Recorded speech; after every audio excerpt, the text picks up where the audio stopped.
Welcome to Sleep Audiobooks. If you would like our Better Sleep Quick Guide filled with proven techniques to improve sleep, sign up to our mailing list at sleepaudiobooks.com and we'll send the PDF as a thank you. Subscribing and leaving a comment helps this channel more than you know, so please feel free to offer suggestions for future audiobooks or to just say hi. Thank you for listening. We hope you have an excellent night's sleep. This is Sleep Audiobooks.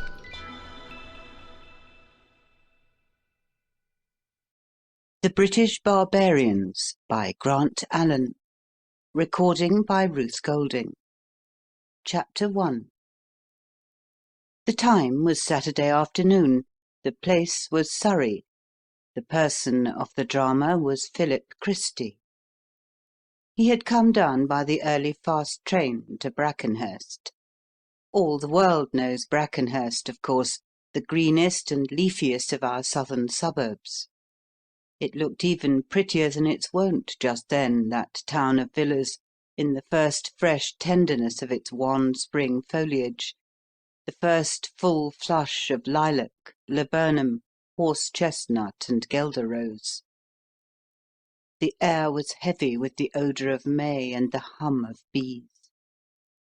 Philip paused a while at the corner by the ivied cottage, admiring it silently. He was glad he lived there. So very aristocratic.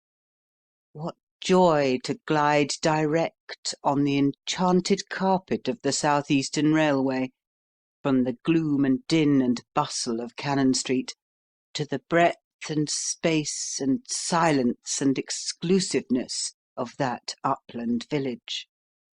For Philip Christy was a gentlemanly clerk in Her Majesty's civil service. As he stood there admiring it all with roving eyes, he was startled after a moment by the sudden and, as it seemed to him, unannounced apparition of a man in a well-made grey tweed suit just a yard or two in front of him. He was aware of an intruder. To be sure, there was nothing very remarkable at first sight either in the stranger's dress, appearance, or manner. All that Philip noticed for himself in the newcomer's mien for the first few seconds was a certain distinct air of social superiority, an innate nobility of gait and bearing. So much at least he observed at a glance quite instinctively. But it was not this quiet and unobtrusive tone, as of the best society, that surprised and astonished him. Brackenhurst prided itself indeed on being a most well-bred and distinguished neighbourhood. People of note grew as thick there as heather or whortleberries. What puzzled him more was the abstruser question where on earth the stranger could have come from so suddenly. Philip had glanced up the road and down the road just 2 minutes before, and was prepared to swear when he withdrew his eyes not a soul loomed in sight in either direction. Whence, then, could the man in the grey suit have emerged? Had he dropped from the clouds? No gate opened into the road on either side for 200 yards or more, for Brackenhurst is one of those extremely respectable villa neighbourhoods where every house, an eligible family residence, stands in its own grounds of at least 6 acres.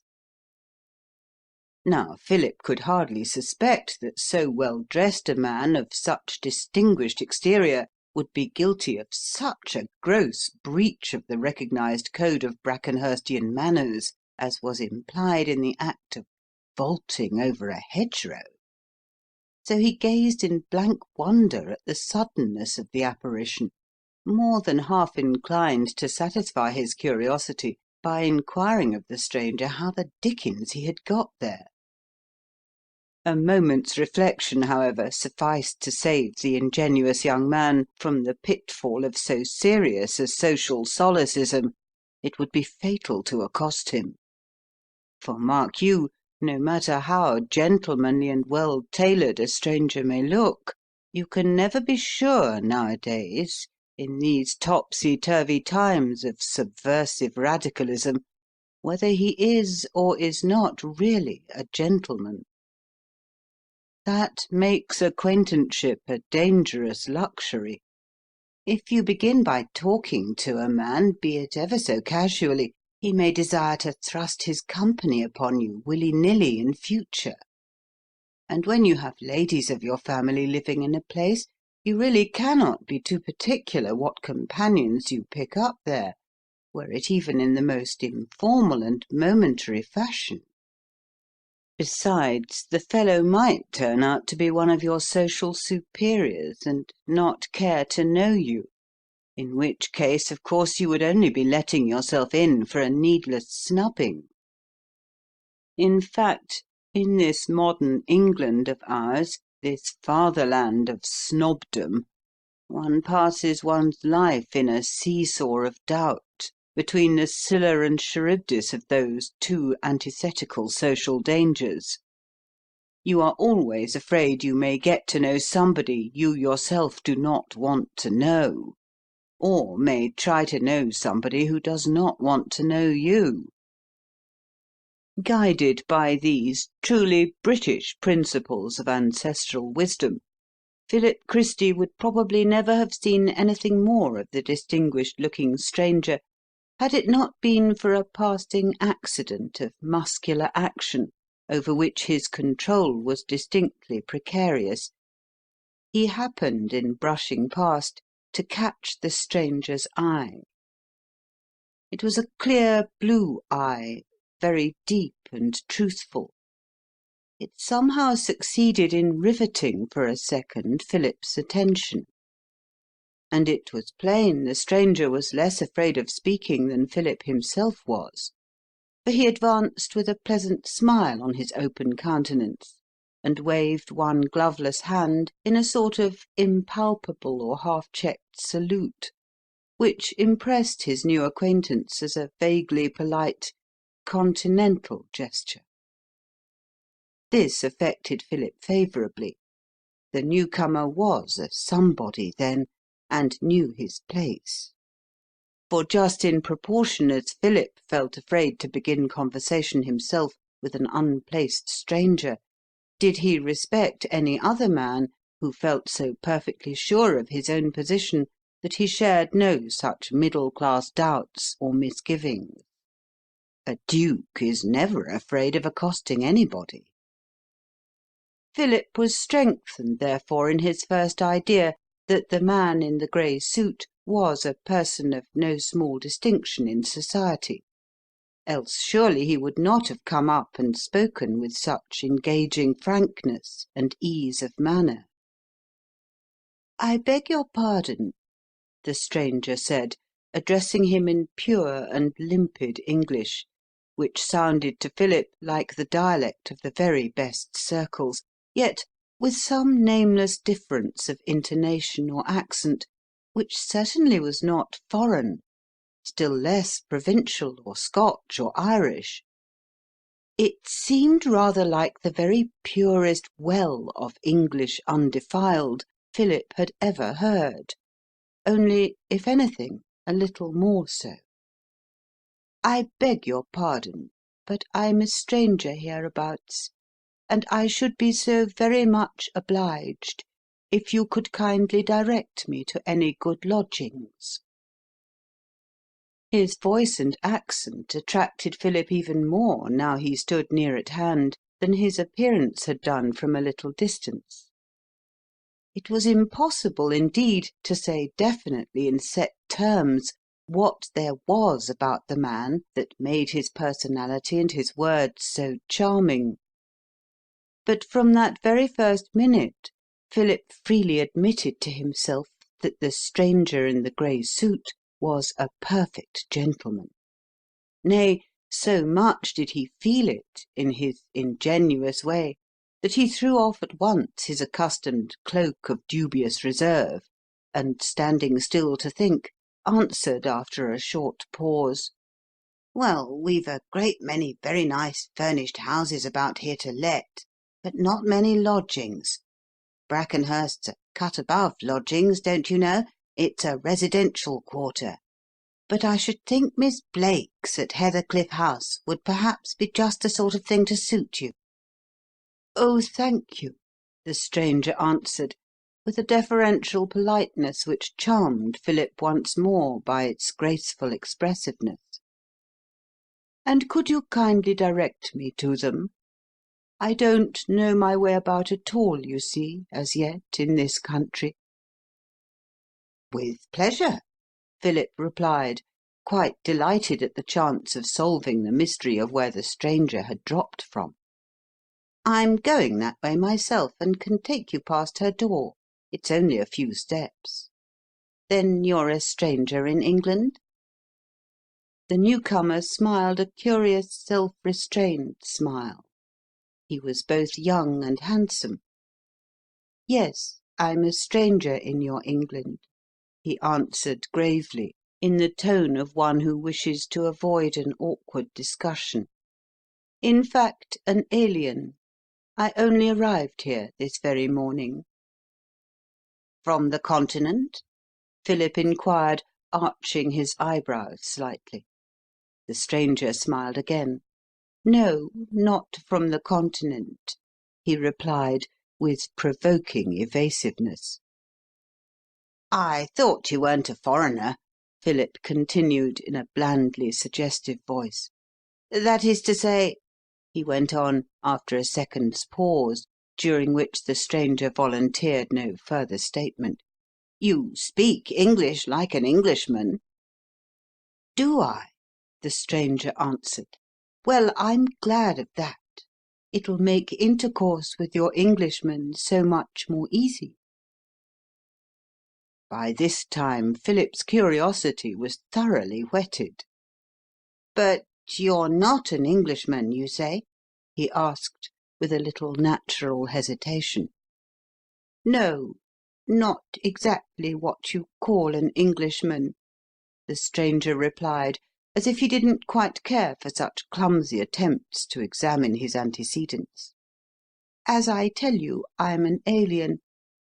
But we always spoke English at home," he added with an afterthought, as if ready to vouchsafe all the other information that lay in his power.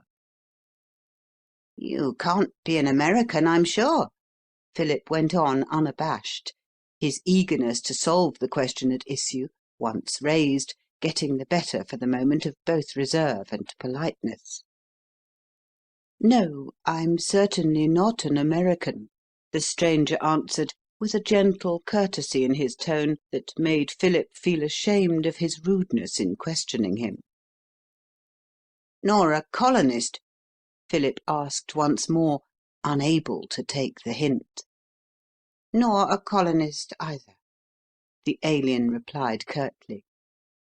And then he relapsed into a momentary silence, which threw upon Philip the difficult task of continuing the conversation.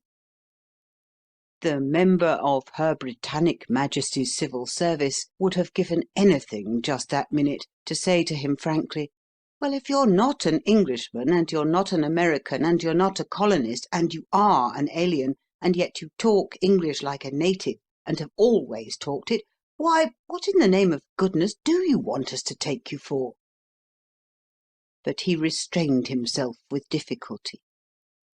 There was something about the stranger that made him feel by instinct it would be more a breach of etiquette to question him closely than to question anyone he had ever met with. They walked on along the road for some minutes together, the stranger admiring all the way the golden tresses of the laburnum and the rich perfume of the lilac, and talking much as he went of the quaintness and prettiness of the suburban houses.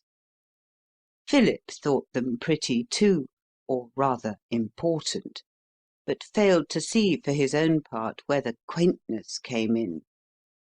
Nay, he took the imputation as rather a slur on so respectable a neighbourhood, for to be quaint is to be picturesque, and to be picturesque is to be old-fashioned. But the stranger's voice and manner were so pleasant, almost so ingratiating, that Philip did not care to differ from him on the abstract question of a qualifying epithet. After all, there's nothing positively insulting in calling a house quaint. though Philip would certainly have preferred himself to hear the eligible family residences of that aristocratic neighbourhood described in auctioneering phrase as imposing, noble, handsome, or important-looking. Just before they reached Miss Blake's door, the Alien paused for a second.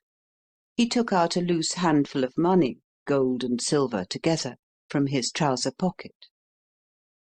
"One more question," he said, with that pleasant smile on his lips, "if you'll excuse my ignorance. Which of these coins is a pound now, and which is a sovereign?" "Why, a pound is a sovereign, of course," Philip answered briskly, smiling the genuine British smile of unfeigned astonishment that anybody should be ignorant of a minor detail in the kind of life he had always lived among.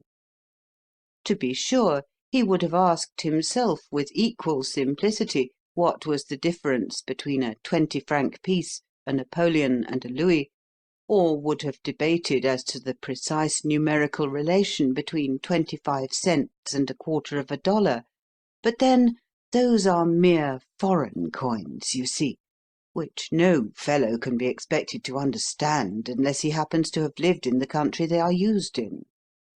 The others are British and necessary to salvation. That feeling is instinctive in the thoroughly provincial English nature.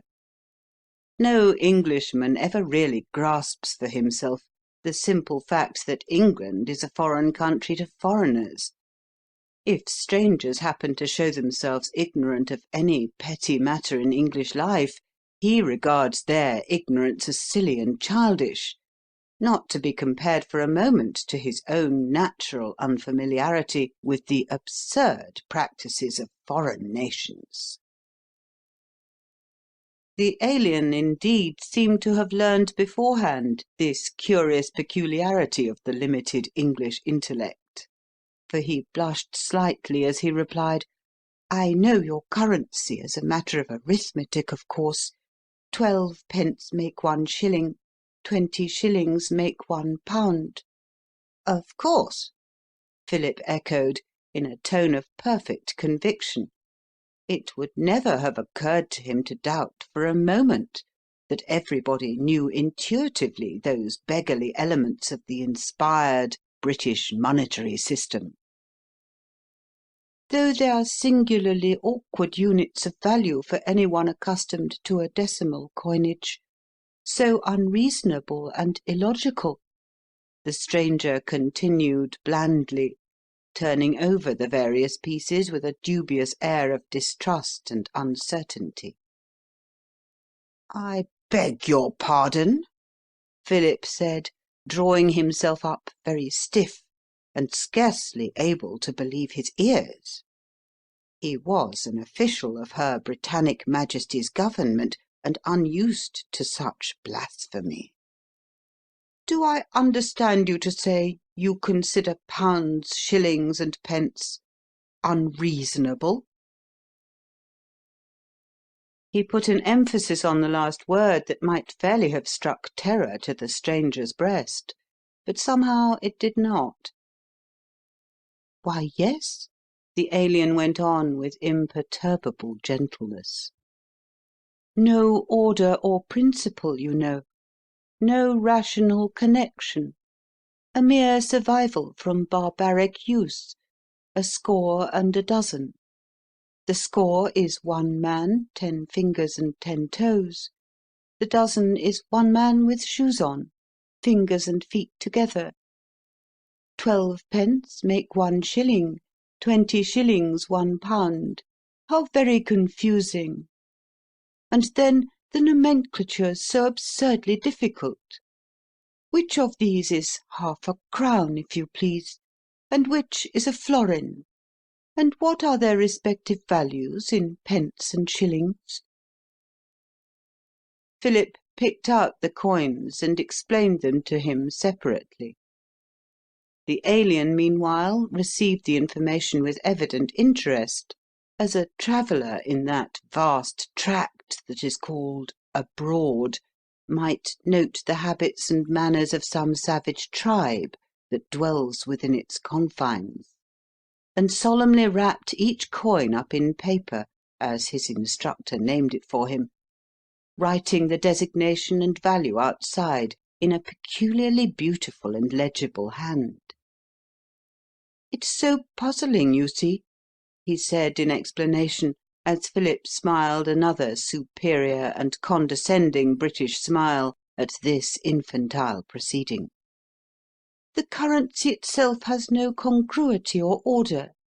And then, even these queer unrelated coins haven't for the most part their values marked in words or figures upon them." "Everybody knows what they are," Philip answered lightly, though for a moment, taken aback by the novelty of the idea, he almost admitted in his own mind that to people who had the misfortune to be born foreigners, there was perhaps a slight initial difficulty in this unlettered system. "But then you cannot expect England to be regulated throughout for the benefit of foreigners." Though, to be sure, on the one occasion when Philip had visited the Rhine and Switzerland, he had grumbled most consumedly from Ostend to Grindelwald at those very decimal coins which the stranger seemed to admire so much, and had wondered why the deuce Belgium, Germany, Holland, and Switzerland could not agree among themselves upon a uniform coinage. It would be so much more convenient to the British tourist. For the British tourist, of course, is not a foreigner. On the doorstep of Miss Blake's furnished apartments for families and gentlemen, the stranger stopped again. "One more question," he interposed in that same suave voice, "if I'm not trespassing too much on your time and patience. For what sort of term, by the day, month, year, does one usually take lodgings?" "Why, by the week, of course," Philip answered, suppressing a broad smile of absolute surprise at the man's childish ignorance. "And how much shall I have to pay?" the alien went on quietly. "Have you any fixed rule about it?" "Of course not," Philip answered, unable any longer to restrain his amusement. Everything in England was "of course" to Philip. You pay according to the sort of accommodation you require, the number of your rooms, and the nature of the neighbourhood. "I see," the alien replied, imperturbably polite, in spite of Philip's condescending manner. "And what do I pay per room in this latitude and longitude?" For 20 seconds Philip half suspected his new acquaintance of a desire to chaff him. But as at the same time the alien drew from his pocket a sort of combined compass and chronometer, which he gravely consulted for his geographical bearings, Philip came to the conclusion he must be either a seafaring man or an escaped lunatic. So he answered him to the point. "I should think," he said quietly, "as Miss Blake's are extremely respectable lodgings in a first-rate quarter and with a splendid view, you'll probably have to pay somewhere about 3 guineas." "3 what?" the stranger interposed, with an inquiring glance at the little heap of coins he still held before him. Philip misinterpreted his glance. "Perhaps that's too much for you," he suggested, looking severe, for if people cannot afford to pay for decent rooms, they have no right to invade an aristocratic suburb and bespeak the attention of its regular residents. "Oh, that's not it," the alien put in, reading his tone aright. "The money doesn't matter to me. As long as I can get a tidy room with sun and air, I don't mind what I pay. It's the guinea I can't quite remember about for the moment. I looked it up, I know, in a dictionary at home, but I'm afraid I've forgotten it. Let me see. It's £21 to the guinea, isn't it? Then I'm to pay about £63 a week for my lodgings." This was the right spirit. He said it so simply, so seriously, so innocently, that Philip was quite sure he really meant it. He was prepared, if necessary, to pay £60-odd a week in rent. Now, a man like that is the proper kind of man for a respectable neighbourhood. He'll keep a good saddle-horse, join the club, and play billiards freely. Philip briefly explained to him the nature of his mistake, pointing out to him that a guinea was an imaginary coin, unrepresented in metal, but reckoned by prescription at 21 shillings. The stranger received the slight correction with such perfect nonchalance that Philip at once conceived a high opinion of his wealth and solvency, and therefore of his respectability and moral character. It was clear that pounds and shillings were all one to him. Philip had been right, no doubt, in his first diagnosis of his queer acquaintance as a man of distinction, for wealth and distinction are practically synonyms in England for one and the same quality, possession of the wherewithal. As they parted, the stranger spoke again, still more at sea. "And are there any special ceremonies to be gone through on taking up lodgings?" he asked quite gravely. "Any religious rites, I mean to say, any puja or so forth? That is," he went on as Philip's smile broadened, "is there any taboo to be removed or appeased before I can take up residence in the apartments?" By this time Philip was really convinced he had to do with a madman, perhaps a dangerous lunatic, so he answered rather testily, "No, certainly not. Absurd! You must see that's ridiculous. You're in a civilized country, not among Australian savages. All you'll have to do is to take the rooms and pay for them. I'm sorry I can't be of any further use to you, but I'm pressed for time to-day. So now, good morning." As for the stranger, he turned up the path through the lodging-house garden with curious misgivings. His heart failed him. It was 3:30 by mean solar time for that particular longitude. Then why had this young man said so briskly, "Good morning," at 3:30 p.m., as if on purpose to deceive him? Was he laying a trap? Was this some wile and guile of the English medicine men? End of Chapter 1. Chapter 2. Next day was, not unnaturally, Sunday. At 10:30 in the morning, according to his wont, Philip Christy was seated in the drawing-room at his sister's house, smooth silk hat in gloved hand, waiting for Frida and her husband, Robert Monteith, to go to church with him. As he sat there twiddling his thumbs, or beating the devils to two on the red Japanese table, the housemaid entered. "A gentleman to see you, sir," she said, handing Philip a card. The young man glanced at it curiously. A visitor to call at such an early hour, and on Sunday morning, too! How extremely odd! This was really most irregular. So he looked down at the card with a certain vague sense of inarticulate disapproval. But he noticed at the same time it was finer and clearer and more delicately engraved than any other card he had ever yet come across. It bore, in simple, unobtrusive letters, the unknown name, Mr. Bertram Ingledew. Though he had never heard it before, name and engraving both tended to mollify Philip's nascent dislike. "Show the gentleman in, Martha," he said in his most grandiose tone, and the gentleman entered. Philip started at sight of him. It was his friend, the Alien.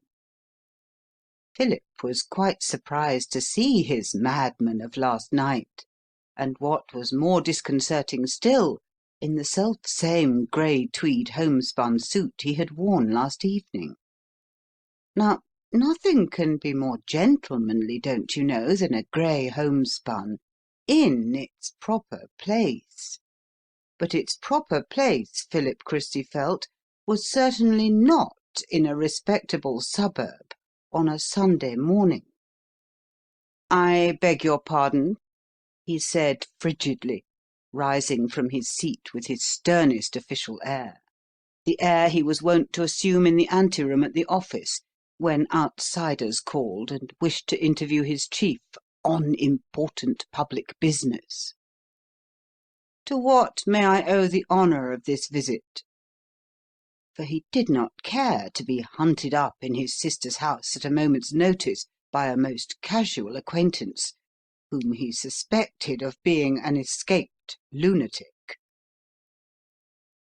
Bertram Ingledew, for his part, however, advanced towards his companion of last night with the frank smile and easy bearing of a cultivated gentleman.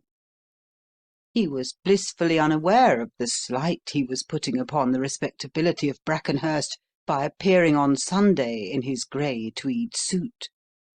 So he only held out his hand as to an ordinary friend, with the simple words, "You were so extremely kind to me last night, Mr. Christy, that as I happen to know nobody here in England, I ventured to come round and ask your advice in unexpected circumstances that have since arisen." When Bertram Ingledew looked at him, Philip once more relented. The man's eye was so captivating. To say the truth, there was something taking about the mysterious stranger, a curious air of unconscious superiority, so that the moment he came near, Philip felt himself fascinated. He only answered, therefore, in as polite a tone as he could easily muster, "Why, how did you get to know my name, or to trace me to my sister's?" "Oh, Miss Blake told me who you were, and where you lived," Bertram replied most innocently. His tone was pure candour. "And when I went round to your lodgings just now, they explained that you were out, but that I should probably find you at Mrs. Monteith's, so of course I came on here." Philip denied the applicability of that naive "of course" in his inmost soul, but it was no use being angry with Mr. Bertram Ingledew. So much he saw at once. The man was so simple-minded, so transparently natural, one could not be angry with him. One could only smile at him, a superior, cynical, London-bred smile, for an unsophisticated foreigner. So the civil servant asked with a condescending air, "Well, what's your difficulty? I'll see if peradventure I can help you out of it." For he reflected to himself in a flash that, as Ingledew had apparently a good round sum in gold and notes in his pocket yesterday, he was not likely to come borrowing money this morning. "It's like this, you see," the Alien answered with charming simplicity. "I haven't got any luggage." "Not got any luggage?" Philip repeated, awestruck, letting his jaw fall short, and stroking his clean-shaven chin with one hand. He was more doubtful than ever now as to the man's sanity or respectability. If he was not a lunatic, then surely he must be this celebrated Perpignan murderer whom everybody was talking about, and whom the French police were just then engaged in hunting down for extradition. "No, I brought none with me on purpose." Mr. Ingledew replied, as innocently as ever. I didn't feel quite sure about the ways or the customs or the taboos of England. So I had just this one suit of clothes made, after an English pattern of the present fashion, which I was lucky enough to secure from a collector at home. And I thought I'd buy everything else I wanted when I got to London. I brought nothing at all in the way of luggage with me. Not even brush and comb? Philip interposed, horrified. Oh, yes, naturally just the few things one always takes in a vade-mecum, Bertram Ingledew answered, with a gracefully deprecatory wave of the hand, which Philip thought pretty enough, but extremely foreign. Beyond that, nothing.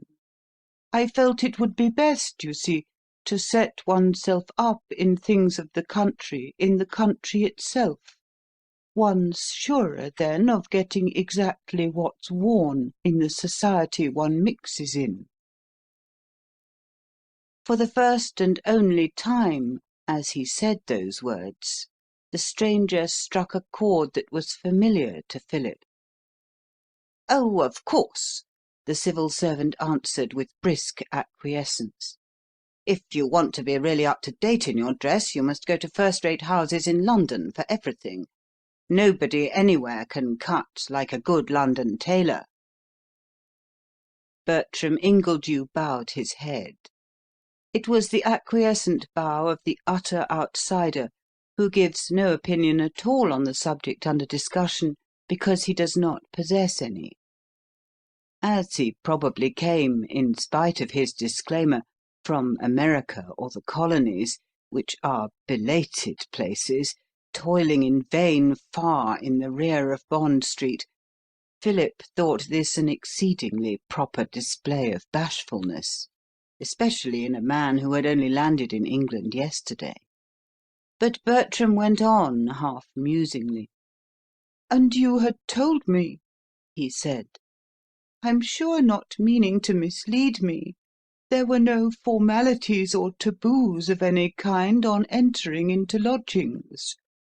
However, I found, as soon as I'd arranged to take the rooms and pay 4 guineas a week for them, which was a guinea more than she asked me, Miss Blake would hardly let me come in at all, unless I could at once produce my luggage." He looked comically puzzled.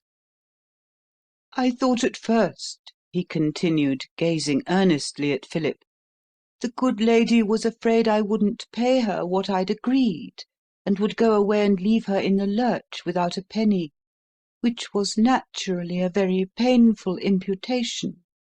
But when I offered to let her have 3 weeks' rent in advance, I saw that wasn't all. There was a taboo as well. She couldn't let me in without luggage, she said, because it would imperil some luck or talisman to which she frequently alluded as the respectability of her lodgings. This respectability seems a very great fetish. I was obliged at last, in order to ensure a night's lodging of any sort, to appease it by promising I'd go up to London by the first train to-day and fetch down my luggage." "Then you've things at Charing Cross, in the cloak-room, perhaps?" Philip suggested, somewhat relieved, for he felt sure Bertram Ingledew must have told Miss Blake it was he who had recommended him to Heathercliff House for furnished apartments. "Oh dear, no, nothing," Bertram responded cheerfully. "Not a sack to my back. I've only what I stand up in. And I called this morning just to ask, as I passed, if you could kindly direct me to an emporium in London where I could set myself up in all that's necessary." "Oh, what?" Philip interposed, catching quick at the unfamiliar word with blank English astonishment, and more than ever convinced, in spite of denial, that the stranger was an American. "An emporium?" Bertram answered in the most matter-of-fact voice. "A magazine, don't you know? A place where they supply things in return for money. I want to go up to London at once this morning and buy what I require there." "Oh, a shop, you mean?" Philip replied, putting on at once his most respectable British Sabbatarian air. "I can tell you of the very best tailor in London, whose cut is perfect. A fine flower of tailors, but not to-day. You forget you're in England, and this is Sunday. On the Continent it's different, but you'll find no decent shops here open to-day in town or country." Bertram Ingledew drew one hand over his high white brow with a strangely puzzled air. "No more I will," he said slowly, like one who by degrees half recalls with an effort some forgotten fact from dim depths of his memory. "I ought to have remembered, of course. Why, I knew that long ago. I read it in a book on the habits and manners of the English people. But somehow one never recollects these taboo days, wherever one may be, till one's pulled up short by them in the course of one's travels. Now what on earth am I to do? A box, it seems, is the open sesame of the situation. Some mystic value is attached to it as a moral amulet. I don't believe that excellent Miss Blake would consent to take me in for a second night without the guarantee of a portmanteau to respectablize me." We all have moments of weakness, even the most irreproachable Philistine among us, and as Bertram said those words in rather a piteous voice, it occurred to Philip Christy that the loan of a portmanteau would be a Christian act, which might perhaps simplify matters for the handsome and engaging stranger. Besides, he was sure, after all, mystery or no mystery, Bertram Ingledew was somebody. That nameless charm of dignity and distinction impressed him more and more the longer he talked with the alien.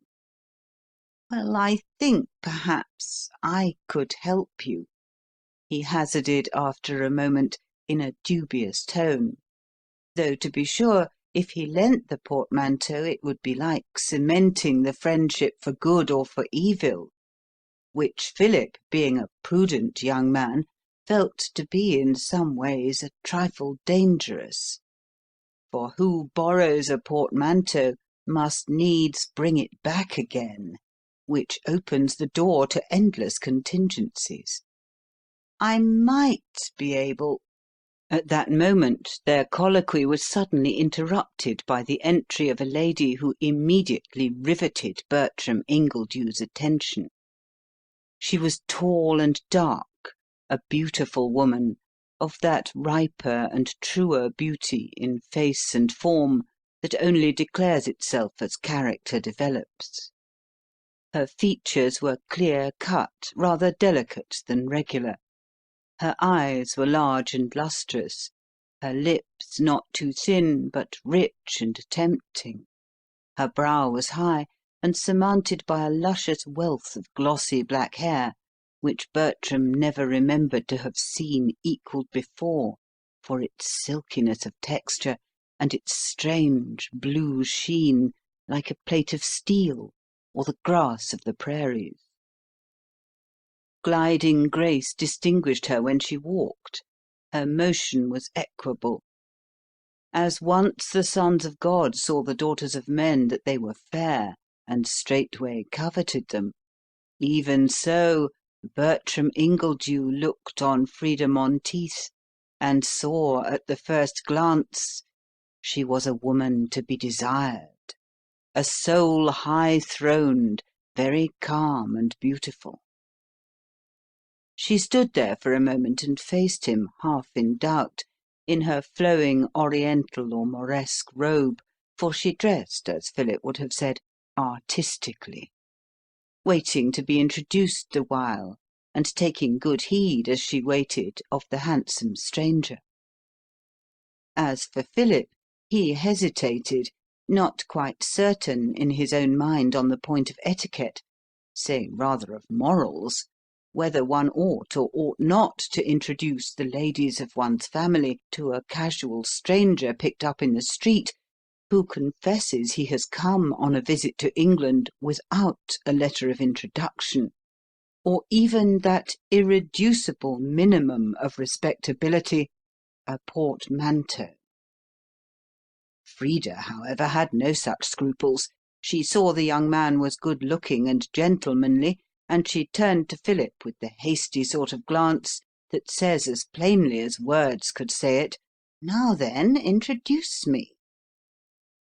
Thus mutely exhorted, though with a visible effort, Philip murmured half inarticulately, in a stifled undertone, "My sister, Mrs. Monteith, Mr. Bertram Ingledew," and then trembled inwardly.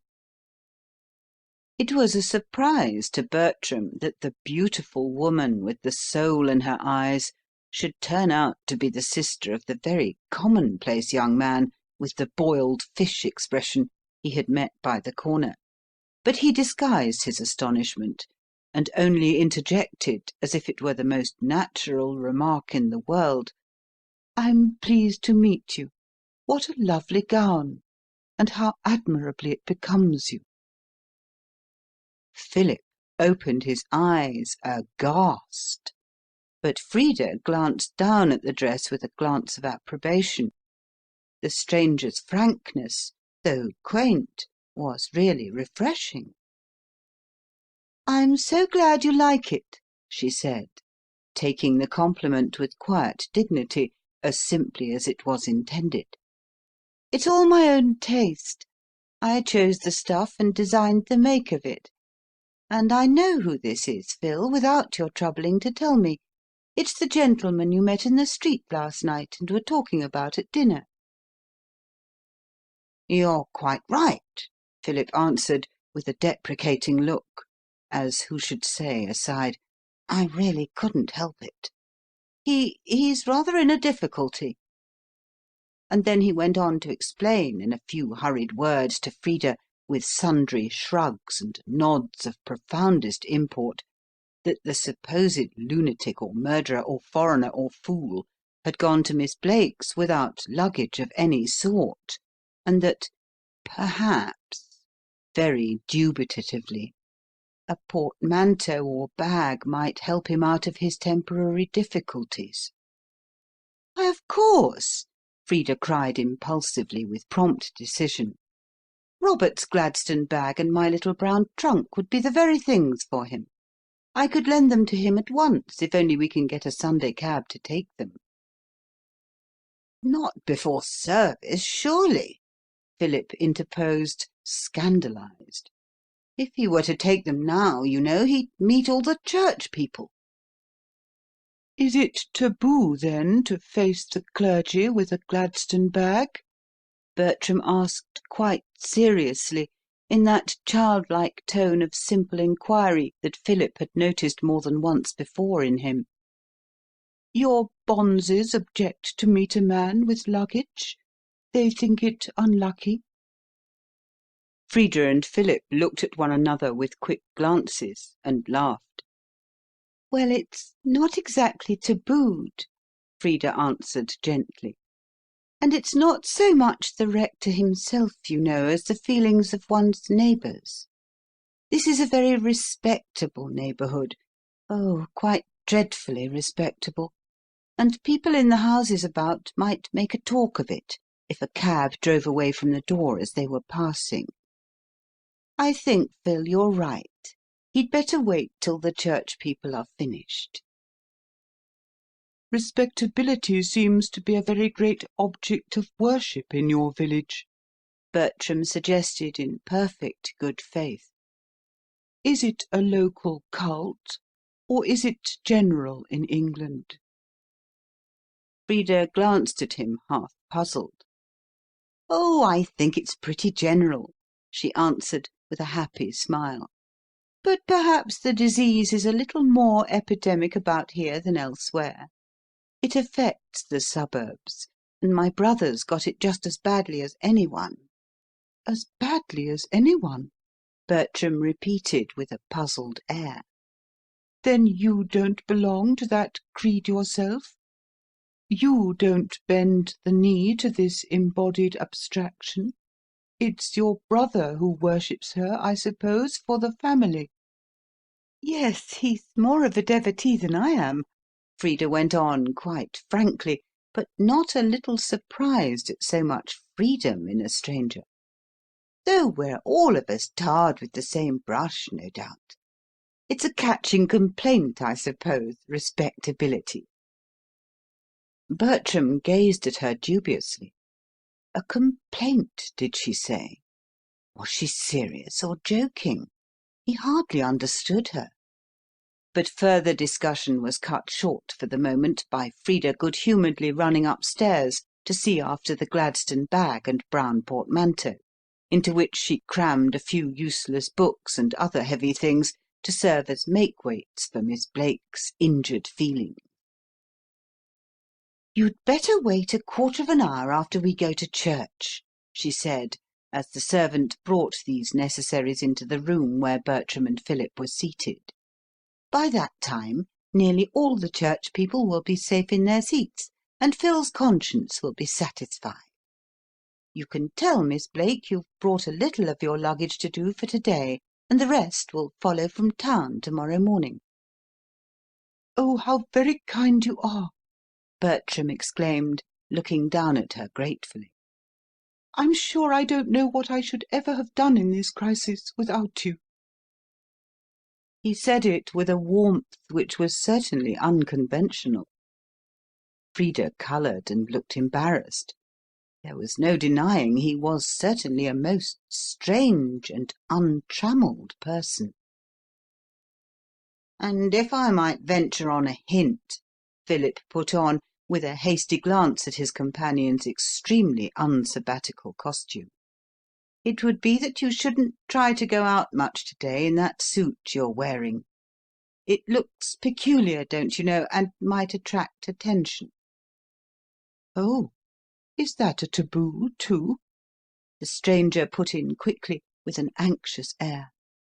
"Now, that's awfully kind of you, but it's curious as well, for 2 or 3 people passed my window last night, all Englishmen, as I judged, and all with suits almost exactly like this one, which was copied, as I told you, from an English model." "Last night? Oh, yes," Philip answered. "Last night was Saturday. That makes all the difference. The suit's right enough in its way, of course, very neat and gentlemanly, but not for Sunday.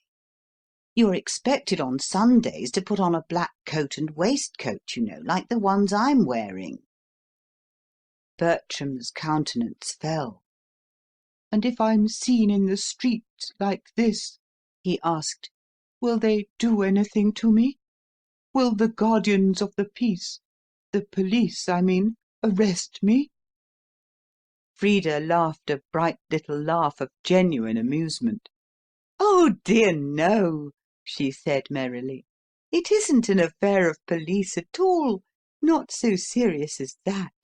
It's only a matter of respectability."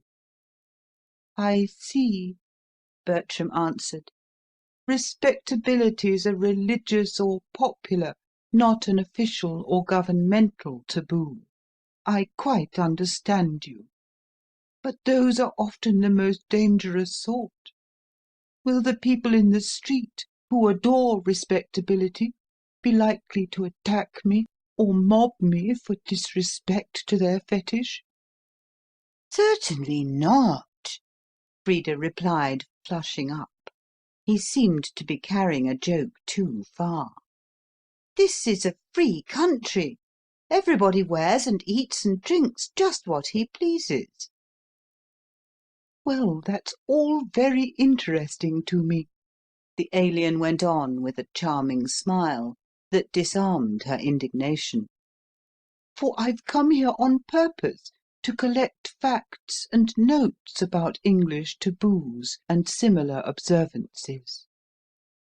I'm secretary of a nomological society at home, which is interested in pagodas, topes, and joss houses, and I've been travelling in Africa and in the South Sea Islands for a long time past, working at materials for a history of taboo, from its earliest beginnings in the savage stage to its fully developed European complexity.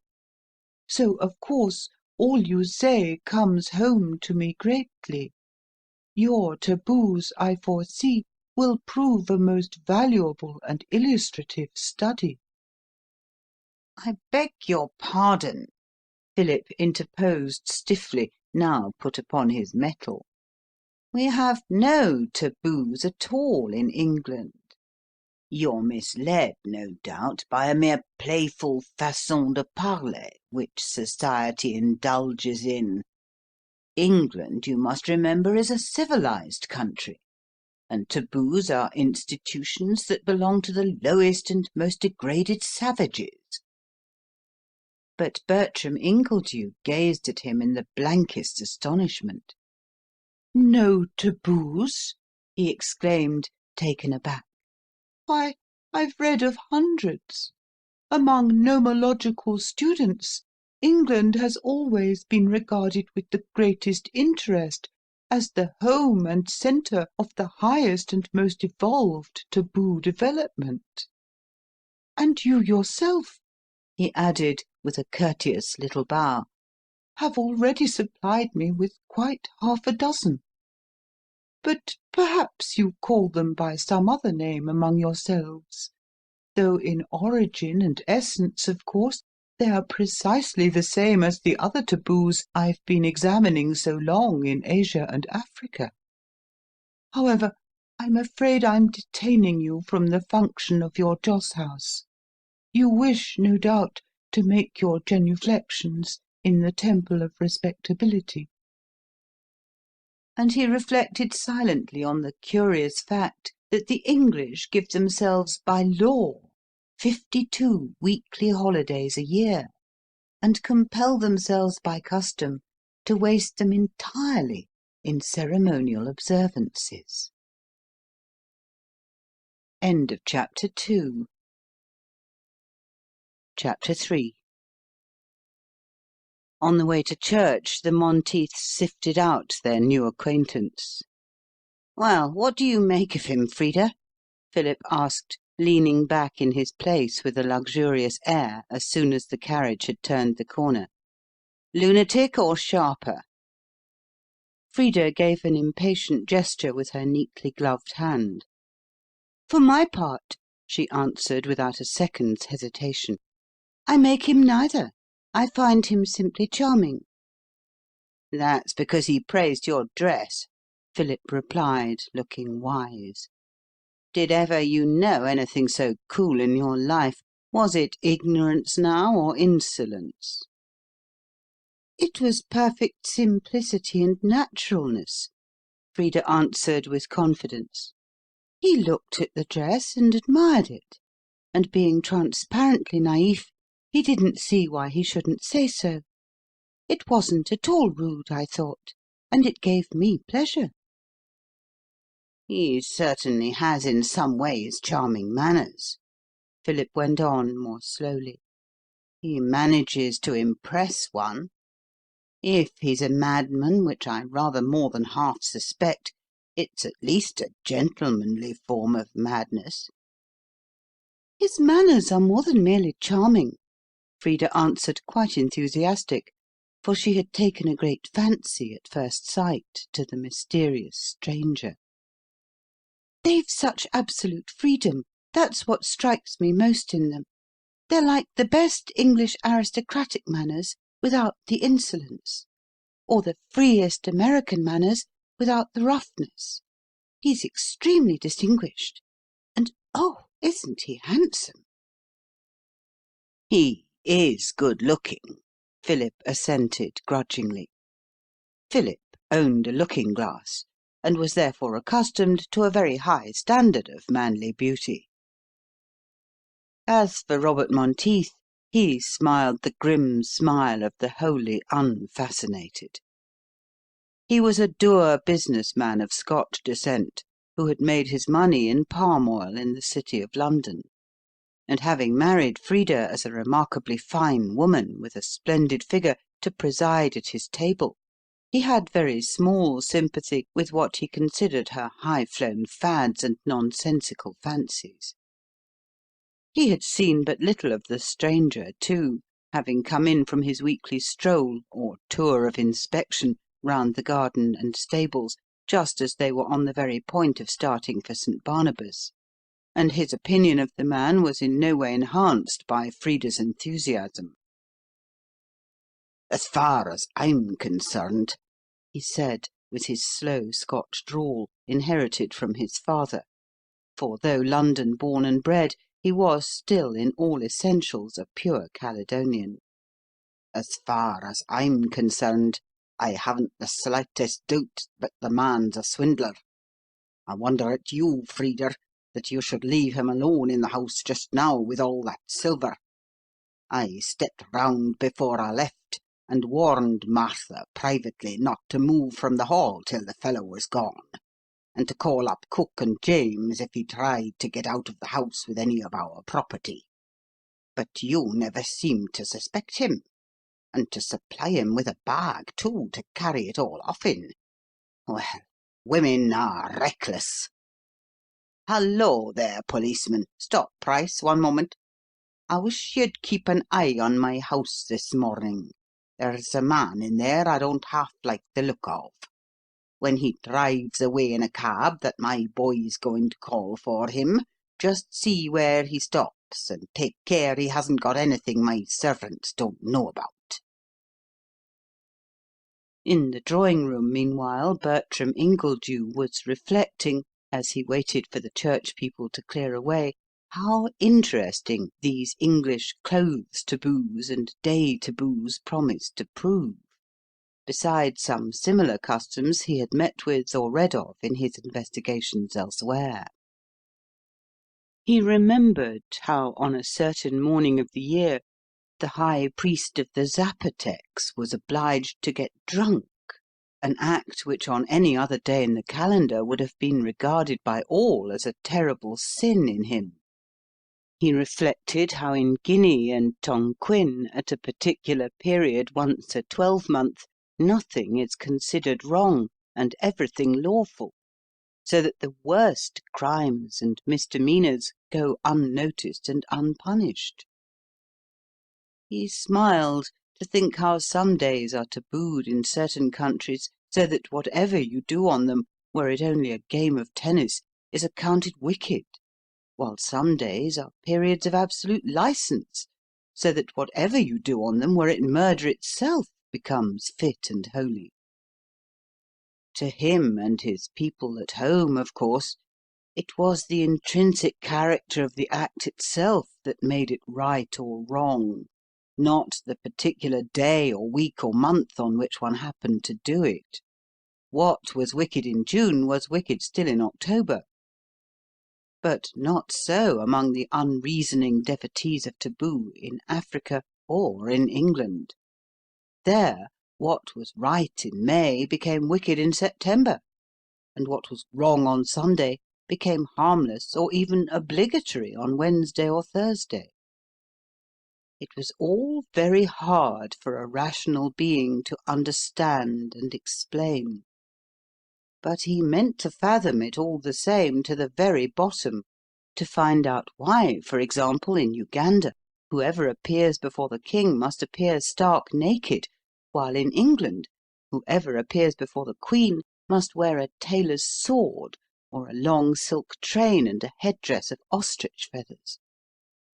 Why, in Morocco, when you enter a mosque, you must take off your shoes and catch a violent cold in order to show your respect for Allah, while in Europe, on entering a similar religious building, you must uncover your head, no matter how draughty the place may be, since the deity who presides there appears to be indifferent to the danger of consumption or chest diseases for his worshippers.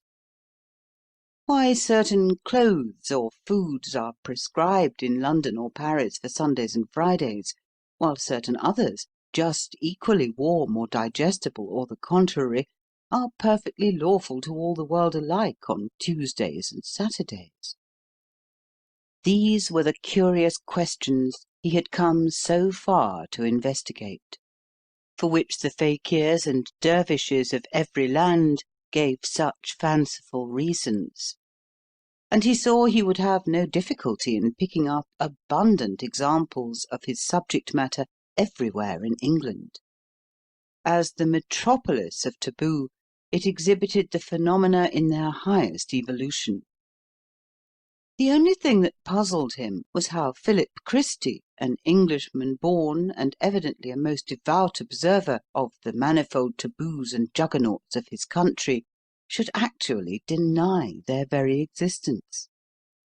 It was one more proof to him of the extreme caution necessary in all anthropological investigations before accepting the evidence even of well-meaning natives on points of religious or social usage, which they are often quite childishly incapable of describing in rational terms to outside inquirers. They take their own manners and customs for granted, and they cannot see them in their true relations or compare them with the similar manners and customs of other nationalities. End of chapter 3. Chapter 4.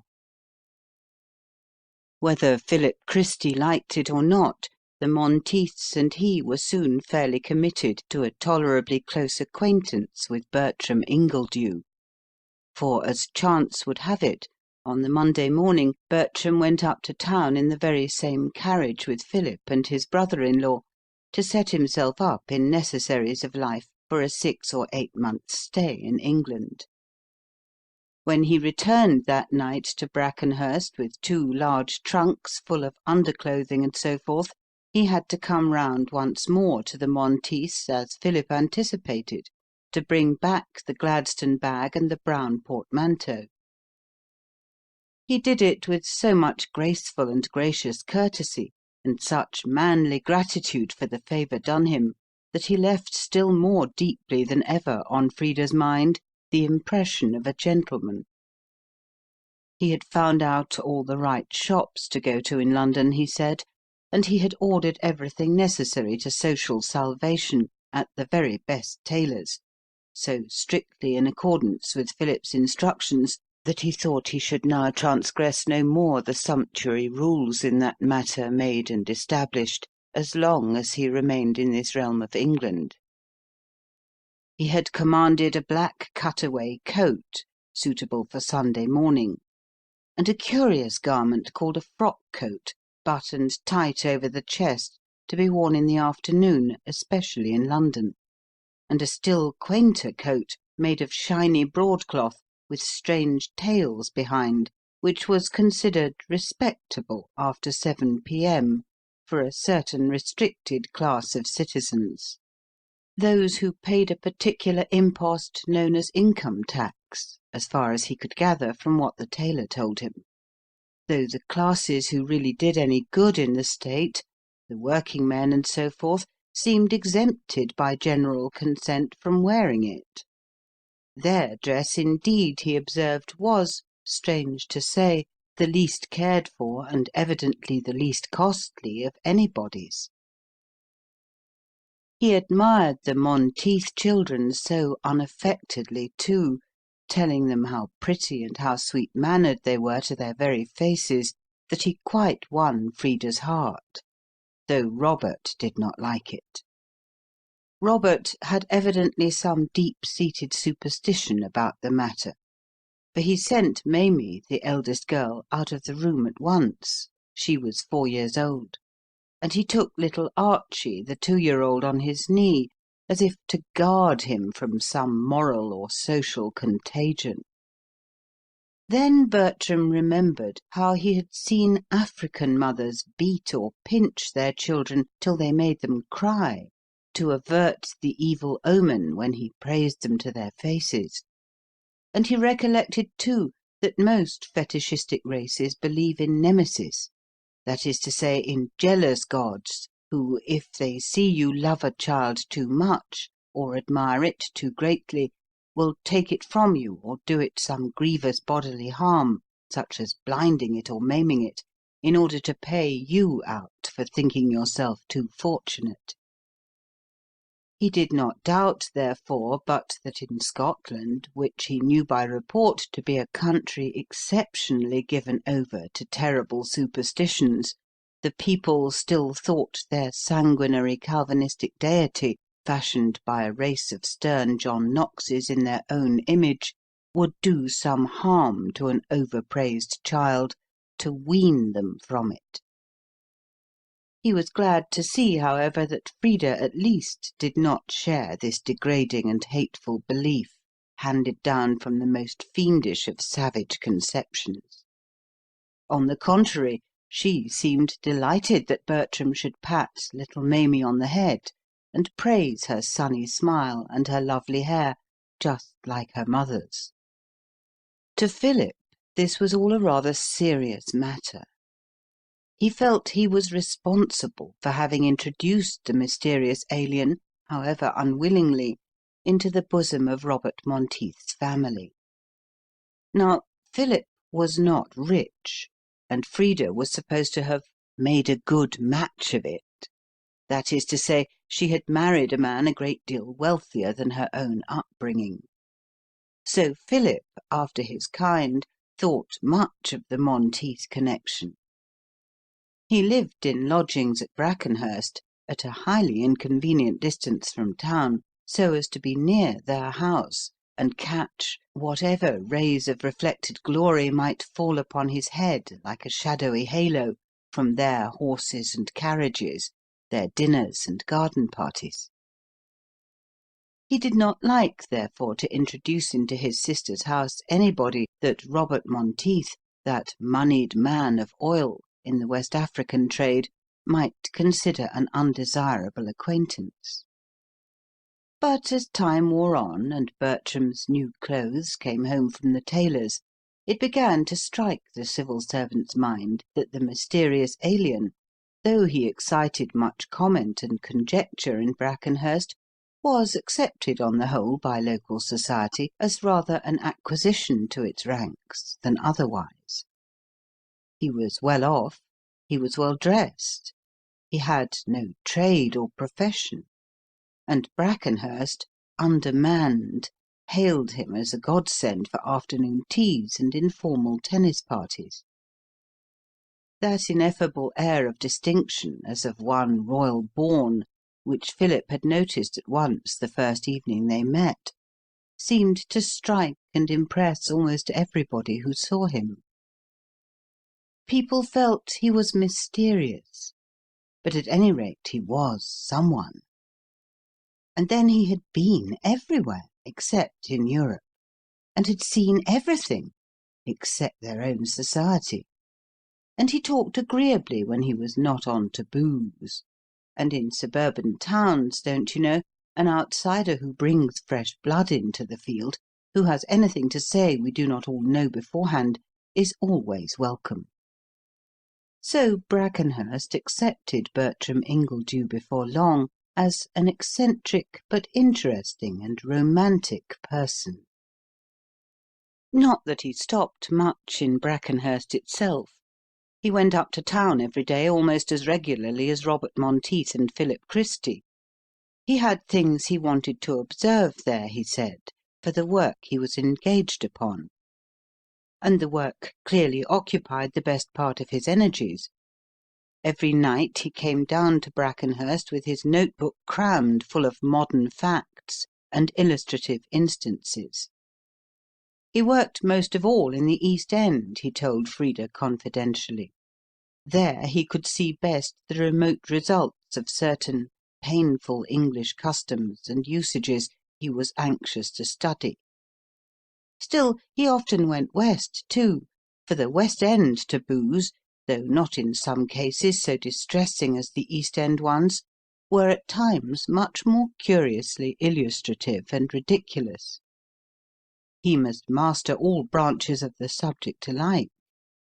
He spoke so seriously that after a time Frida, who was just at first inclined to laugh at his odd way of putting things, began to take it all in the end quite as seriously as he did. He felt more at home with her than with anybody else at Brackenhurst. She had sympathetic eyes, and he lived on sympathy. He came to her so often for help in his difficulties that she soon saw he really meant all he said, and was genuinely puzzled, in a very queer way, by many varied aspects of English society. In time the two grew quite intimate together, but on one point Bertram would never give his new friend the slightest information, and that was the whereabouts of that mysterious home he so often referred to. Oddly enough, no one ever questioned him closely on the subject. A certain singular reserve of his, which alternated curiously with his perfect frankness, prevented them from trespassing so far on his individuality. People felt they must not. Somehow, when Bertram Ingledew let it once be felt he did not wish to be questioned on any particular point, even women managed to restrain their curiosity, and he would have been either a very bold or a very insensitive man who would have ventured to continue questioning him any further. So, though many people hazarded guesses as to where he had come from, nobody ever asked him the point-blank question, "Who are you, if you please, and what do you want here?" The alien went out a great deal with the Monteiths. Robert himself did not like the fellow, he said. One never quite knew what the deuce he was driving at. But Frida found him always more and more charming, so full of information, while Philip admitted he was excellent form and such a capital tennis player. So whenever Philip had a day off in the country, they three went out in the fields together, and Frida at least thoroughly enjoyed and appreciated the freedom and freshness of the newcomer's conversation. On one such day they went out, as it chanced, into the meadows that stretch up the hill behind Brackenhurst. Frida remembered it well afterwards. It was the day when an annual saturnalia of vulgar vice usurps and pollutes the open downs at Epsom.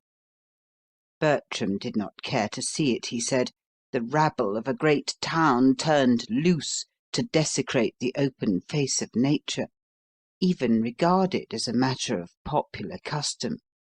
He had looked on at much the same orgies before, in New Guinea and on the Zambesi, and they only depressed him, so he stopped at Brackenhurst and went for a walk instead in the fresh summer meadows. Robert Monteith, for his part, had gone to the Derby, so they call that orgy, and Philip had meant to accompany him in the dog-cart, but remained behind at the last moment to take care of Frida, for Frida, being a lady at heart, always shrank from the pollution of vulgar assemblies. As they walked together across the lush green fields, thick with campion and yellow rattle, they came to a dense copse with a rustic gate, above which a threatening notice-board frowned them straight in the face, bearing the usual selfish and anti-social inscription, "Trespassers will be prosecuted." "Let's go in here and pick orchids," Bertram suggested, leaning over the gate. "Just see how pretty they are. The scented white butterfly. It loves moist bogland.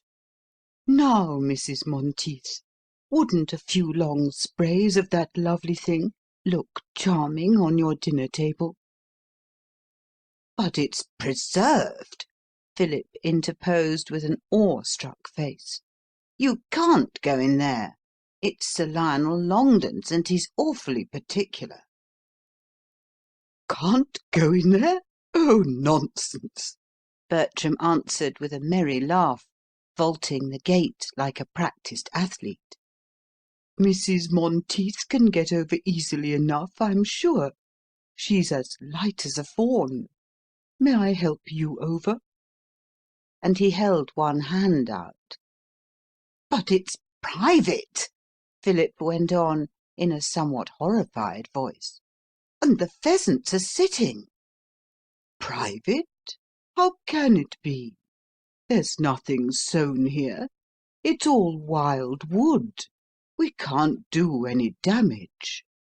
If it was growing crops, of course, one would walk through it not at all, or at least very carefully. But this is pure woodland. Are the pheasants tabooed, then? Or why mayn't we go near them?"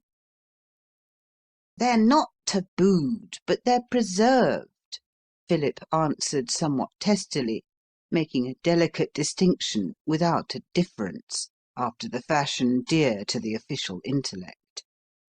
"This land belongs to Sir Lionel Longden, I tell you, and he chooses to lay it all down in pheasants. He bought it and paid for it, so he has a right, I suppose, to do as he likes with it." "That's the funniest thing of all about these taboos," Bertram mused, as if half to himself. "The very people whom they injure and inconvenience the most, the people whom they hamper and cramp and debar, don't seem to object to them, but believe in them, and are afraid of them. In Samoa, I remember, certain fruits and fish and animals and so forth were tabooed to the chiefs, and nobody else ever dared to eat them. They thought it was wrong, and said if they did, some nameless evil would at once overtake them. These nameless terrors, these bodiless superstitions are always the deepest. People fight hardest to preserve their bogies. They fancy some appalling unknown dissolution would at once result from reasonable action. I tried one day to persuade a poor devil of a fellow in Samoa who'd caught one of these fish and who was terribly hungry, that no harm would come to him if he cooked it and ate it. But he was too slavishly frightened to follow my advice. He said it was taboo to the god-descended chiefs. If a mortal man tasted it, he would die on the spot, so nothing on earth would induce him to try it. Though, to be sure, even there, nobody ever went quite so far as to taboo the very soil of earth itself. Everybody might till and hunt where he liked. It's only in Europe, where evolution goes furthest, that taboo has reached that last silly pitch of injustice and absurdity. Well, we're not afraid of the fetish, you and I, Mrs. Monteith. Jump up on the gate. I'll give you a hand over." And he held out one strong arm as he spoke, to aid her. Frida had no such fanatical respect for the bogey of vested interests as her superstitious brother, so she mounted the gate gracefully. She was always graceful.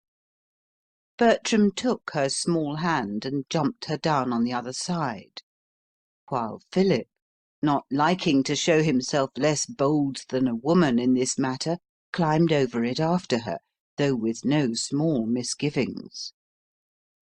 They strolled on into the wood, picking the pretty white orchids by the way as they went, for some little distance. The rich mould underfoot was thick with sweet woodruff and trailing loosestrife.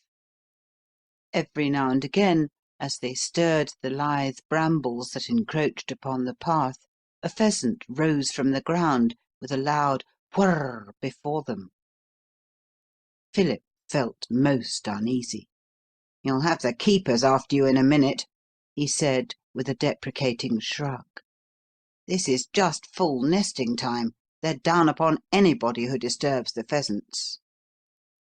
"But the pheasants can't belong to any one," Bertram cried, with a greatly amused face. "You may taboo the land. I understand that's done. But surely you can't taboo a wild bird that can fly as it likes from one piece of ground away into another." Philip enlightened his ignorance by giving him off-hand a brief and profoundly servile account of the English game laws, interspersed with sundry anecdotes of poachers and poaching. Bertram listened with an interested but gravely disapproving face. "And do you mean to say," he asked at last, "they send men to prison as criminals for catching or shooting hares and pheasants?" "Why, certainly," Philip answered. "It's an offence against the law, and also a crime against the rights of property." "Against the law, yes. But how on earth can it be a crime against the rights of property? Obviously the pheasant's the property of the man who happens to shoot it. How can it belong to him and also to the fellow who taboos the particular piece of ground it was snared on?" "It doesn't belong to the man who shoots it at all," Philip answered, rather angrily. "It belongs to the man who owns the land, of course, and who chooses to preserve it." "Oh, I see," Bertram replied.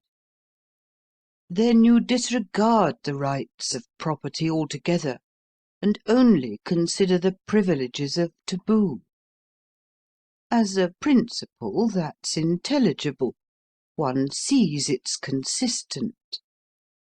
But how is it that you all allow these chiefs, landlords, don't you call them, to taboo the soil and prevent you all from even walking over it?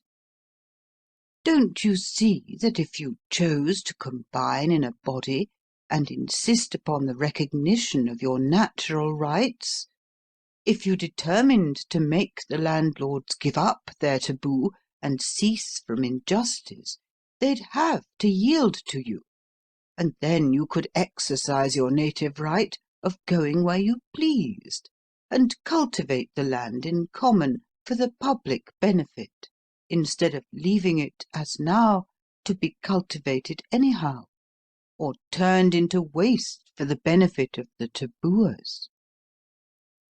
"But it would be wrong to take it from them," Philip cried, growing fiery red and half losing his temper, for he really believed it. "It would be sheer confiscation. The land's their own. They either bought it or inherited it from their fathers.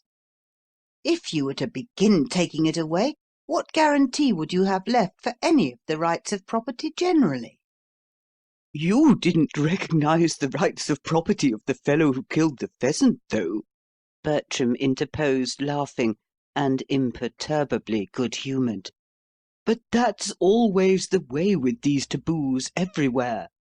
They subsist just because the vast majority even of those who are obviously wronged and injured by them really believe in them.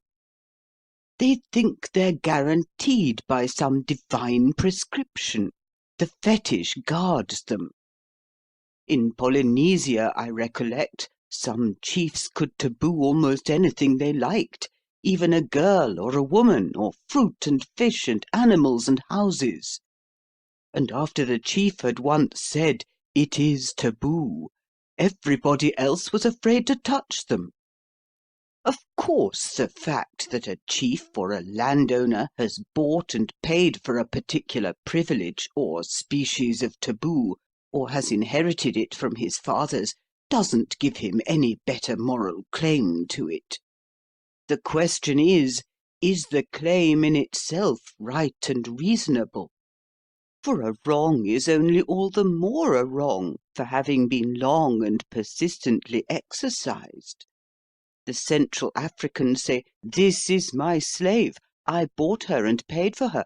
I've a right, if I like, to kill her and eat her.' The king of Ebo on the west coast had a hereditary right to offer up as a human sacrifice the first man he met every time he quitted his palace, and he was quite surprised audacious free-thinkers should call the morality of his right in question. If you English were all in a body to see through this queer land taboo now, which drives your poor off the soil, and prevents you all from even walking at liberty over the surface of the waste in your own country, you could easily— "Oh, Lord, what shall we do?" Philip interposed in a voice of abject terror. "If here isn't Sir Lionel!" And sure enough, right across the narrow path in front of them stood a short, fat, stumpy, unimpressive little man with a very red face and a Norfolk jacket, boiling over with anger. "What are you people doing here?" he cried, undeterred by the presence of a lady, and speaking in the insolent, supercilious voice of the English landlord in defence of his pheasant preserves. "This is private property. You must have seen the notice at the gate. Trespassers will be prosecuted." "Yes, we did see it," Bertram answered with his unruffled smile, "and thinking it an uncalled-for piece of aggressive churlishness, both in form and substance, why, we took the liberty to disregard it." Sir Lionel glared at him. In that servile neighbourhood, almost entirely inhabited by the flunkies of villadom, it was a complete novelty to him to be thus bearded in his den. He gasped with anger. "Do you mean to say," he gurgled out, growing purple to the neck, "you came in here deliberately to disturb my pheasants, and then brazen it out to my face like this, sir? Go back the way you came, or I'll call my keepers." "No, I will not go back the way I came," Bertram responded deliberately, with perfect self-control and with a side glance at Frida. "Every human being has a natural right to walk across this copse, which is all waste ground and has no crops sown in it. The pheasants can't be yours. They're common property. Besides, there's a lady. We mean to make our way across the copse at our leisure, picking flowers as we go, and come out into the road on the other side of the spinney. It's a universal right, of which no country and no law can possibly deprive us." Sir Lionel was livid with rage. Strange as it may appear to any reasoning mind, the man really believed he had a natural right to prevent people from crossing that strip of wood where his pheasants were sitting. His ancestors had assumed it from time immemorial, and by dint of never being questioned, had come to regard the absurd usurpation as quite fair and proper. He placed himself straight across the narrow path, blocking it up with his short and stumpy figure. "Now look here, young man," he said, with all the insolence of his caste.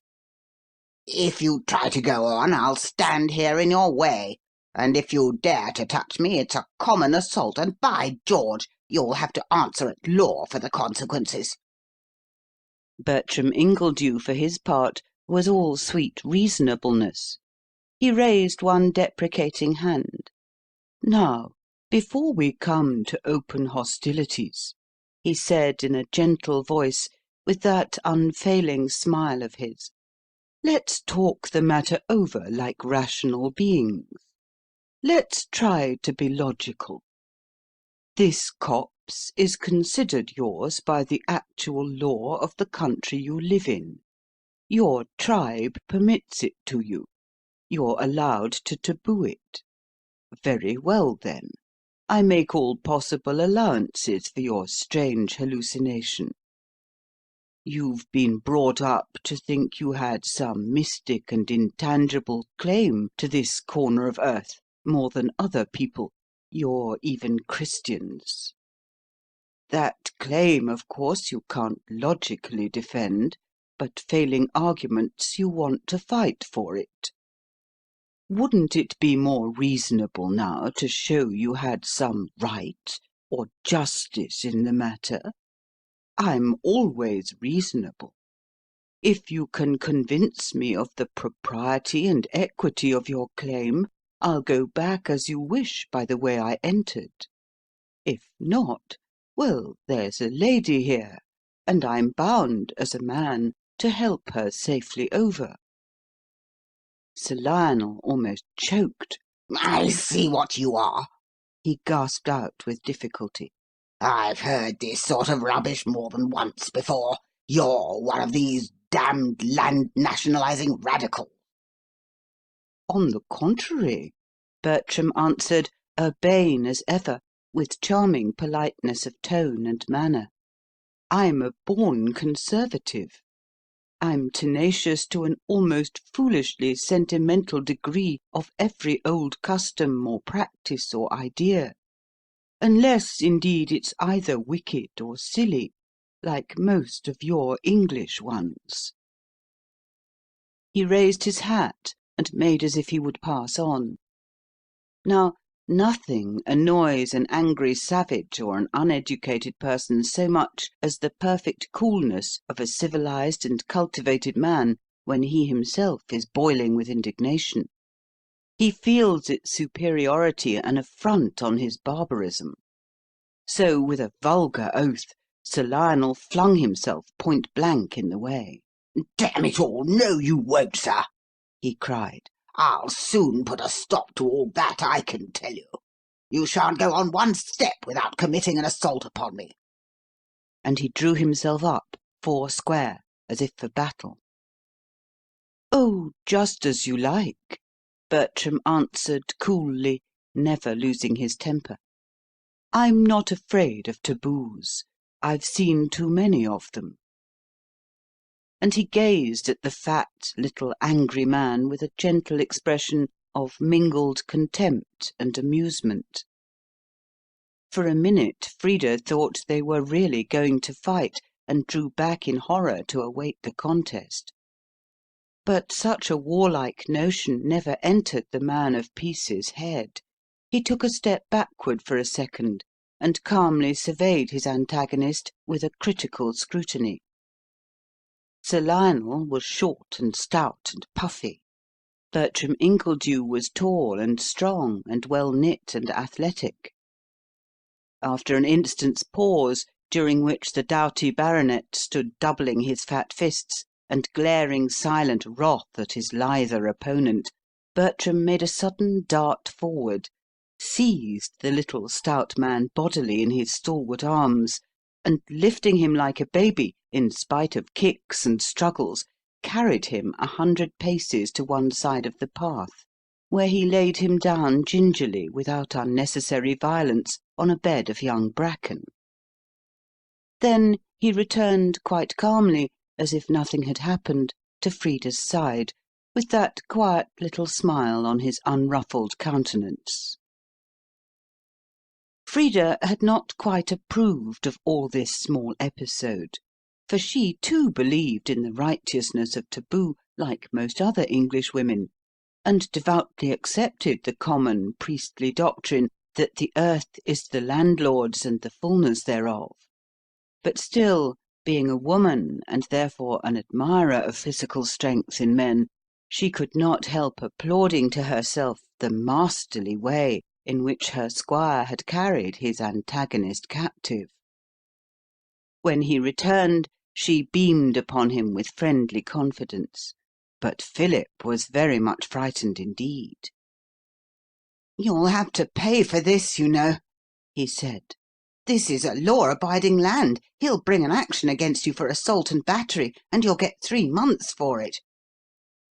"I don't think so," Bertram answered, still placid and unruffled. "There were 3 of us who saw him, and it was a very ignominious position indeed for a person who sets up to be a great chief in the country. He won't like the little boys on his own estate to know the great Sir Lionel was lifted up against his will, carried about, like a baby, and set down in a bracken bed. Indeed, I was more than sorry to have to do such a thing to a man of his years. But you see, he would have it. It's the only way to deal with these tabooing chiefs. You must face them and be done with it. In the Caroline Islands once, I had to do the same thing to a cazique who was going to cook and eat a very pretty young girl of his own retainers. He wouldn't listen to reason. The law was on his side. So, being happily not a law-abiding person myself, I took him up in my arms and walked off with him bodily, and was obliged to drop him down into a very painful bed of stinging plants like nettles, so as to give myself time to escape with the girl clear out of his clutches. I regretted having to do it so roughly, of course, but there was no other way out of it. As he spoke, for the first time it really came home to Frida's mind that Bertram Ingledew, standing there before her, regarded in very truth the Polynesian chief and Sir Lionel Longden as much about the same sort of unreasoning people, savages to be argued with and cajoled if possible, but if not, then to be treated with calm firmness and force, as an English officer on an exploring expedition might treat a wrathful Central African kinglet. And in a dim sort of way, too, it began to strike her by degrees that the analogy was a true one, that Bertram Ingledew, among the Englishmen with whom she was accustomed to mix, was like a civilized being in the midst of barbarians, who feel and recognize but dimly and half unconsciously his innate superiority. By the time they had reached the gate on the other side of the hangar, Sir Lionel overtook them, boiling over with indignation. "Your card, sir!" he gasped out inarticulately to the calmly innocent alien. "You must answer for all this. Your card, I say, instantly." Bertram looked at him with a fixed gaze. Sir Lionel, having had good proof of his antagonist's strength, kept his distance cautiously. "Certainly not, my good friend," Bertram replied in a firm tone. "Why should I, who am the injured and insulted party, assist you in identifying me? It was you who aggressed upon my free individuality. If you want to call in the aid of an unjust law to back up an unjust and irrational taboo, you must find out for yourself who I am and where I come from. But I wouldn't advise you to do anything so foolish. 3 of us here saw you in the ridiculous position into which by your obstinacy you compelled me to put you. And you wouldn't like to hear us recount it in public, with picturesque details, to your brother magistrates. Let me say one thing more to you," he added after a pause, in that peculiarly soft and melodious voice of his. "Don't you think, on reflection, even if you're foolish enough and illogical enough really to believe in the sacredness of the taboo by virtue of which you try to exclude your fellow tribesmen from their fair share of enjoyment of the soil of England? Don't you think you might at any rate exercise your imaginary powers over the land you arrogate to yourself with a little more gentleness and common politeness? How petty and narrow it looks to use even an undoubted right, far more a tribal taboo, in a tyrannical and needlessly aggressive manner. How mean and small and low and churlish. The damage we did your land, as you call it, if we did any at all, was certainly not a halfpenny worth. Was it consonant with your dignity as a chief in the tribe to get so hot and angry about so small a value? How grotesque to make so much fuss and noise about a matter of a halfpenny? We, who were the aggrieved parties, we, whom you attempted to debar by main force from the common human right to walk freely over earth wherever there's nothing sown or planted, and who were obliged to remove you as an obstacle out of our path at some personal inconvenience." He glanced askance at his clothes, crumpled and soiled by Sir Lionel's unseemly resistance. "We didn't lose our tempers or attempt to revile you. We were cool and collected. But a taboo must be on its very last legs when it requires the aid of terrifying notices at every corner in order to preserve it. And I think this of yours must be well on the way to abolition.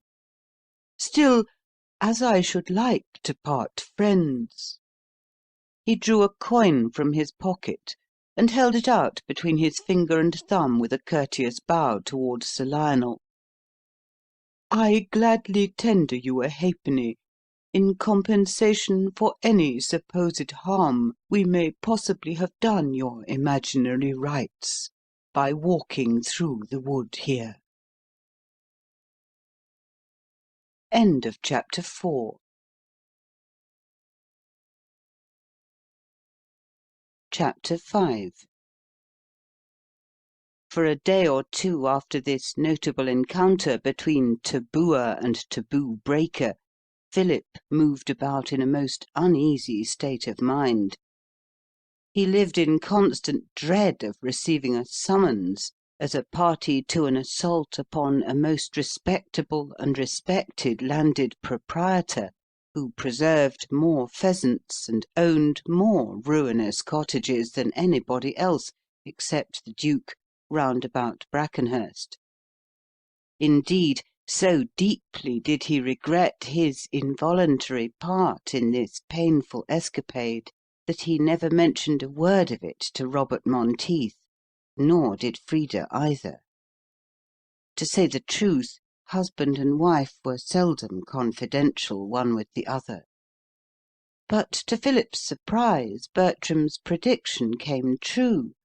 They never heard another word about the action for trespass, or the threatened prosecution for assault and battery.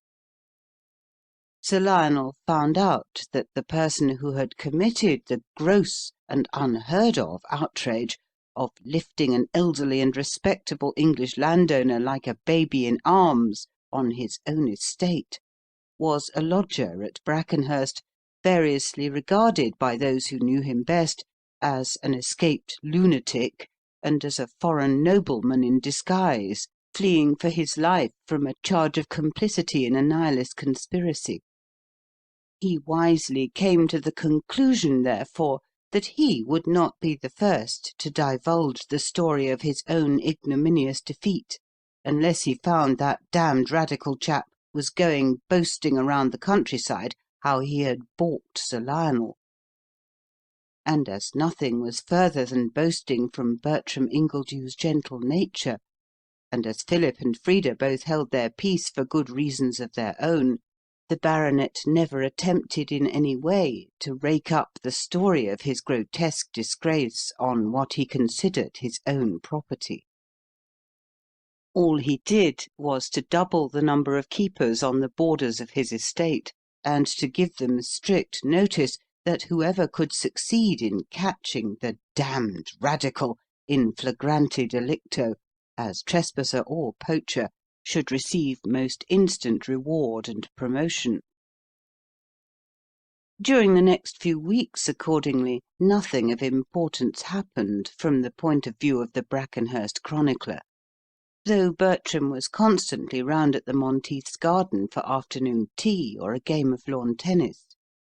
He was an excellent player. Lawn tennis was most popular at home, he said, in that same mysterious and non-committing phrase he so often made use of. Only he found the rackets and balls, very best London make, rather clumsy and awkward. He wished he had brought his own along with him when he came here. Philip noticed his style of service was particularly good, and even wondered at times he did not try to go in for the All England Championship. But Bertram surprised him by answering, with a quiet smile, that though it was an excellent amusement, he had too many other things to do with his time to make a serious pursuit of it. One day towards the end of June, the strange young man had gone round to the Grange (that was the name of Frida's house) for his usual relaxation after a very tiring and distressing day in London, on important business. The business, whatever it was, had evidently harrowed his feelings not a little, for he was sensitively organised. Frida was on the tennis lawn. She met him with much lamentation over the unpleasant fact that she had just lost a sister-in-law whom she had never cared for. "Well, but if you never cared for her," Bertram answered, looking hard into her lustrous eyes, "it doesn't much matter." "Oh, I shall have to go into mourning all the same," Frida continued somewhat pettishly, "and waste all my nice new summer dresses. It's such a nuisance." "Why do it, then?" Bertram suggested, watching her face very narrowly. "Well, I suppose because of what you would call a fetish," Frida answered, laughing. "I know it's ridiculous, but everybody expects it, and I'm not strong-minded enough to go against the current of what everybody expects of me." "You will be by and by," Bertram answered with confidence. "They're queer things, these death taboos. Sometimes people cover their heads with filth or ashes, and sometimes they bedizen them with crape and white streamers. In some countries the survivors are bound to shed so many tears to measure in memory of the departed, and if they can't bring them up naturally in sufficient quantities, they have to be beaten with rods, or pricked with thorns, or stung with nettles, till they've filled to the last drop the regulation bottle. In Swaziland, too, when the king dies, so the Queen told me, every family of his subjects has to lose one of its sons or daughters, in order that they may all truly grieve at the loss of their sovereign. I think there are more horrible and cruel devices in the way of death taboos and death customs than anything else I've met in my researches. Indeed, most of our nomologists at home believe that all taboos originally arose out of ancestral ghost worship, and sprang from the craven fear of dead kings or dead relatives. They think fetishes and gods and other imaginary supernatural beings were all in the last resort developed out of ghosts, hostile or friendly. And from what I see abroad, I incline to agree with them. But this mourning superstition, now, surely it must do a great deal of harm in poor households in England. People who can very ill afford to throw away good dresses must have to give them up and get new black ones, and that often at the very moment when they're just deprived of the aid of their only support and breadwinner. I wonder it doesn't occur to them that this is absolutely wrong, and that they oughtn't to prefer the meaningless fetish to their clear moral duty. "They're afraid of what people would say of them," Frida ventured to interpose. "You see, we're all so frightened of breaking through an established custom." "Yes, I notice that always, wherever I go in England," Bertram answered. "There's apparently no clear idea of what's right and wrong at all in the ethical sense, as apart from what's usual." I was talking to a lady up in London to-day about a certain matter I may perhaps mention to you by and by, when occasion serves. And she said she'd been always brought up to think so and so. It seemed to me a very queer substitute indeed for thinking." "I never thought of that," Frida answered slowly. "I've said the same thing 100 times over myself before now, and I see how irrational it is. But there, Mr. Ingledew, that's why I always like talking with you so much. You make one take such a totally new view of things." She looked down and was silent a minute. Her breast heaved and fell. She was a beautiful woman, very tall and queenly. Bertram looked at her and paused. Then he went on hurriedly, just to break the awkward silence. "And this dance at Exeter, then? I suppose you won't go to it?" "Oh, I can't, of course," Frida answered quickly. "And my 2 other nieces, Robert's side, you know, who have nothing at all to do with my brother Tom's wife out there in India, they'll be so disappointed. I was going to take them down to it. Nasty thing! How annoying of her! She might have chosen some other time to go and die, I'm sure, than just when she knew I wanted to go to Exeter." "Well, if it would be any convenience to you," Bertram put in with a serious face. "I'm rather busy on Wednesday, but I could manage to take up a portmanteau to town with my dress things in the morning, meet the girls at Paddington, and run down by the evening express in time to go with them to the hotel you meant to stop at.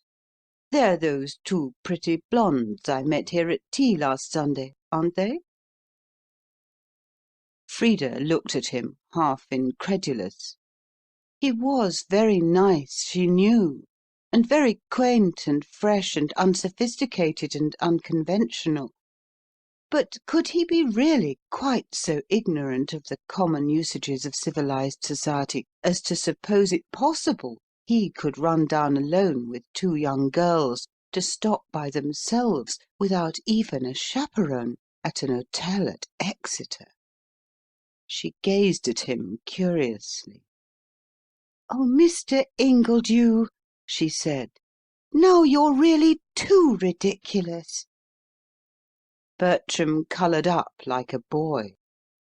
If she had been in any doubt before as to his sincerity and simplicity, she could be so no longer. "Oh, I forgot about the taboo," he said. "I'm so sorry I hurt you. I was only thinking what a pity those 2 nice girls should be cheated out of their expected pleasure by a silly question of pretended mourning, where even you yourself, who have got to wear it, don't assume that you feel the slightest tinge of sorrow. I remember now, of course, what a lady told me in London the other day. Your young girls aren't even allowed to go out travelling alone without their mother or brothers, in order to taboo them absolutely beforehand for the possible husband who may some day marry them. It was a pitiful tale. I thought it almost painful and shocking." "But you don't mean to say," Frida cried, equally shocked and astonished in her turn, "that you'd let young girls go out alone anywhere with unmarried men? Goodness gracious, how dreadful!" "Why not?" Bertram asked, with transparent simplicity. "Why, just consider the consequences!" Frida exclaimed with a blush, after a moment's hesitation. "There couldn't be any consequences unless they both liked and respected one another," Bertram answered in the most matter-of-course voice in the world. And if they do that, we think at home it's nobody's business to interfere in any way with the free expression of their individuality in this, the most sacred and personal matter of human intercourse. It's the one point of private conduct about which we're all at home most sensitively anxious not to meddle, to interfere, or even to criticize.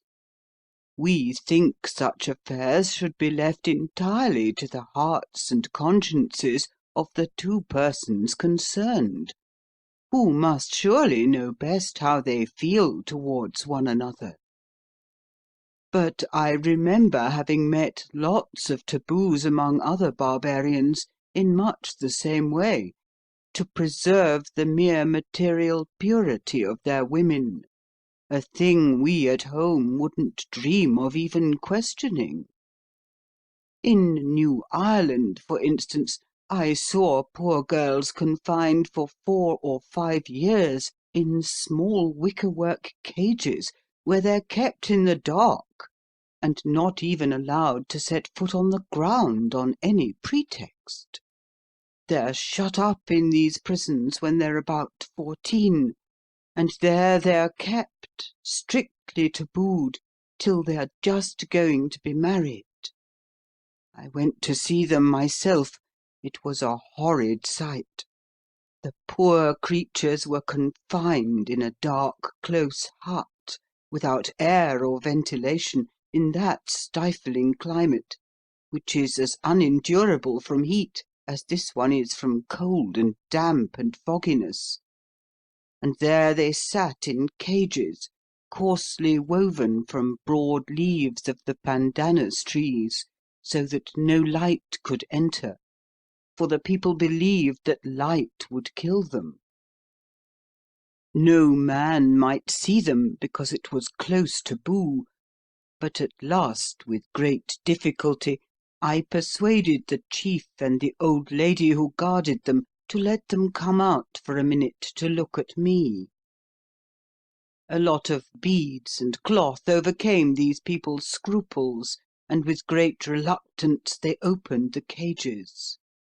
But only the old woman looked. The chief was afraid, and turned his head the other way, mumbling charms to his fetish. Out they stole one by one, poor souls, ashamed and frightened, hiding their faces in their hands, thinking I was going to hurt them or eat them, just as your nieces would do if I proposed today to take them to Exeter. And a dreadful sight they were, cramped with long sitting in one close position, and their eyes all blinded by the glare of the sunlight after the long darkness. I've seen women shut up in pretty much the same way in other countries, but I never saw quite so bad a case as this of New Ireland." "Well, you can't say we've anything answering to that in England," Frida put in, looking across at him with her frank, open countenance. "No, not quite like that in detail, perhaps, but pretty much the same in general principle," Bertram answered warmly. "Your girls here are not cooped up in actual cages, but they're confined in barrack schools, as like prisons as possible, and they're repressed at every turn in every natural instinct of play or society. They mustn't go here or they mustn't go there. They mustn't talk to this one or to that one. They mustn't do this or that or the other. Their whole life is bound round, I'm told, by a closely woven web of restrictions and restraints, which have no other object or end in view than the interests of a purely hypothetical husband. The Chinese cramp their women's feet to make them small and useless. You cramp your women's brains for the self-same purpose. Even light's excluded, for they mustn't read books that would make them think. They mustn't be allowed to suspect the bare possibility that the world may be otherwise than as their priests and nurses and grandmothers tell them, though most even of your own men know it well to be something quite different. Why, I met a girl at that dance I went to in London the other evening, who told me she wasn't allowed to read a book called Tess of the d'Urbervilles that I'd read myself, and that seemed to me one of which every young girl and married woman in England ought to be given a copy. It was the one true book I had seen in your country. And another girl wasn't allowed to read another book, which I've since looked at, called Robert Elsmere. An ephemeral thing enough in its way, I don't doubt, but proscribed in her case, for no other reason on earth than because it expressed some mild disbelief as to the exact literary accuracy of those Lower Syrian pamphlets to which your priests attach such immense importance. "Oh, Mr. Ingledew!" Frida cried, trembling, yet profoundly interested. "If you talk like that any more, I shan't be able to listen to you." "There it is, you see," Bertram continued, with a little wave of the hand. "You've been so blinded and bedimmed by being deprived of light when a girl, that now, when you see even a very faint ray, it dazzles you and frightens you. That mustn't be so. It needn't, I feel confident. I shall have to teach you how to bear the light. Your eyes, I know, are naturally strong. You were an eagle born. You'd soon get used to it." Frida lifted them slowly, those beautiful eyes, and met his own with genuine pleasure. "Do you think so?" she asked, half whispering. In some dim, instinctive way, she felt this strange man was a superior being, and that every small crumb of praise from him was well worth meriting. "Why, Frida, of course I do," he answered, without the least sense of impertinence. "Do you think if I didn't I'd have taken so much trouble to try and educate you?" For he had talked to her much in their walks on the hillside. Frida did not correct him for his bold application of her Christian name, though she knew she ought to. She only looked up at him and answered gravely, "I certainly can't let you take my nieces to Exeter." "I suppose not," he replied, hardly catching at her meaning. "One of the girls at that dance the other night told me a great many queer facts about your taboos on these domestic subjects. So I know how stringent and how unreasoning they are. And indeed I found out a little bit for myself, for there was one nice girl there to whom I took a very great fancy, and I was just going to kiss her as I said good night, when she drew back suddenly, almost as if I'd struck her, though we'd been talking together quite confidentially a minute before. I could see she thought I really meant to insult her. Of course I explained it was only what I'd have done to any nice girl at home under similar circumstances, but she didn't seem to believe me. And the oddest part of it all was that all the time we were dancing I had my arm round her waist, as all the other men had theirs round their partners. And at home we consider it a much greater proof of confidence and affection to be allowed to place your arm round a lady's waist than merely to kiss her." Frida felt the conversation was beginning to travel beyond her ideas of propriety, so she checked its excursions by answering gravely, "Oh, Mr. Ingledew, you don't understand our code of morals.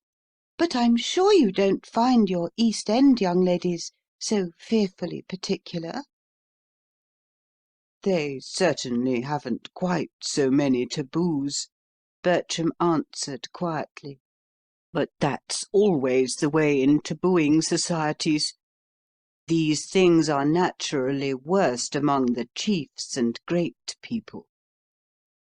I remember when I was stopping among the Ot Danoms of Borneo, the daughters of chiefs and great sun-descended families were shut up at 8 or 10 years old in a little cell or room as a religious duty, and cut off from all intercourse with the outside world for many years together.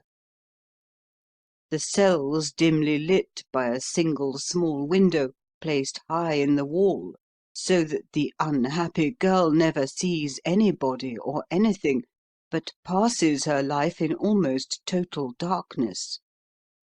She mayn't leave the room on any pretext whatever, not even for the most pressing and necessary purposes.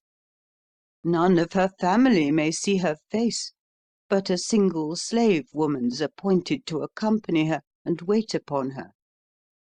Long want of exercise stunts her bodily growth, and when at last she becomes a woman and emerges from her prison, her complexion has grown wan and pale and wax-like. They take her out in solemn guise and show her the sun, the sky, the land, the water, the trees, the flowers, and tell her all their names, as if to a new-born creature. Then a great feast is made, a poor crouching slave is killed with a blow of the sword, and the girl is solemnly smeared with his reeking blood by way of initiation. But this is only done, of course, with the daughters of wealthy and powerful families. And I find it pretty much the same in England. In all these matters, your poorer classes are relatively pure and simple and natural. It's your richer and worse and more selfish classes among whom sex taboos are strongest and most unnatural." Frida looked up at him a little pleadingly. "Do you know, Mr. Ingledew," she said in a trembling voice, "I'm sure you don't mean it for intentional rudeness, but it sounds to us very like it when you speak of our taboos and compare us openly to these dreadful savages. I'm a woman, I know, but I don't like to hear you speak so about my England." The words took Bertram fairly by surprise.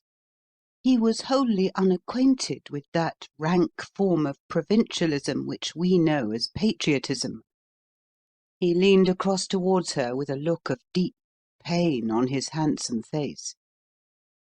"Oh, Mrs. Monteith," he cried earnestly, "if you don't like it, I'll never again speak of them as taboos in your presence. I didn't dream you could object. It seems so natural to us, well, to describe like customs by like names in every case. But if it gives you pain, why, sooner than do that, I'd never again say a single word while I live about an English custom." His face was very near hers, and he was a son of Adam like all the rest of us, not a being of another sphere, as Frida was sometimes half tempted to consider him. What might next have happened he himself hardly knew, for he was an impulsive creature, and Frida's rich lips were full and crimson, had not Philip's arrival with the two Miss Hardys to make up a set diverted for the moment the nascent possibility of a leading incident. End of chapter 5. Chapter 6. It was a Sunday afternoon in full July, and a small party was seated under the spreading mulberry tree on the Monteiths' lawn. General Claviger was of the number, that well-known constructor of scientific frontiers in India or Africa, and so was Dean Chalmers, the popular preacher, who had come down for the day from his London house to deliver a sermon on behalf of the Society for Superseding the Existing Superstitions of China and Japan by the Dying Ones of Europe. Philip was there too, enjoying himself thoroughly in the midst of such good company. And so was Robert Monteith, bleak and grim as usual, but deeply interested for the moment in dividing metaphysical and theological cobwebs with his friend the Dean, who, as a brother Scotsman, loved a good discussion better almost than he loved a good discourse. General Claviger, for his part, was congenially engaged in describing to Bertram his pet idea for a campaign against the Mahdi and his men in the interior of the Sudan. Bertram rather yawned through that technical talk. He was a man of peace, and schemes of organised bloodshed interested him no more than the details of a projected human sacrifice given by a Central African chief with native gusto would interest an average European gentleman. At last, however, the General happened to say casually, I forget the exact name of the place I mean. I think it's Malolo, but I have a very good map of all the district at my house down at Wanborough. What? Wanborough in Northamptonshire? Bertram exclaimed with sudden interest. Do you really live there? I'm lord of the manor, General Claviger answered, with a little access of dignity. The Clavigers or Clavigeros were a Spanish family of Andalusian origin, who settled down at Wanborough under Philip and Mary, and retained the manor, no doubt by conversion to the Protestant side, after the accession of Elizabeth. That's interesting to me, Bertram answered, with his frank and fearless truthfulness. Because my people came originally from Wanborough before they emigrated. Philip, listening askance, pricked up his ears eagerly at the tell-tale phrase. After all, then, a colonist. But they weren't anybody distinguished. Certainly not lords of the manor, he added hastily, as the General turned a keen eye on him. Are there any Ingledews living now in the Wanborough district? One likes, as a matter of scientific heredity, to know all one can about one's ancestors and one's county and one's collateral relatives. Well, there are some Ingledews just now at Wanborough, the General answered, with some natural hesitation, surveying the tall, handsome young man from head to foot, not without a faint touch of soldierly approbation. But they can hardly be your relatives, however remote. They're people in a most humble sphere of life. Unless, indeed... Well, we know the vicissitudes of families. Perhaps your ancestors and the Ingledews that I know drifted apart a long time ago. Is he a cobbler? Bertram inquired, without a trace of mauvaise honte. The General nodded. Well, yes, he said politely. That's exactly what he is, though, as you seem to be asking about presumed relations, I didn't like to mention it. Oh, then, he's my ancestor, Bertram put in, quite pleased at the discovery. That is to say, he added after a curious pause, my ancestor's descendant. Almost all my people, a little way back, you see, were shoemakers or cobblers."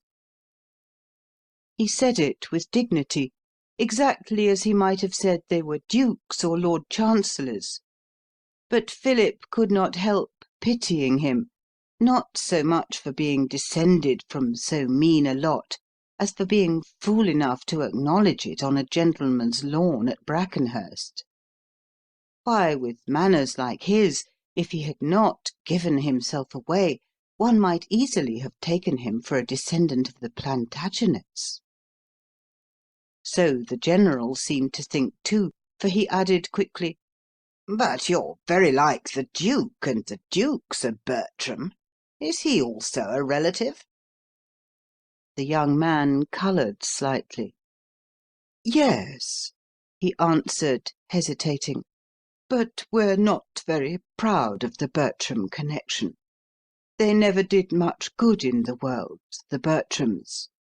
I bear the name, one may almost say by accident, because it was handed down to me by my grandfather Ingledew, who had Bertram blood, but was a vast deal a better man than any other member of the Bertram family." "I'll be seeing the Duke on Wednesday," the General put in with marked politeness. "and I'll ask him, if you like, about your grandfather's relationship. Who was he, exactly? And what was his connection with the present man or his predecessor?" "Oh, don't, please," Bertram put in, half pleadingly, it is true, but still with that same ineffable and indefinable air of a great gentleman that never for a moment deserted him. "The Duke would never have heard of my ancestors, I'm sure, and I particularly don't want to be mixed up with the existing Bertrams in any way." He was happily innocent and ignorant of the natural interpretation the others would put upon his reticence, after the true English manner. But still he was vaguely aware, from the silence that ensued for a moment after he ceased, that he must have broken once more some important taboo, or offended once more some much revered fetish. To get rid of the awkwardness, he turned quietly to Frida. "What do you say, Mrs. Monteith," he suggested, "to a game of tennis?" As bad luck would have it, he had floundered from one taboo headlong into another. The Dean looked up open-mouthed with a sharp glance of inquiry. Did Mrs. Monteith, then, permit such frivolities on the Sunday? "You forget what day it is, I think," Frida interposed gently, with a look of warning. Bertram took the hint at once. "So I did," he answered quickly. "At home, you see, we let no man judge us of days and of weeks and of times and of seasons. It puzzles us so much. With us, what's wrong today can never be right and proper tomorrow." "But surely," the Dean said, bristling up, "some day is set apart in every civilized land for religious exercises." "Oh, no," Bertram replied, falling incautiously into the trap. "We do right every day of the week alike, and never do puja of any sort at any time." "Then where do you come from?" the Dean asked severely, pouncing down upon him like a hawk. "I've always understood the very lowest savages have at least some outer form or shadow of religion." "Yes, perhaps so, but we're not savages, either low or otherwise," Bertram answered cautiously, perceiving his error. "And as to your other point, for reasons of my own, I prefer for the present not to say where I come from. You wouldn't believe me if I told you, as you didn't, I saw, about my remote connection with the Duke of East Anglia's family. and we're not accustomed, where I live, to be disbelieved or doubted. It's perhaps the one thing that really almost makes us lose our tempers.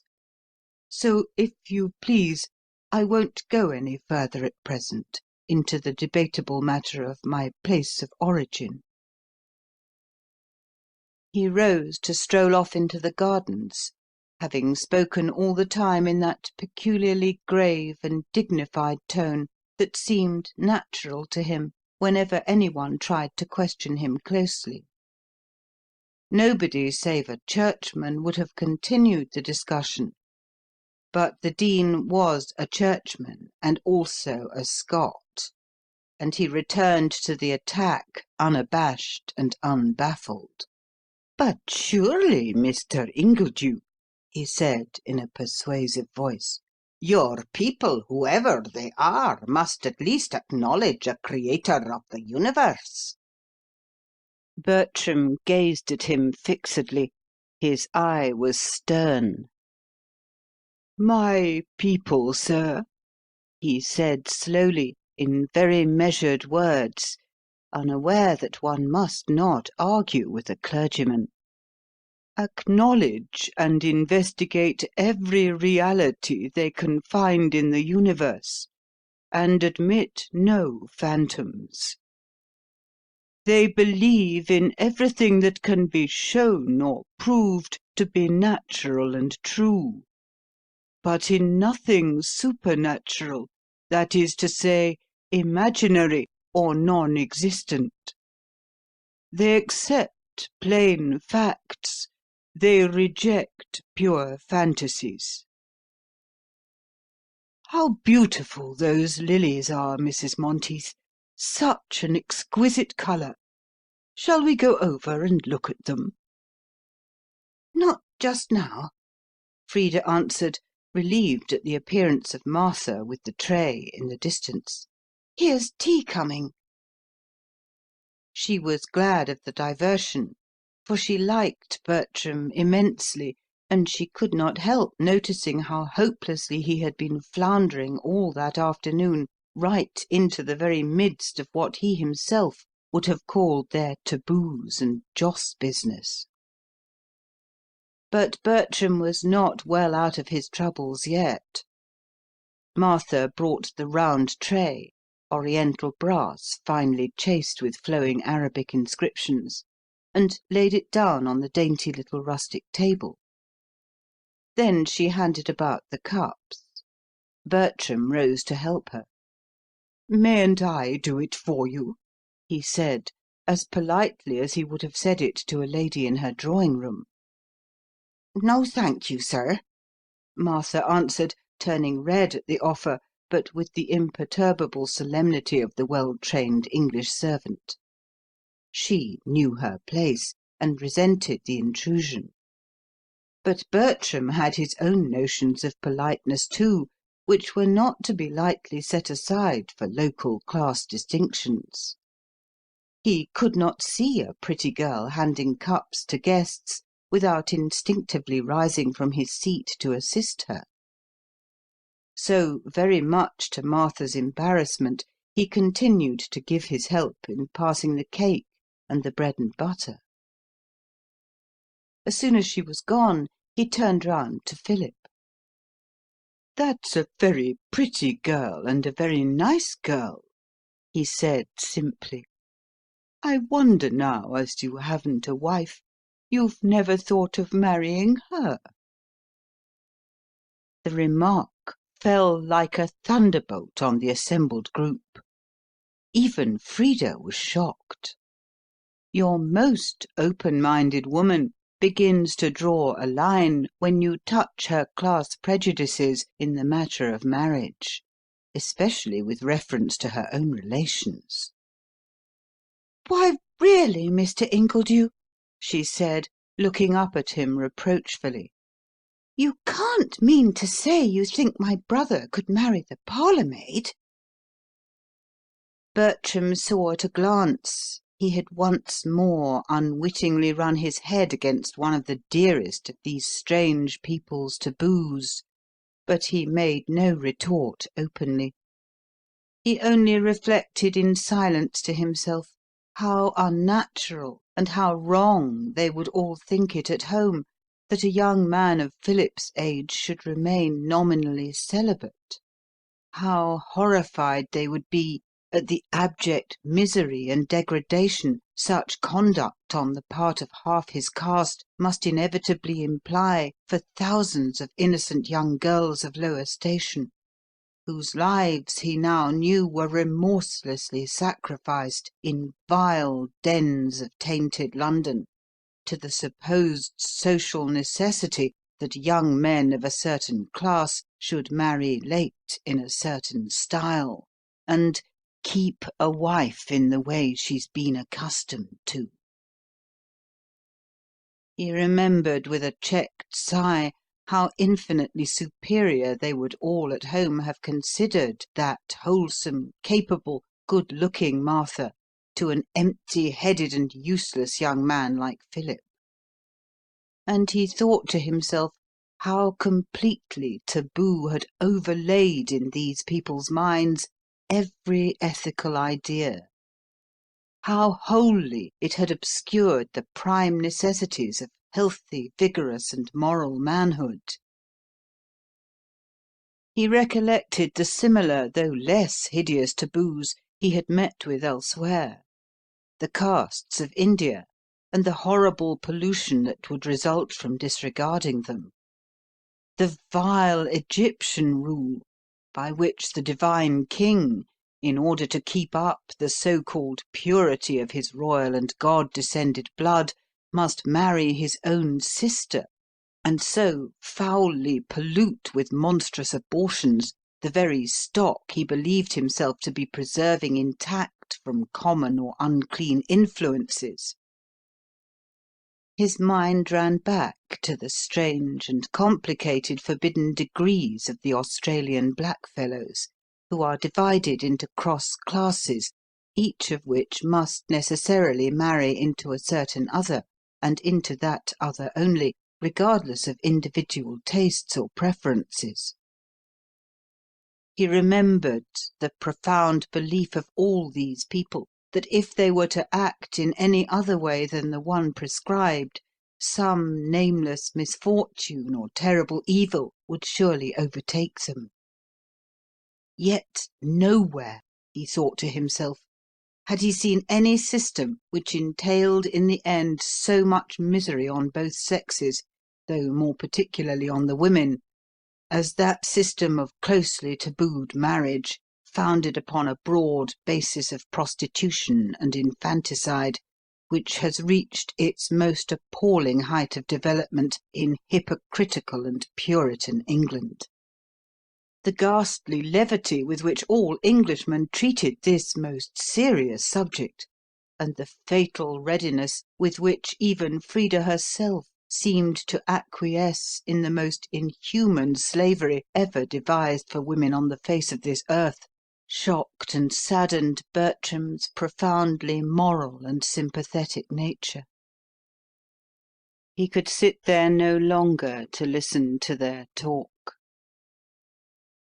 He bethought him at once of the sickening sights he had seen the evening before in a London music hall, of the corrupting mass of filth underneath, by which alone this abomination of iniquity could be kept externally decent, and this vile system of false celibacy whitened outwardly to the eye like oriental sepulchres. And he strolled off by himself into the shrubbery, very heavy in heart, to hide his real feelings from the priest and the soldier, whose coarser-grained minds could never have understood the enthusiasm of humanity which inspired and informed him. Frida rose and followed him, moved by some unconscious wave of instinctive sympathy. The four children of this world were left together on the lawn by the rustic table, to exchange views by themselves on the extraordinary behaviour and novel demeanour of the mysterious alien. End of chapter 6. Chapter 7. As soon as he was gone, a sigh of relief ran half unawares through the little square party. They felt some unearthly presence had been removed from their midst. General Claviger turned to Monteith. That's a curious sort of chap, He said slowly, in his military way. Who is he, and where does he come from? Ah, where does he come from? That's just the question, Monteith answered, lighting a cigar and puffing away dubiously. Nobody knows. He's a mystery. He poses in the role. You'd better ask Philip. It was he who brought him here. I met him accidentally in the street, Philip answered with an apologetic shrug, by no means well pleased at being thus held responsible for all the stranger's moral and social vagaries. It's the merest chance acquaintance. I know nothing of his antecedents. I lent him a bag, and he's fastened himself upon me ever since like a leech, and come constantly to my sister's. But I haven't the remotest idea who he is or where he hails from. He keeps his business wrapped up from all of us in the profoundest mystery. He's a gentleman, anyhow, the General put in with military decisiveness. How manly of him to acknowledge at once about the cobbler being probably a near relation. Most men, you know, Christie, would have tried to hide it. He didn't for a second. He admitted his ancestors had all been cobblers, till quite a recent period. Philip was astonished at this verdict of the General's, for he himself, on the contrary, had noted with silent scorn that very remark as a piece of supreme and hopeless stupidity on Bertram's part. No fellow can help having a cobbler for a grandfather, of course, but he need not be such a fool as to volunteer any mention of the fact spontaneously.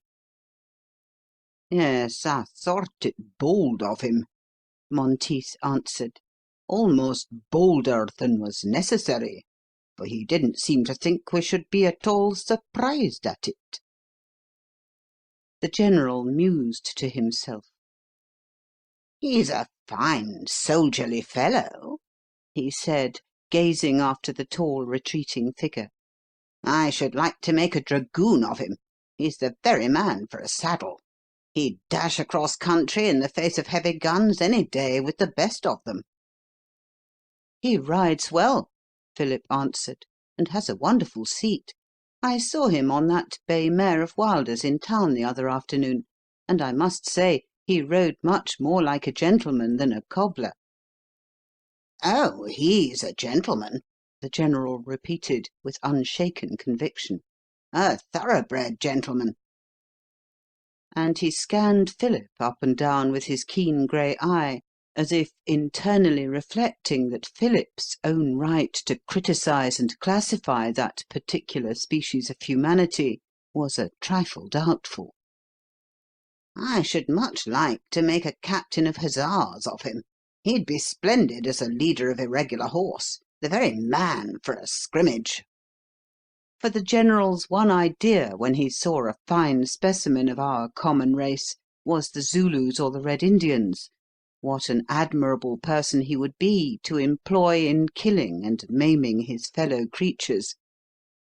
He'd be better engaged so, the Dean murmured reflectively, than in diffusing these horrid revolutionary and atheistical doctrines. For the Church was, as usual, in accord with the sword, theoretically all peace, practically all bloodshed and rapine and aggression, and anything that was not his own opinion envisaged itself always to the Dean's crystallized mind as revolutionary and atheistic. He's very like the Duke, though, General Claviger went on, after a moment's pause, during which everybody watched Bertram and Frida disappearing down the walk, round a clump of syringas. Very like the Duke. And you saw he admitted some sort of relationship, though he didn't like to dwell upon it. You may be sure he's a by-blow of the family somehow. One of the Bertrams, perhaps the old Duke who was out in the Crimea, may have formed an attachment for one of these Ingledew girls, the cobbler's sisters. I dare say they were no better in their conduct than they ought to be, and this may be the consequence.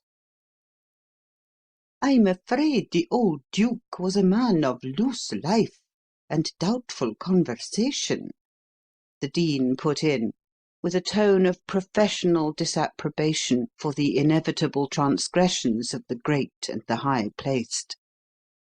He didn't seem to set the example he ought to have done to his poorer brethren. Oh, he was a thorough old rip, the Duke, if it comes to that, General Claviger responded, twirling his white moustache. And so's the present man, a rip of the first water. They're a regular bad lot, the Bertrams, root and stock. They never set an example of anything to anybody, bar horse breeding, as far as I'm aware, and even at that their trainers have always fairly cheated 'em. The present Duke's a most exemplary churchman, the Dean interposed, with Christian charity for a nobleman of position. He gave us a couple of thousand last year for the Cathedral Restoration Fund. And that would account, Philip put in, returning abruptly to the previous question, which had been exercising him meanwhile, for the peculiarly distinguished air of birth and breeding this man has about him.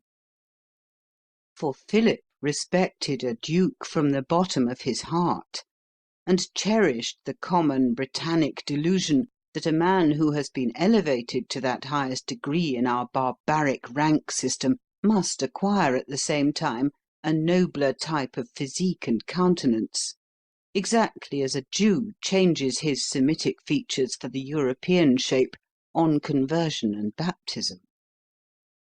Oh, dear, no, the General answered in his most decided voice.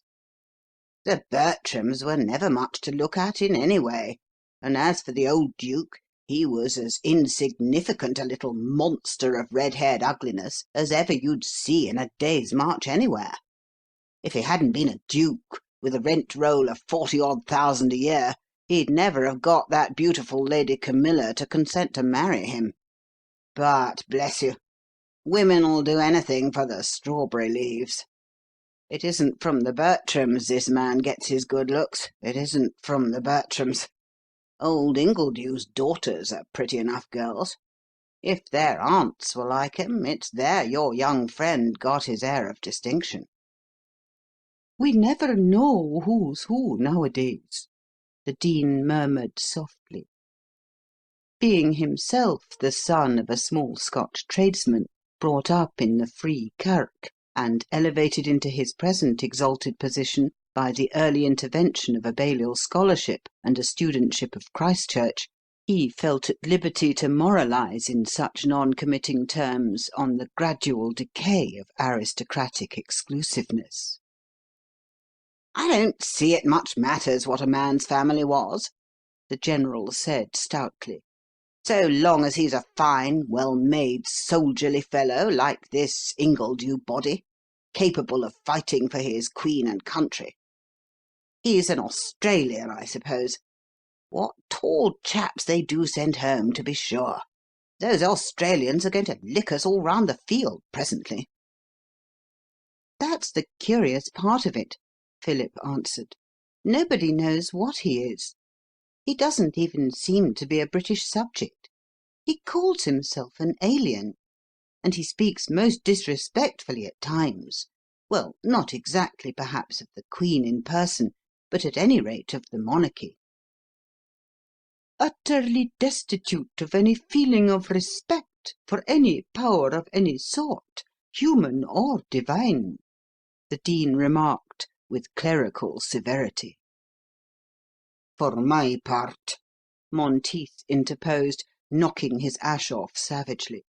I think the man's a swindler, and the more I see of him, the less I like him. He's never explained to us how he came here at all, or what the dickens he came for. He refuses to say where he lives, or what's his nationality. He poses as a sort of unexplained Caspar Hauser. In my opinion, these mystery men are always impostors. He had no letters of introduction to anybody at Brackenhurst, and he thrust himself upon Philip in a most peculiar way, ever since which he's insisted upon coming to my house almost daily. I don't like him myself. It's Mrs. Monteith who insists upon having him here. He fascinates me, the General said frankly. I don't at all wonder the women like him. As long as he was by, though I don't agree with one word he says, I couldn't help looking at him and listening to him intently. So he does me, Philip answered, since the General gave him the cue. And I notice it's the same with people in the train. They always listen to him, though sometimes he preaches the most extravagant doctrines. Oh, much worse than anything he said here this afternoon. He's really quite eccentric. What sort of doctrines? The Dean inquired, with languid zeal. Not, I hope, irreligious? Oh, dear, no, Philip answered. Not that so much. He troubles himself very little, I think, about religion. Social doctrines, don't you know? Such very queer views about women and so forth. Indeed, the Dean said quickly, drawing himself up very stiff. For you touch the ark of God for the modern cleric when you touch the question of the relations of the sexes. And what does he say? It's highly undesirable men should go about the country inciting to rebellion on such fundamental points of moral order, in public railway carriages. For it is a peculiarity of minds constituted like the Dean's, say 99% of the population, to hold that the more important a subject is to our general happiness, the less ought we all to think about it and discuss it. Why, he has very queer ideas, Philip went on, slightly hesitating. For he shared the common vulgar inability to phrase exposition of a certain class of subjects in any but the crudest and ugliest phraseology. He seems to think, don't you know, that recognized forms of vice, well, what all young men do, you know what I mean. Of course it's not right, but still they do them. The Dean nodded a cautious acquiescence. He thinks they're horribly wrong and distressing, but he makes nothing at all of the virtue of decent girls and the peace of families.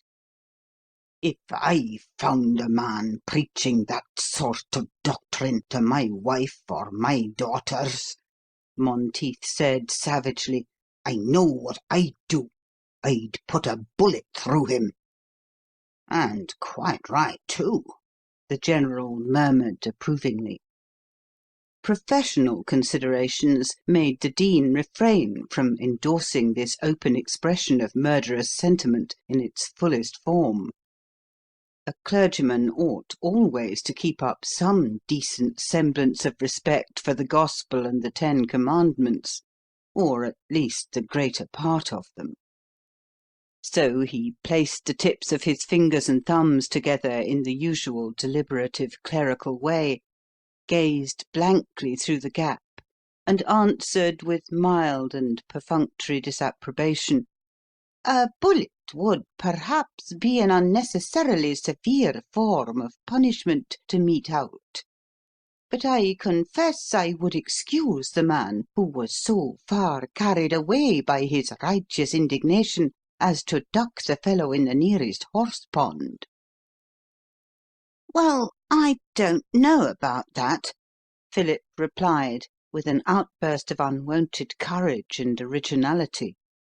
For he was beginning to like, and he had always from the first respected, Bertram. "There's something about the man that makes me feel, even when I differ from him most, that he believes it all, and is thoroughly in earnest. I dare say I'm wrong, but I always have a notion he's a better man than me, in spite of all his nonsense, higher and clearer and differently constituted, and that if only I could climb to just where he has got, perhaps I should see things in the same light that he does." It was a wonderful speech for Philip, a speech above himself. But all the same, by a fetch of inspiration, he actually made it. Intercourse with Bertram had profoundly impressed his feeble nature. But the Dean shook his head. "A very undesirable young man for you to see too much of, I'm sure, Mr. Christie," he said, with marked disapprobation. For, in the Dean's opinion, it was a most dangerous thing for a man to think, especially when he's young. Thinking is, of course, so likely to unsettle him. The General, on the other hand, nodded his stern grey head once or twice, reflectively. "He's a remarkable young fellow," he said after a pause. "A most remarkable young fellow. As I said before, he somehow fascinates me. I'd immensely like to put that young fellow into a smart hussar uniform, mount him on a good charger of the Punjab breed, and send him helter-skelter, pull-devil, pull-baker, among my old friends the Duranis on the north-west frontier." End of chapter 7. Chapter 8. While the men talked thus, Bertram Ingledew's ears ought to have burned behind the bushes, but, to say the truth, he cared little for their conversation, for had he not turned aside down one of the retired gravel paths in the garden, alone with Frida? "That's General Claviger of Herat, I suppose," he said in a low tone, as they retreated out of earshot beside the clump of syringas. "What a stern old man he is, to be sure, with what a stern old face. He looks like a person capable of doing or ordering all the strange things I've read of him in the papers." "Oh, yes," Frida answered, misunderstanding for the moment her companion's meaning. "He's a very clever man, I believe, and a most distinguished officer." Bertram smiled in spite of himself. "Oh, I didn't mean that," he cried, with the same odd gleam in his eyes Frida had so often noticed there. "I meant he looked capable of doing or ordering all the horrible crimes he's credited with in history.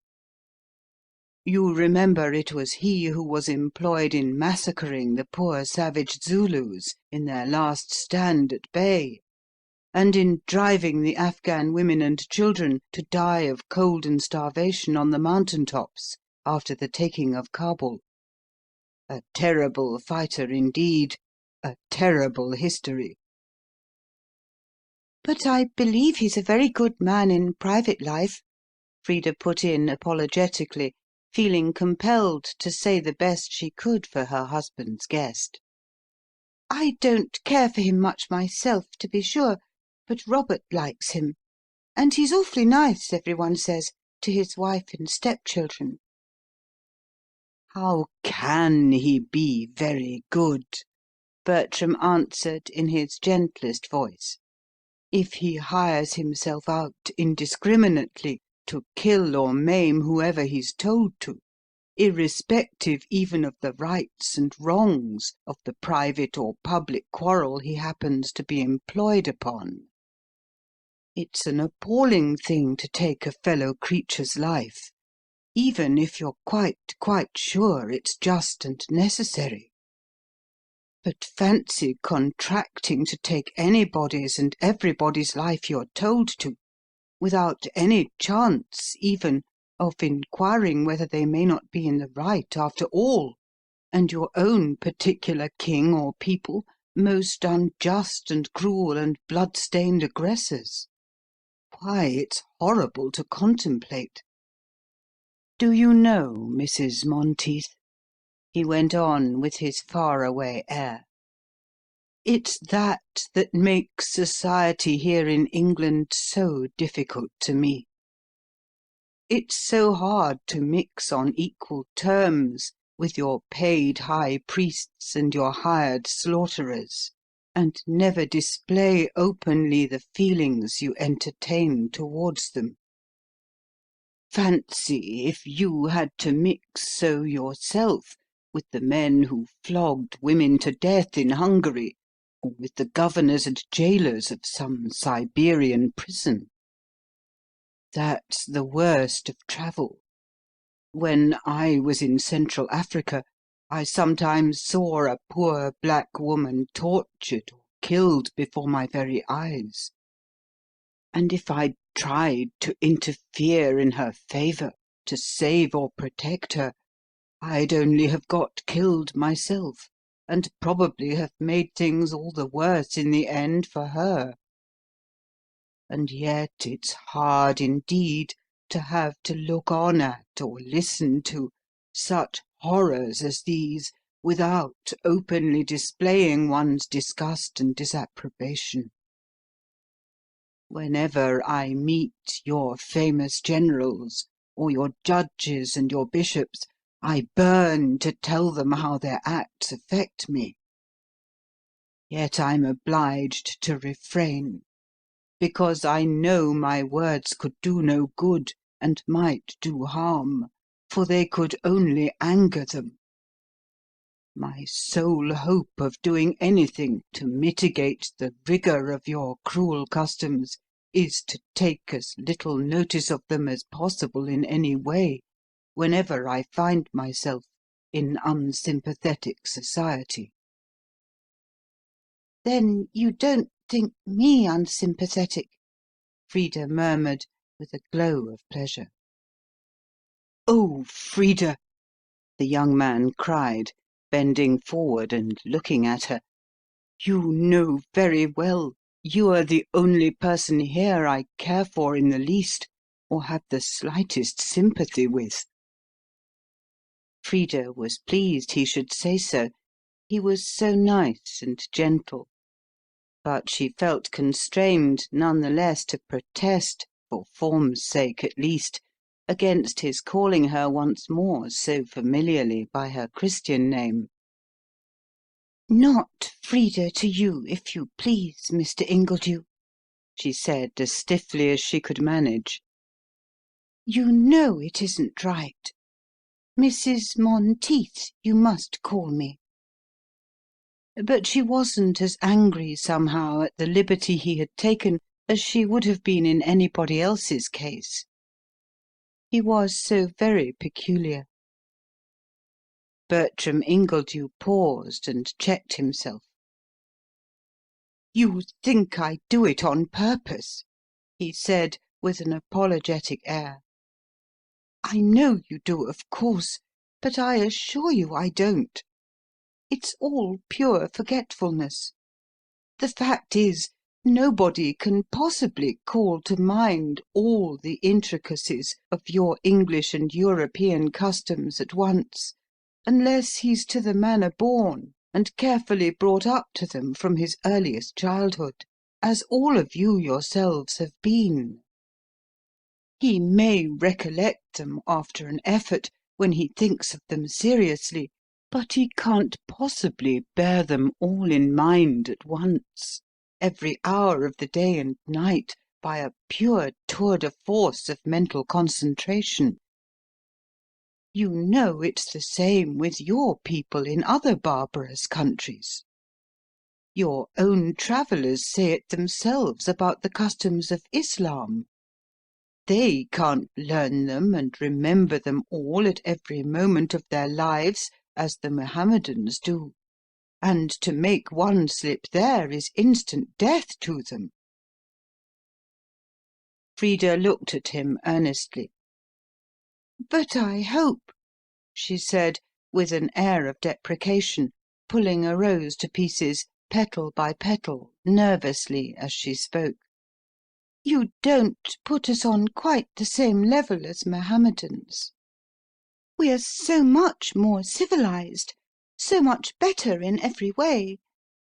Do you know, Mr. Ingledew," and she hesitated for a minute, "I can't bear to differ from you or blame you in anything, because you always appear to me so wise and good and kind-hearted and reasonable. But it often surprises me and even hurts me when you seem to talk of us all as if we were just so many savages. You're always speaking about taboo and castes and puja and fetishes as if we weren't civilized people at all, but utter barbarians. Now, don't you think, don't you admit yourself, it's a wee bit unreasonable, or at any rate impolite, of you?" Bertram drew back with a really pained expression on his handsome features. "Oh, Mrs. Monteith," he cried. "Frida, I'm so sorry if I've seemed rude to you. It's all the same thing, pure human inadvertence, inability to throw myself into so unfamiliar an attitude.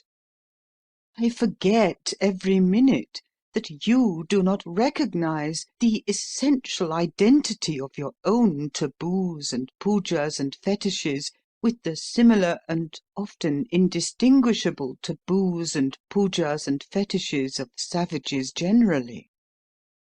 They all come from the same source, and often retain to the end, as in your temple superstitions and your marriage superstitions, the original features of their savage beginnings. And as to your being comparatively civilized, I grant you that at once. Only it doesn't necessarily make you one bit more rational, certainly not one bit more humane or moral or brotherly in your actions." "I don't understand you," Frida cried, astonished.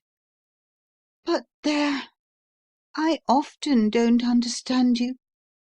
Only I know, when you've explained things, I shall see how right you are." Bertram smiled a quiet smile.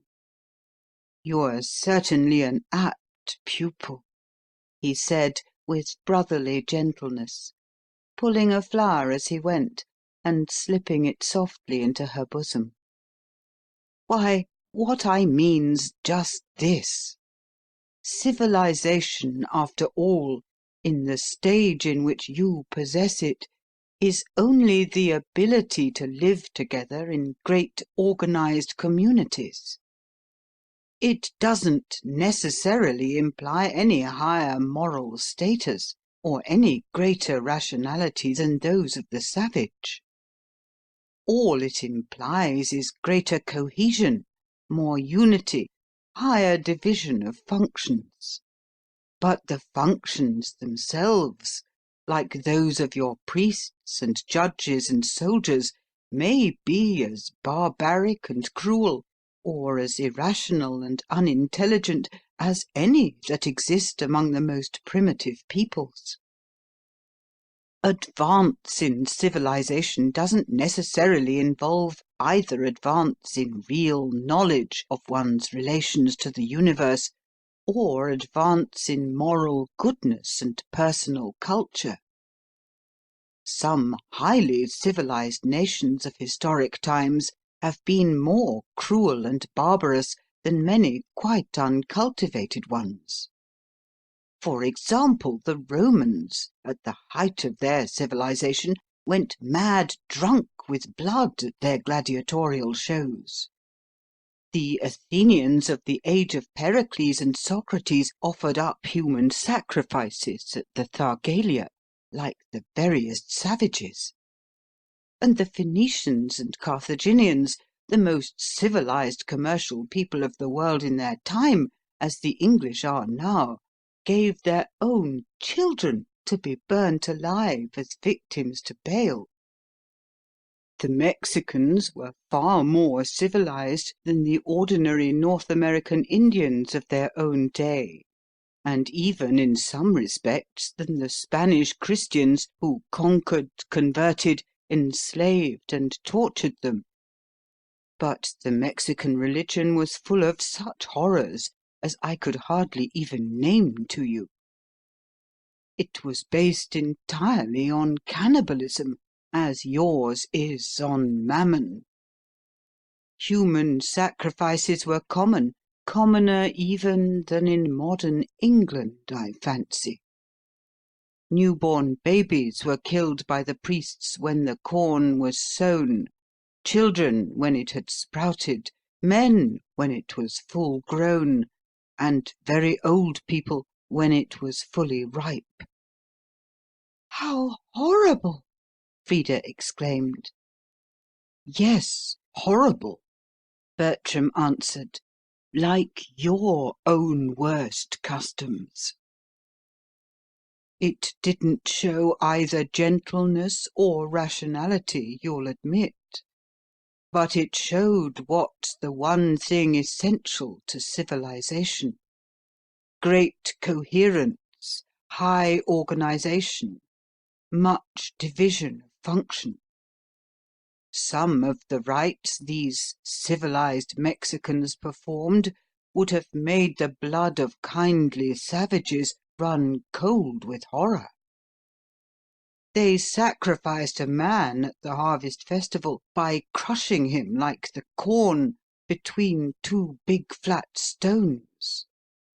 Sometimes the priests skinned their victim alive and wore his raw skin as a mask or covering, and danced hideous dances so disguised in honour of the hateful deities whom their fancies had created.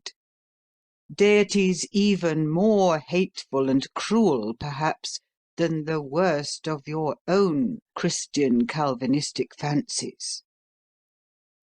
I can't see, myself, that civilized people are one whit the better in all these respects than the uncivilized barbarian. They pull together better, that's all. But war, bloodshed, superstition, fetish worship, religious rites, castes, class distinctions, sex taboos, restrictions on freedom of thought, on freedom of action, on freedom of speech, on freedom of knowledge, are just as common in their midst as among the utterly uncivilized. "Then what you yourself aim at," Frida said, looking hard at him, for he spoke very earnestly, "what you yourself aim at is—" Bertram's eyes came back to solid earth with a bound.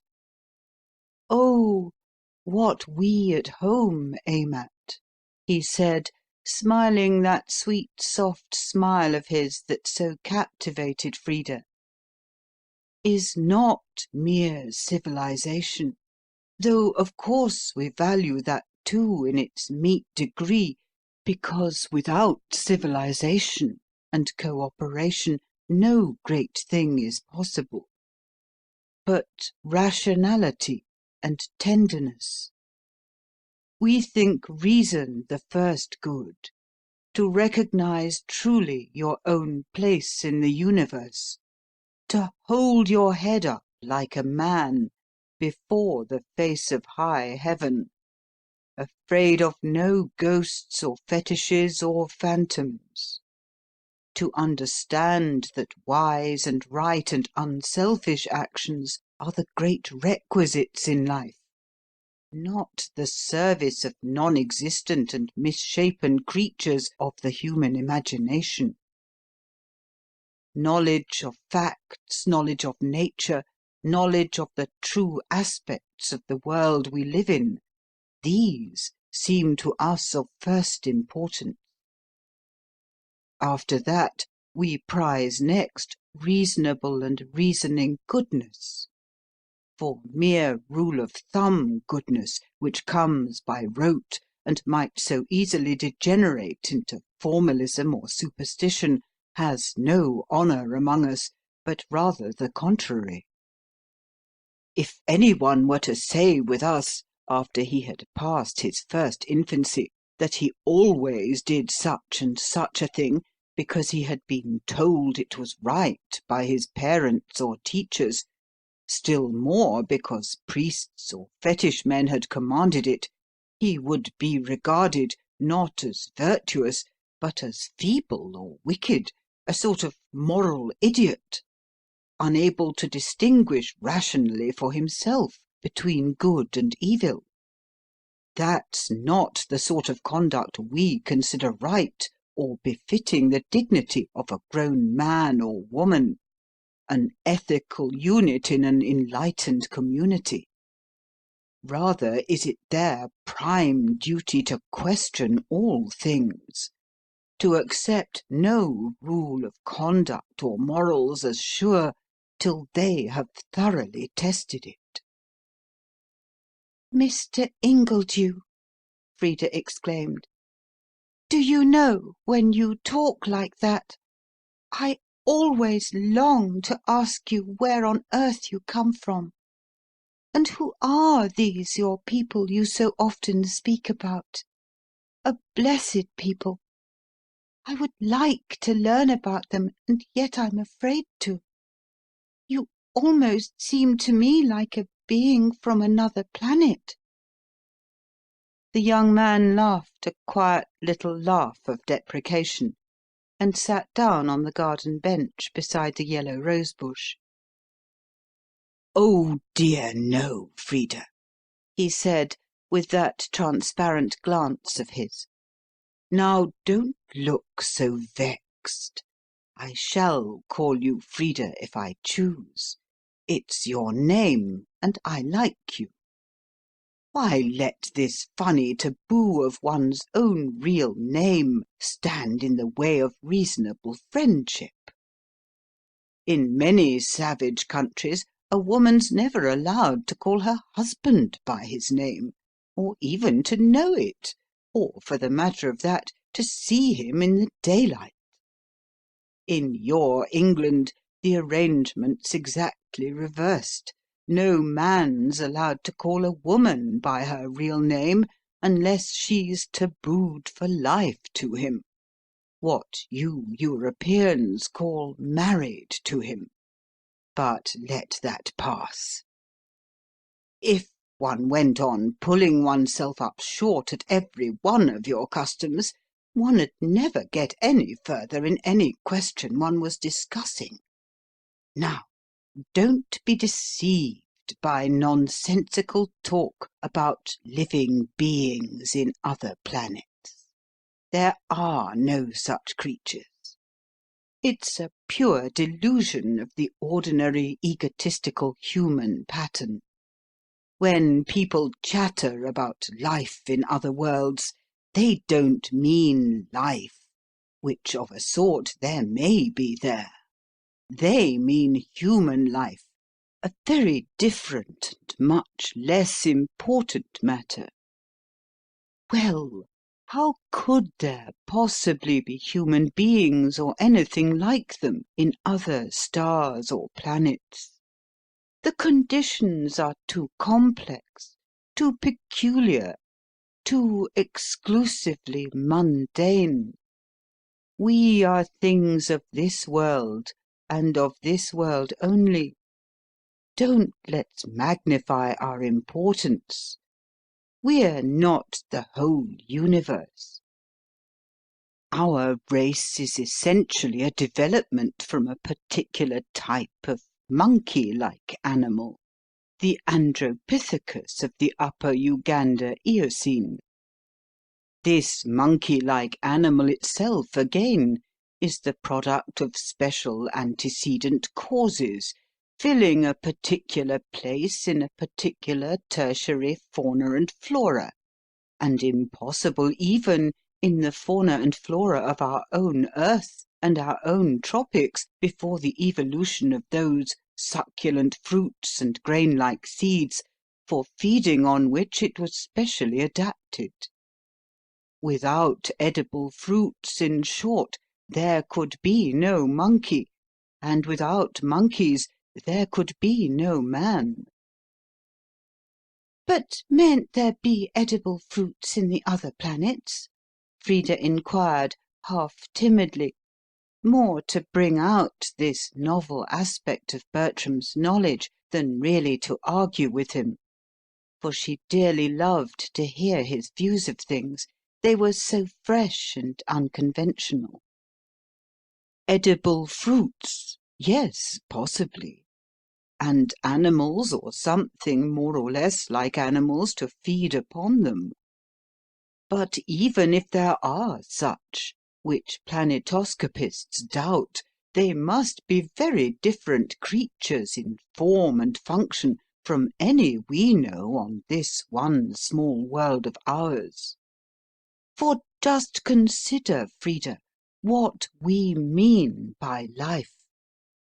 We mean a set of simultaneous and consecutive changes going on in a complex mass of organised carbon compounds. When most people say life, however, especially here with you, where education is undeveloped, they aren't thinking of life in general at all, which is mainly vegetable, but only of animal and often indeed of human life. Well then, consider, even on this planet itself, how special are the conditions that make life possible. There must be water in some form, for there's no life in the desert. There must be heat up to a certain point, and not above or below it, for fire kills, and there's no life at the poles, as among alpine glaciers. Or what little there is depends upon the intervention of other life, wafted from elsewhere, from the lands or seas, in fact, where it can really originate.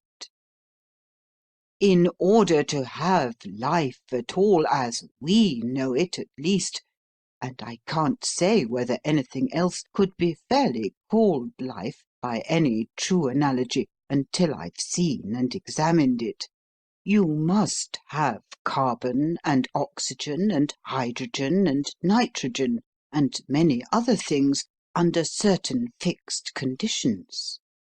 You must have liquid water, not steam or ice.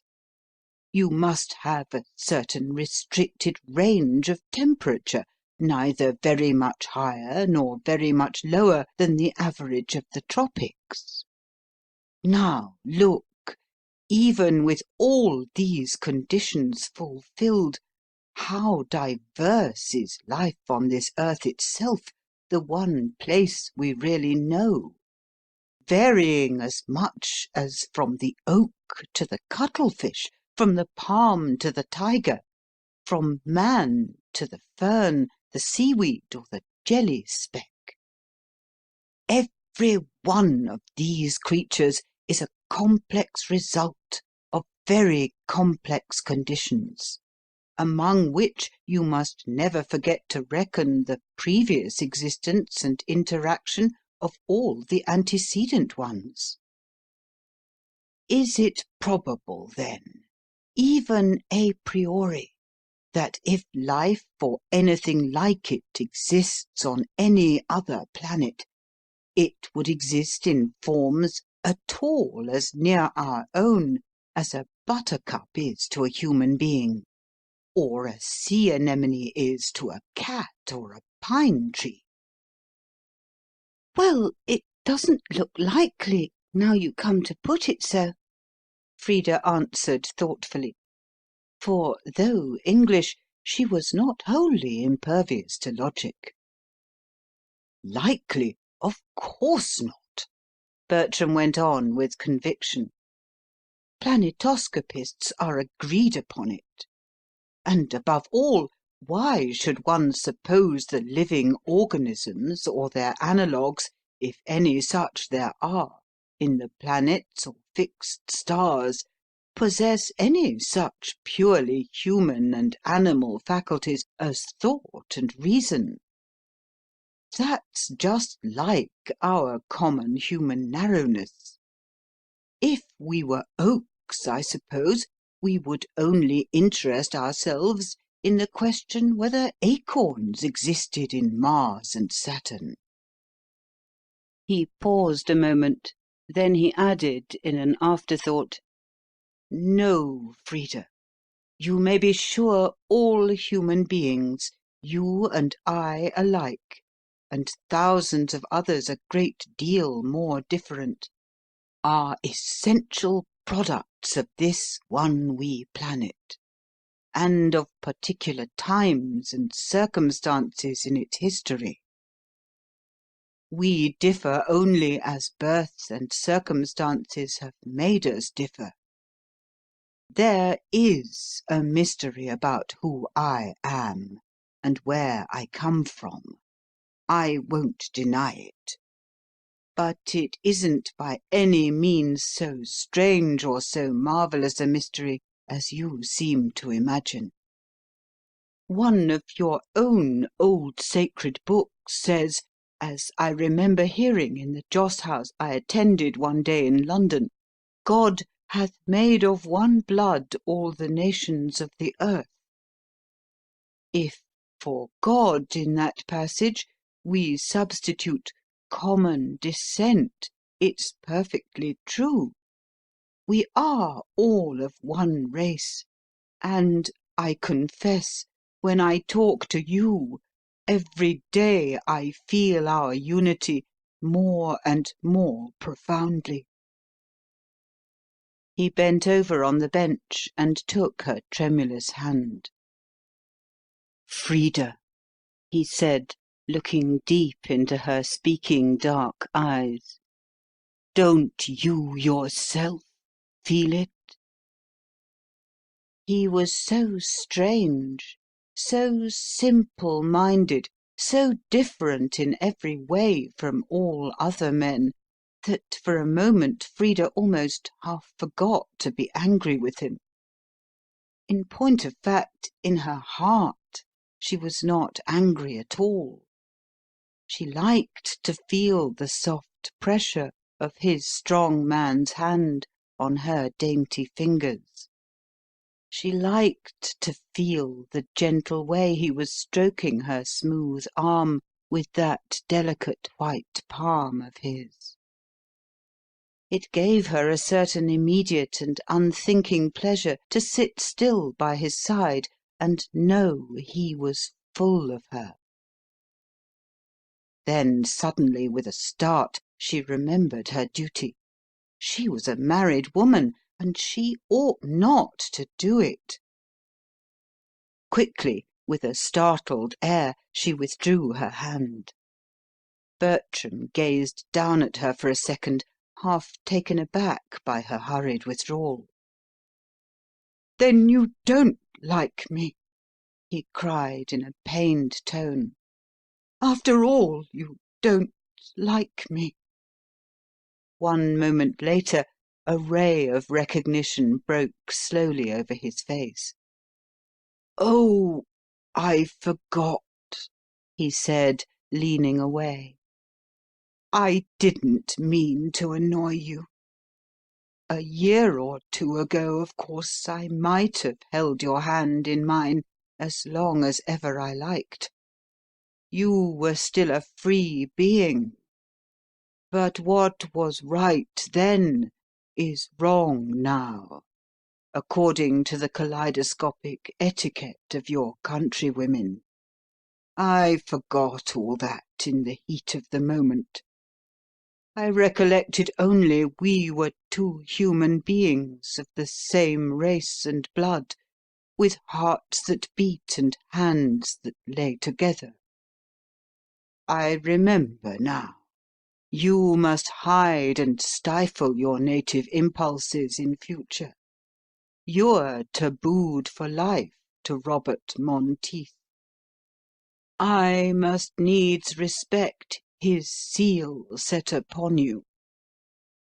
And he drew a deep sigh of enforced resignation. Frida sighed in return. "These problems are so hard," she said. Bertram smiled a strange smile. "There are no problems," he answered confidently. "You make them yourselves. You surround life with taboos, and then you talk despairingly of the problems with which your own taboos alone have saddled you." End of chapter 8. Chapter 9.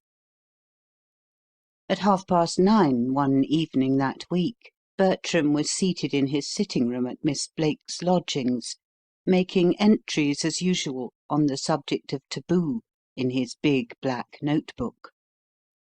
It was a large bare room, furnished with the customary round rosewood centre table, and decorated by a pair of green china vases, a set of wax flowers under a big glass shade, and a picture representing two mythical beings with women's faces and birds' wings hovering over the figure of a sleeping baby. Suddenly a hurried knock at the door attracted his attention.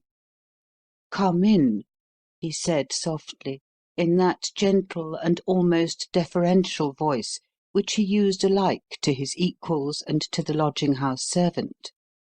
The door opened at once, and Frida entered. She was pale as a ghost, and she stepped light with a terrified tread. Bertram could see at a glance she was profoundly agitated. For a moment he could hardly imagine the reason why.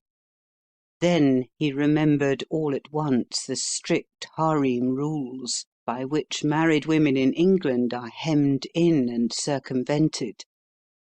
To visit an unmarried man alone by night is contrary to tribal usage. He rose and advanced towards his visitor with outstretched arms. "Why, Frida!" he cried. "Mrs. Monteith! No, Frida! What's the matter? What has happened since I left?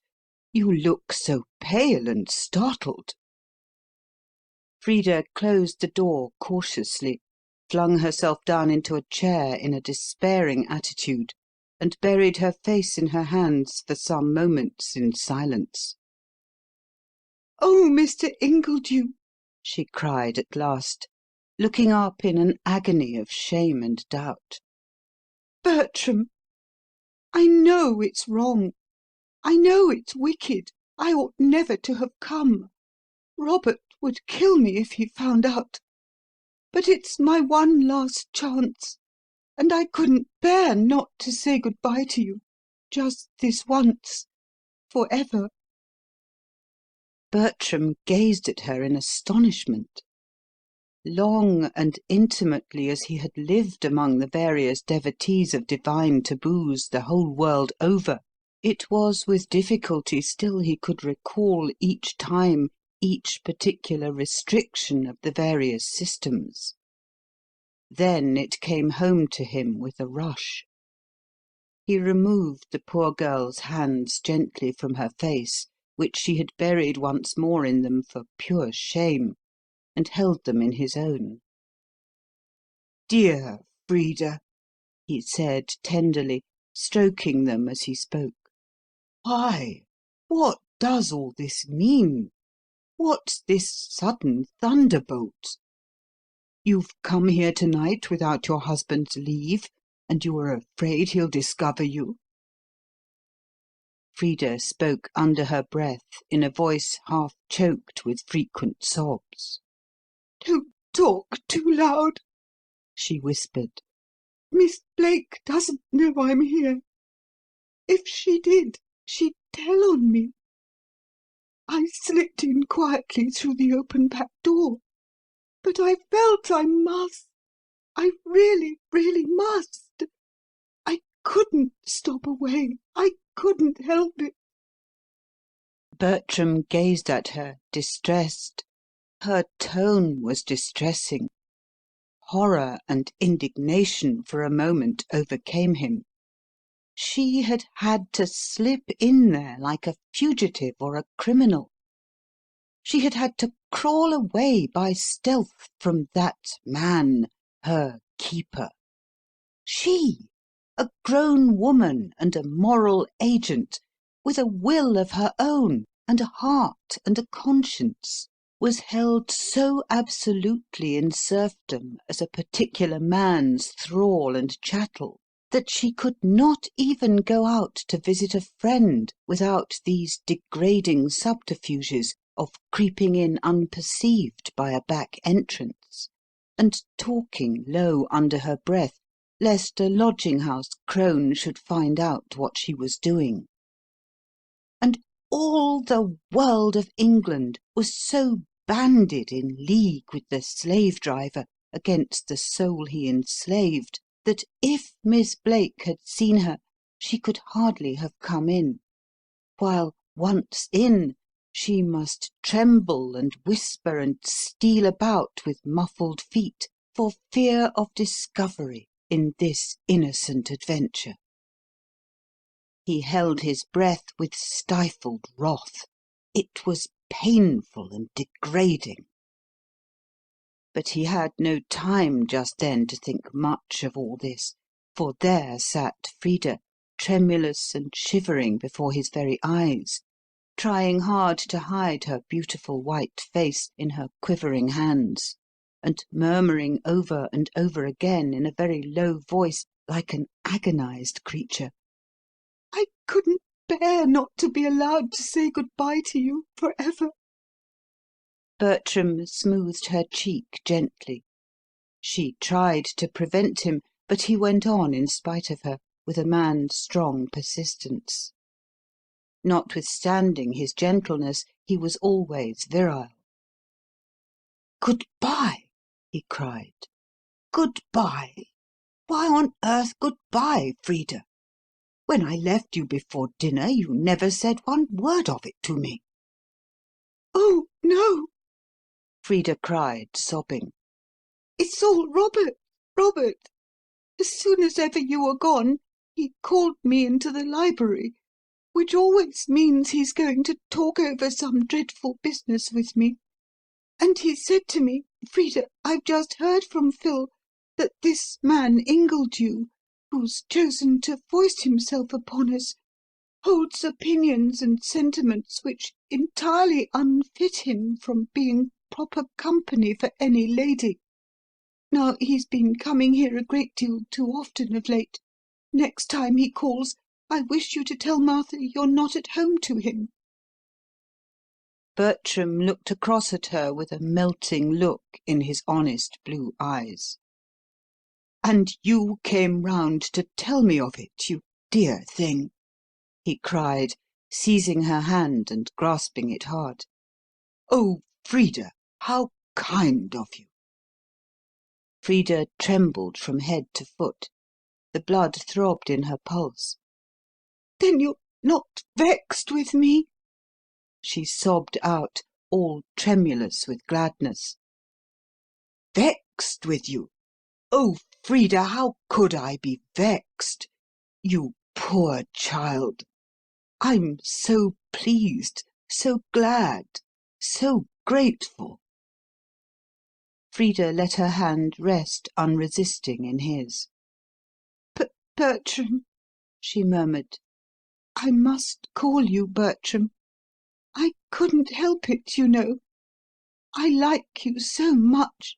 I couldn't let you go for ever without just saying good-bye to you." You don't like me, you love me, Bertram answered with masculine confidence. No, you needn't blush, Frida. You can't deceive me. My darling, you love me, and you know I love you. Why should we two make any secret about our hearts any longer? He laid his hand on her face again, making it tingle with joy. Frida, he said solemnly, you don't love that man you call your husband. You haven't loved him for years. You never really loved him.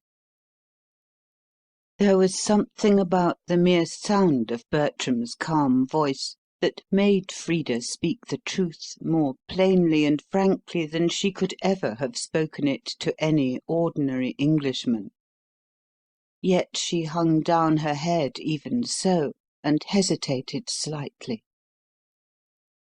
"Just at first," she murmured half inaudibly, "I used to think I loved him.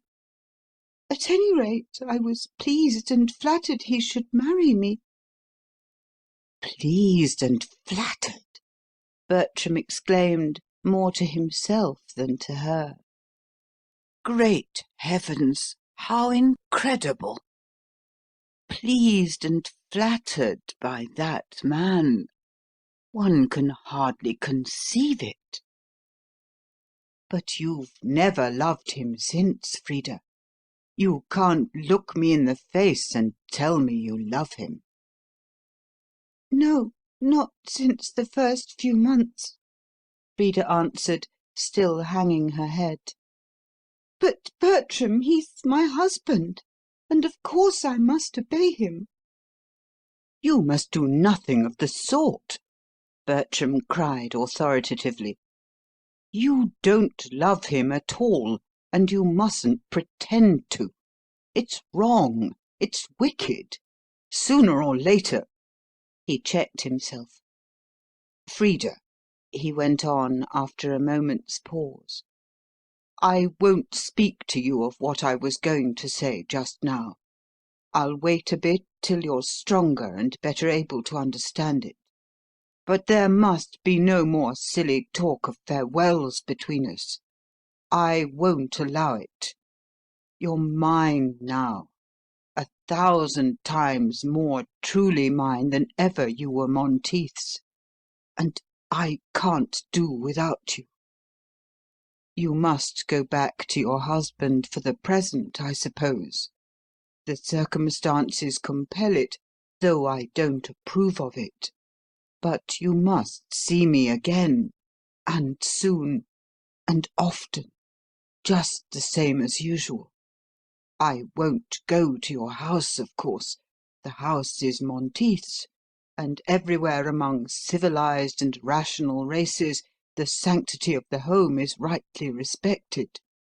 But you yourself, he has no claim or right to taboo, and if I can help it, he shan't taboo you. You may go home now to-night, dear one, but you must meet me often. If you can't come round to my rooms for fear of Miss Blake's fetish, the respectability of her house, we must meet elsewhere till I can make fresh arrangements." Frida gazed up at him in doubt. "But will it be right, Bertram?" she murmured. The man looked down into her big eyes in dazed astonishment. "Why, Frida," he cried, half pained at the question, "do you think if it were wrong I'd advise you to do it? I'm here to help you, to guide you, to lead you on by degrees to higher and truer life. How can you imagine I'd ask you to do anything on earth unless I felt perfectly sure and convinced it was the very most right and proper conduct?" His arm stole round her waist and drew her tenderly towards him. Frida allowed the caress passively. There was a robust frankness about his love-making that seemed to rob it of all taint or tinge of evil. Then he caught her bodily in his arms, like a man who has never associated the purest and noblest of human passions with any lower thought, any baser personality. He had not taken his first lessons in the art of love from the wearied lips of joyless courtesans whom his own kind had debased and unsexed and degraded out of all semblance of womanhood. He bent over the woman of his choice and kissed her chaste warmth. On the forehead first, then, after a short interval, twice on the lips. At each kiss from which she somehow did not shrink, as if recognizing its purity, Frida felt a strange thrill course through and through her. She quivered from head to foot. The scales fell from her eyes. The taboos of her race grew null and void within her. She looked up at him more boldly. "Oh, Bertram," she whispered, nestling close to his side and burying her blushing face in the man's curved bosom. "I don't know what you've done to me, but I feel quite different, as if I'd eaten the fruit of the tree of knowledge of good and evil." "I hope you have," Bertram answered in a very solemn voice. "For, Frida, you will need it." He pressed her close against his breast, and Frida Monteith, a free woman at last, clung there many minutes, with no vile inherited sense of shame or wrongfulness. "I can't bear to go," she cried, still clinging to him and clutching him tight. "I'm so happy here, Bertram. Oh, so happy, so happy." "Then why go away at all?" Bertram asked quite simply. Frida drew back in horror. "Oh, I must," she said, coming to herself. "I must, of course, because of Robert." Bertram held her hand, smoothing it all the while with his own, as he mused and hesitated. "Well, it's clearly wrong to go back," he said, after a moment's pause. "You ought never, of course, to spend another night with that man you don't love and should never have lived with. But I suppose that's only a counsel of perfection. Too hard a saying for you to understand or follow for the present. You'd better go back, just tonight. And as time moves on, I can arrange something else for you. But when shall I see you again? For now you belong to me. I sealed you with that kiss. When will you come and see me?" "I can't come here, you know," Frida whispered, half terrified. "For if I did, Miss Blake would see me." Bertram smiled a bitter smile to himself. "So she would," he said, musing. "And though she's not the least interested in keeping up Robert Monteith's proprietary claim on your life and freedom, I'm beginning to understand now that it would be an offence against that mysterious and incomprehensible entity they call respectability if she were to allow me to receive you in her rooms. It's all very curious. But, of course, while I remain, I must be content to submit to it. By and by, perhaps, Frida, we two may manage to escape together from this iron generation." Meanwhile, I shall go up to London less often for the present, and you can come and meet me, dear, in the Middle Mill Fields at 2 o'clock on Monday." She gazed up at him with perfect trust in those luminous dark eyes of hers. "I will, Bertram," she said firmly. She knew not herself what his kiss had done for her, but one thing she knew. From the moment their lips met, she had felt and understood in a flood of vision that perfect love which casteth out fear, and was no longer afraid of him. "That's right, darling," the man answered, stooping down and laying his cheek against her own once more. "You are mine, and I am yours. You are not and never were Robert Monteith's, my Frida. So now, good night, till Monday at 2, beside the stile in Middle Mill Meadows." She clung to him for a moment in a passionate embrace. He let her stop there while he smoothed her dark hair with one free hand.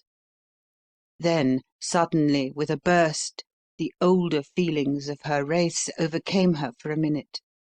She broke from his grasp and hid her head all crimson in a cushion on the sofa. 1 second later, again, she lifted her face unabashed. The new impulse stirred her. "I'm proud I love you, Bertram," she cried, with red lips and flashing eyes. "And I'm proud you love me." With that she slipped quietly out, and walked, erect and graceful, no longer ashamed, down the lodging-house passage. End of Chapter 9. Chapter 10. When she returned, Robert Monteith sat asleep over his paper in his easy-chair. It was his wont at night when he returned from business. Frida cast one contemptuous glance as she passed at his burly, unintelligent form and went up to her bedroom. But all that night long she never slept. Her head was too full of Bertram Ingledew. Yet, strange to say, she felt not one qualm of conscience for their stolen meeting. No feminine terror, no fluttering fear disturbed her equanimity. It almost seemed to her as if Bertram's kiss had released her by magic, at once and for ever, from the taboos of her nation. She had slipped out from home unperceived that night in fear and trembling, with many sinkings of heart and dire misgivings, while Robert and Phil were downstairs in the smoking-room. She had slunk round, crouching low, to Miss Blake's lodgings, and she had terrified her soul on the way with a good woman's doubts and a good woman's fears as to the wrongfulness of her attempt to say good-bye to the friend she might now no longer mix with. But from the moment her lips and Bertram's touched, all fear and doubt seemed utterly to have vanished.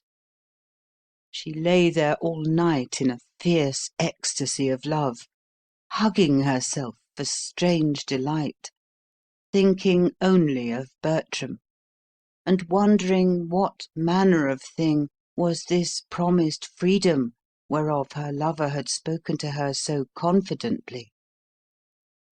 She trusted him now. She knew he would do right, and right alone. Whatever he advised, she would be safe in following. Next day, Robert went up to town to business as usual. He was immersed in palm oil. By 1:45, Frida found herself in the fields. But early as she went to fulfil her tryst, Bertram was there before her. He took her hand in his with a gentle pressure, and Frida felt a quick thrill she had never before experienced course suddenly through her. She looked around to right and left to see if they were observed. Bertram noticed the instinctive movement. "My darling," he said in a low voice, "this is intolerable, unendurable.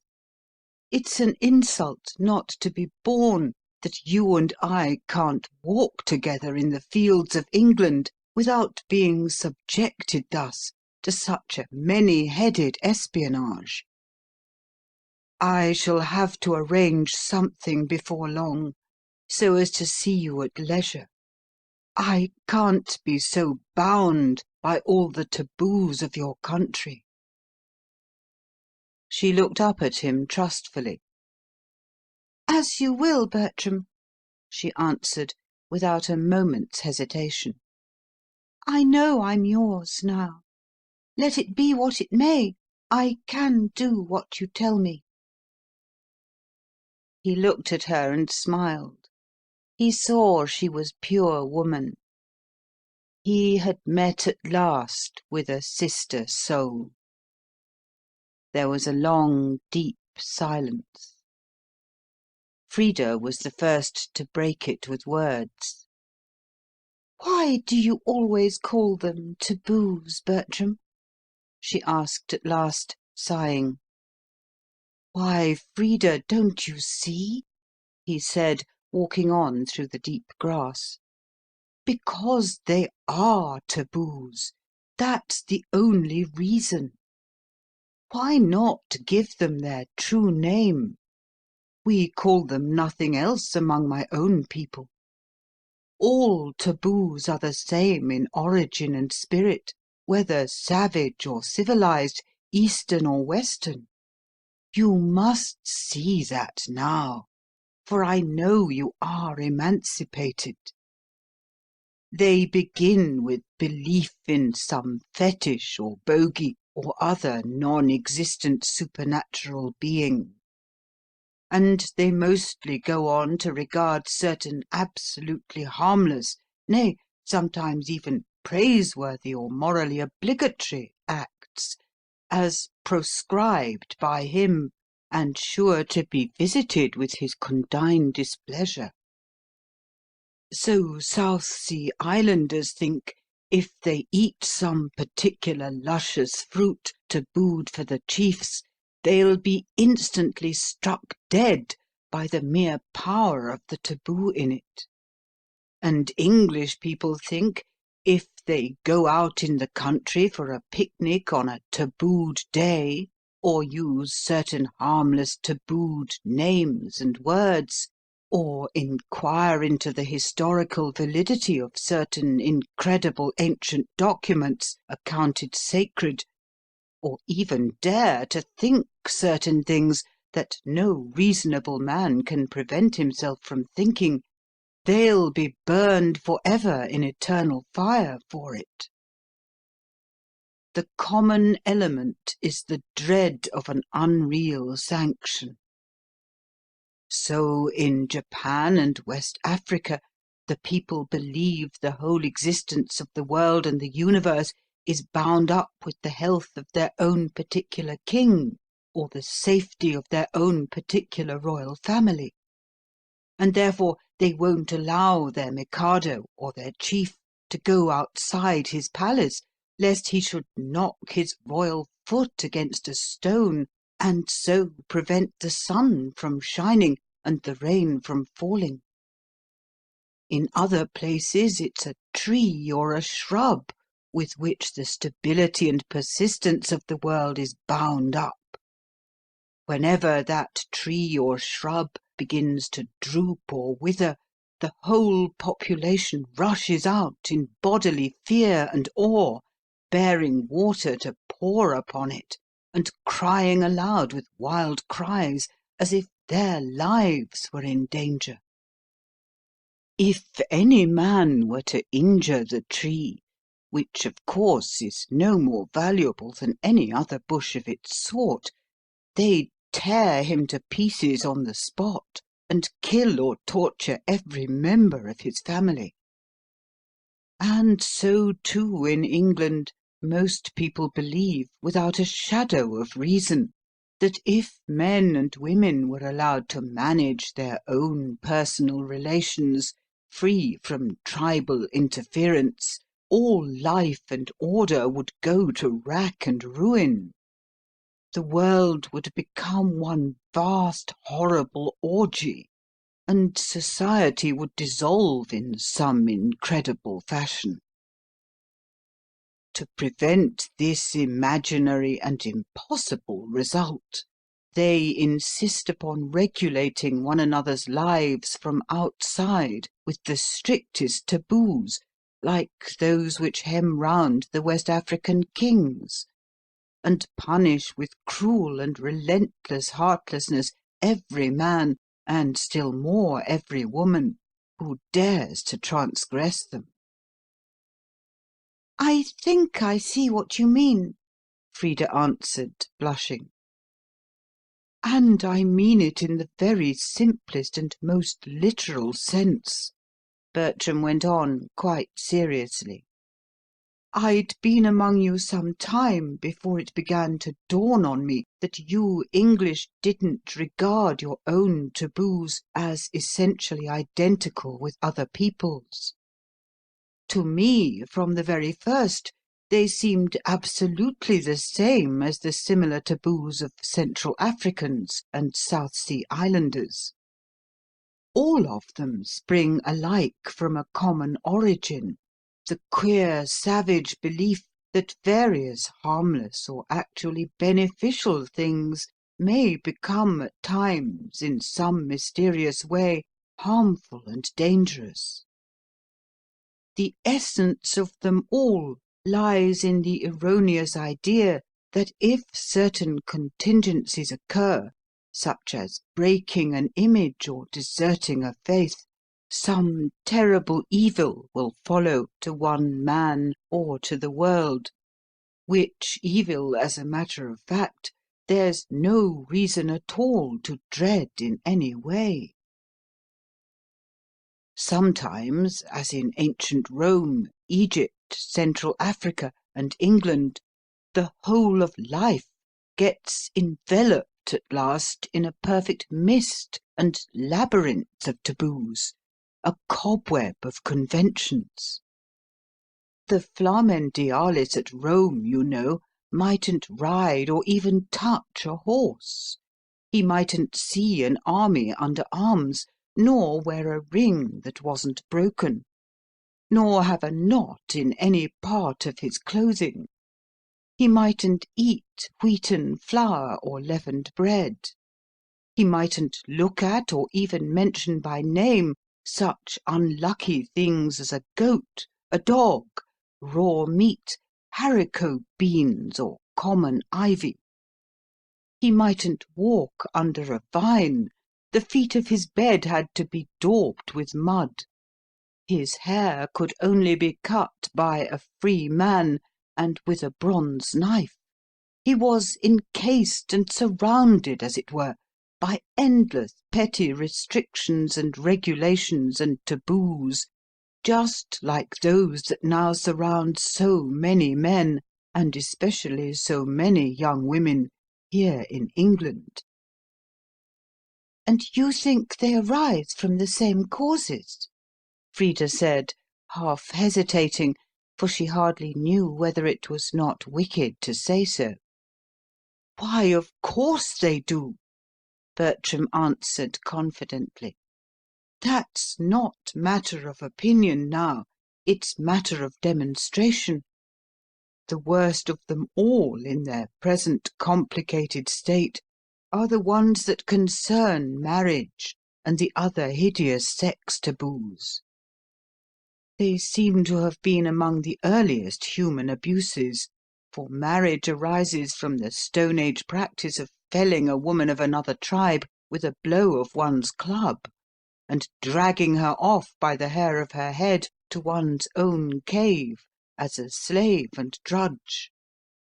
And they are still the most persistent and cruel of any, so much so that your own people, as you know, taboo even the fair and free discussion of this, the most important and serious question of life and morals. They make it, as we would say at home, a refuge for enforced ignorance. For it's well known that early tribes hold the most superstitious ideas about the relation of men to women, and dread the most ridiculous and impossible evils resulting from it. And these absurd terrors of theirs seem to have been handed on intact to civilized races, so that for fear of I know not what ridiculous bogey of their own imaginations, or dread of some unnatural restraining deity, men won't even discuss a matter of so much importance to them all, but, rather than let the taboo of silence be broken, will allow such horrible things to take place in their midst as I have seen with my eyes for these last 6 or 7 weeks in your cities. Oh, Frida, you can't imagine what things, for I know they hide them from you.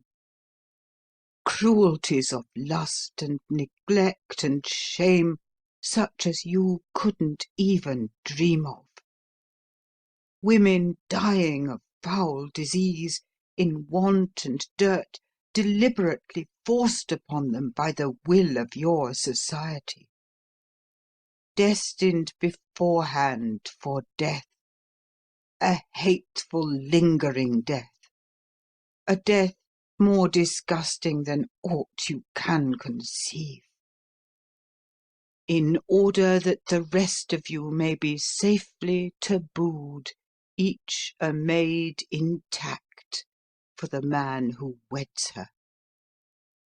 It's the hatefullest taboo of all the hateful taboos I've ever seen on my wanderings, the unworthiest of a pure or moral community. He shut his eyes as if to forget the horrors of which he spoke. They were fresh and real to him. Frida did not like to question him further. She knew to what he referred, and in a dim, vague way, for she was less wise than he, she knew, she thought she could imagine why he found it all so terrible. They walked on in silence a while through the deep, lush grass of the July meadow. At last Bertram spoke again. Frida, he said, with a trembling quiver, I didn't sleep last night. I was thinking this thing over, this question of our relations. Nor did I, Frida answered, thrilling through, responsive. I was thinking the same thing, and, Bertram, 'twas the happiest night I ever remember. Bertram's face flushed rosy red, that native colour of triumphant love, but he answered nothing. He only looked at her with a look more eloquent by far than 1,000 speeches. Frida, he went on at last, I've been thinking it all over, and I feel if only you can come away with me for just 7 days, I could arrange at the end of that time to take you home with me. Frida's face in turn waxed rosy red, but she answered only in a very low voice, Thank you, Bertram. Would you go with me? Bertram cried, his face aglow with pleasure. You know it's a very, very long way off, and I can't even tell you where it is or how you get there. But can you trust me enough to try? Are you not afraid to come with me?" Frida's voice trembled slightly. "I'm not afraid, if that's all. She answered in a very firm tone. I love you, and I trust you, and I could follow you to the world's end, or, if needful, out of it. But there's one other question. Bertram, ought I to?"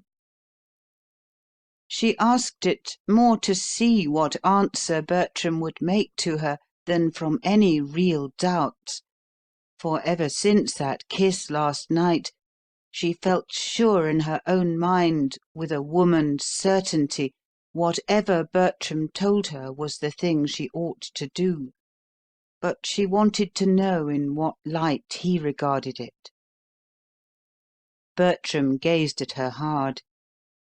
"Why, Frida," he said, "it's right, of course, to go. The thing that's wrong is to stop with that man 1 minute longer than is absolutely necessary. You don't love him. You never loved him. Or, if you ever did, you've long since ceased to do so.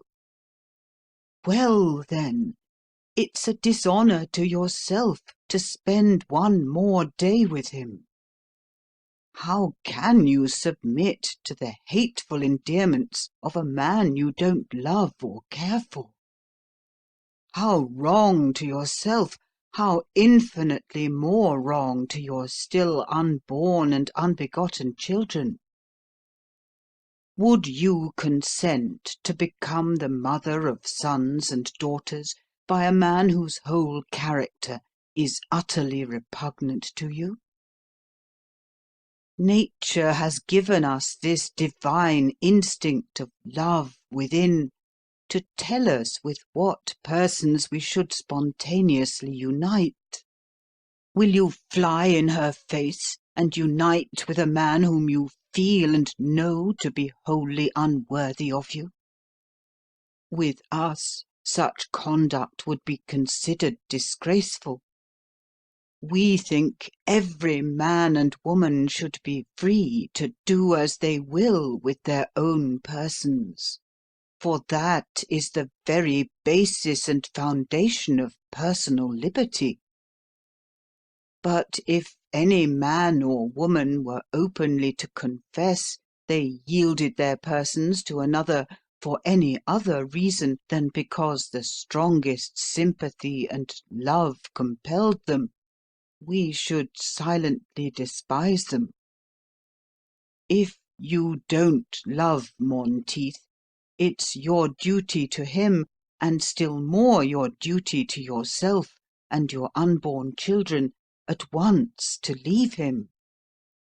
If you do love me, it's your duty to me, and still more your duty to yourself and our unborn children, at once to cleave to me. Don't let any sophisms of taboo-mongers come in to obscure that plain, natural duty. Do right first. Let all else go. For one of yourselves, a poet of your own, has said truly, "Because right is right, to follow right were wisdom in the scorn of consequence." Frida looked up at him with admiration in her big black eyes. She had found the truth, and the truth had made her free. "Oh, Bertram," she cried with a tremor, "it's good to be like you. I felt from the very first how infinitely you differed from the men about me. You seemed so much greater and higher and nobler. How grateful I ought to be to Robert Monteith for having spoken to me yesterday and forbidden me to see you. For if he hadn't, you might never have kissed me last night, and then I might never have seen things as I see them at present." There was another long pause, for the best things we each say to the other are said in the pauses. Then Frida relapsed once more into speech. "But what about the children?" she asked, rather timidly. Bertram looked puzzled. "Why, what about the children?" he repeated in a curious way. "What difference on earth could that make to the children?" "Can I bring them with me, I mean?" Frida asked, a little tremulous for the reply. "I couldn't bear to leave them. Even for you, dear Bertram, I could never desert them." Bertram gazed at her dismayed. "Leave them?" he cried. "Why, Frida, of course you could never leave them. Do you mean to say anybody would be so utterly unnatural, even in England, as to separate a mother from her own children?"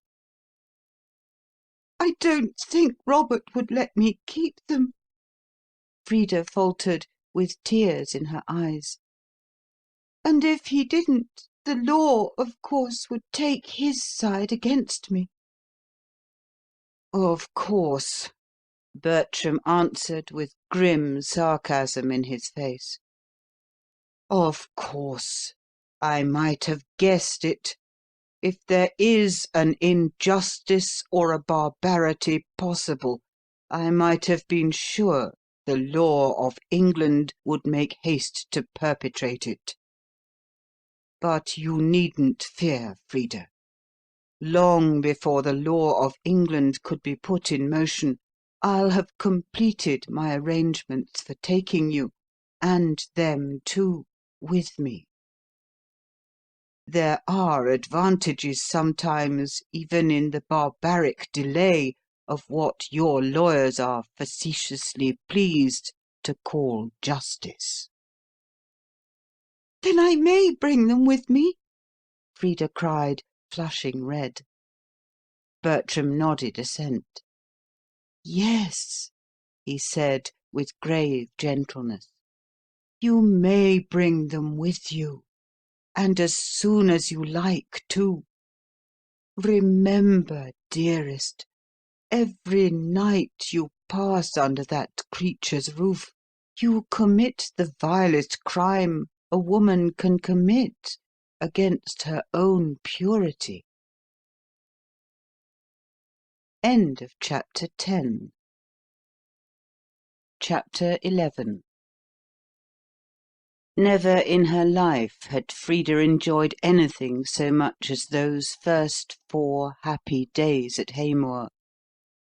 She had come away with Bertram exactly as Bertram himself desired her to do, without one thought of anything on earth except to fulfil the higher law of her own nature. And she was happy in her intercourse with the one man who could understand it, the one man who had waked it to its fullest pitch, and could make it resound sympathetically to his touch in every chord and every fibre. They had chosen a lovely spot on a heather-clad moorland, where she could stroll alone with Bertram among the gorse and ling, utterly oblivious of Robert Monteith and the unnatural world she had left for ever behind her. Her soul drank in deep draughts of the knowledge of good and evil from Bertram's lips. She felt it was indeed a privilege to be with him and listen to him. She wondered how she could ever have endured that old, bad life with the lower man who was never her equal, now she had once tasted and known what life can be when 2 well-matched souls walk it together abreast in holy fellowship. The children, too, were as happy as the day was long. The heath was heaven to them. They loved Bertram well, and were too young to be aware of anything unusual in the fact of his accompanying them. At the little inn on the hilltop where they stopped to lodge, nobody asked any compromising questions, and Bertram felt so sure he could soon complete his arrangements for taking Frida and the children "home," as he still always phrased it, that Frida had no doubts for their future happiness. As for Robert Monteith, that bleak, cold man, she hardly even remembered him. Bertram's first kiss seemed almost to have driven the very memory of her husband clean out of her consciousness. She only regretted, now she had left him, the false and mistaken sense of duty which had kept her so long tied to an inferior soul she could never love, and did wrong to marry. And all the time, what strange new lessons, what beautiful truths she learned from Bertram. As they strolled together those sweet August mornings, hand locked in hand, over the breezy upland, what new insight he gave her into men and things! What fresh impulse he supplied to her keen moral nature! The misery and wrong of the world she lived in came home to her now in deeper and blacker hues than ever she had conceived it in. And with that consciousness came also the burning desire of every wakened soul to right and redress it. With Bertram by her side, she felt she could not even harbour an unholy wish or admit a wrong feeling. That vague sense of his superiority as of a higher being, which she had felt from the very first moment she met him at Brackenhurst, had deepened and grown more definite now by closer intercourse. And she recognised that what she had fallen in love with from the earliest beginning was the beauty of holiness shining clear in his countenance. She had chosen at last the better part, and she felt in her soul that, come what might, it could not be taken away from her. In this earthly paradise of pure love undefiled, she spent 3 full days and part of another. On the morning of the 4th, she sent the country girl they had engaged to take care of the children out on the moor with the little ones, while she herself and Bertram went off alone, past the barrow that overlooks the Devil's Saucepan, and out on the open ridge that stretches with dark growth of heath and bracken far away into the misty blue distance of Hampshire. Bertram had just been speaking to her, as they sat on the dry sand, of the buried chieftain whose bones still lay hid under that grass-grown barrow, and of the slaughtered wives whose bodies slept beside him, massacred in cold blood to accompany their dead lord to the world of shadows. He had been contrasting these hideous slaveries of taboo-ridden England, past or present, with the rational freedom of his own dear country, whither he hoped so soon with good luck to take her, when suddenly Frida raised her eager eyes from the ground and saw somebody or something coming across the moor from eastward in their direction. All at once a vague foreboding of evil possessed her.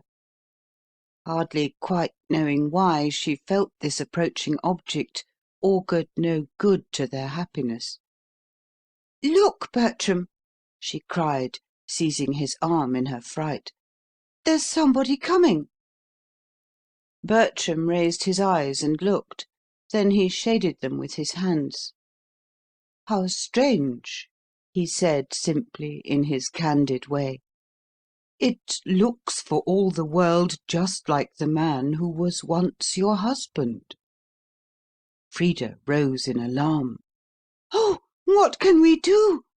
she cried, wringing her hands. Whatever can we do? It's he! It's Robert!" "Surely he can't have come on purpose," Bertram exclaimed, taken aback. "When he sees us, he'll turn aside. He must know, of all people on earth, he's the one least likely at such a time to be welcome. He can't want to disturb the peace of another man's honeymoon."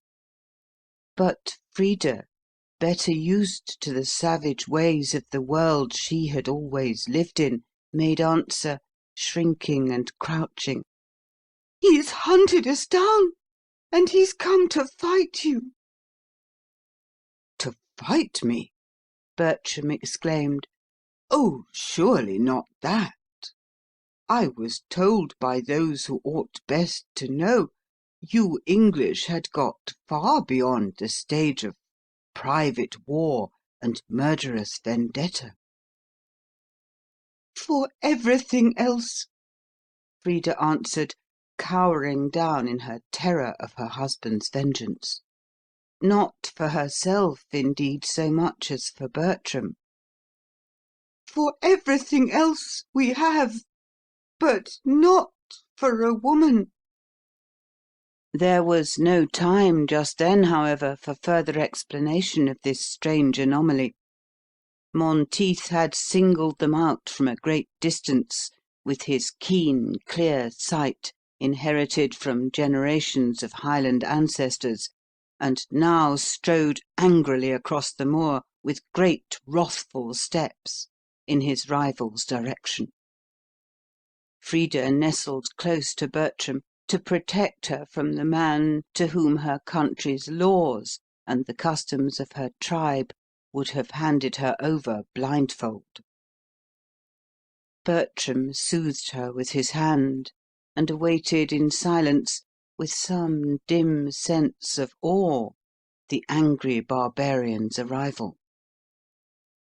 He came up very quickly and stood full in front of them, glaring with fierce eyes at the discovered lovers. For a minute or two his rage would not allow him to speak, nor even to act.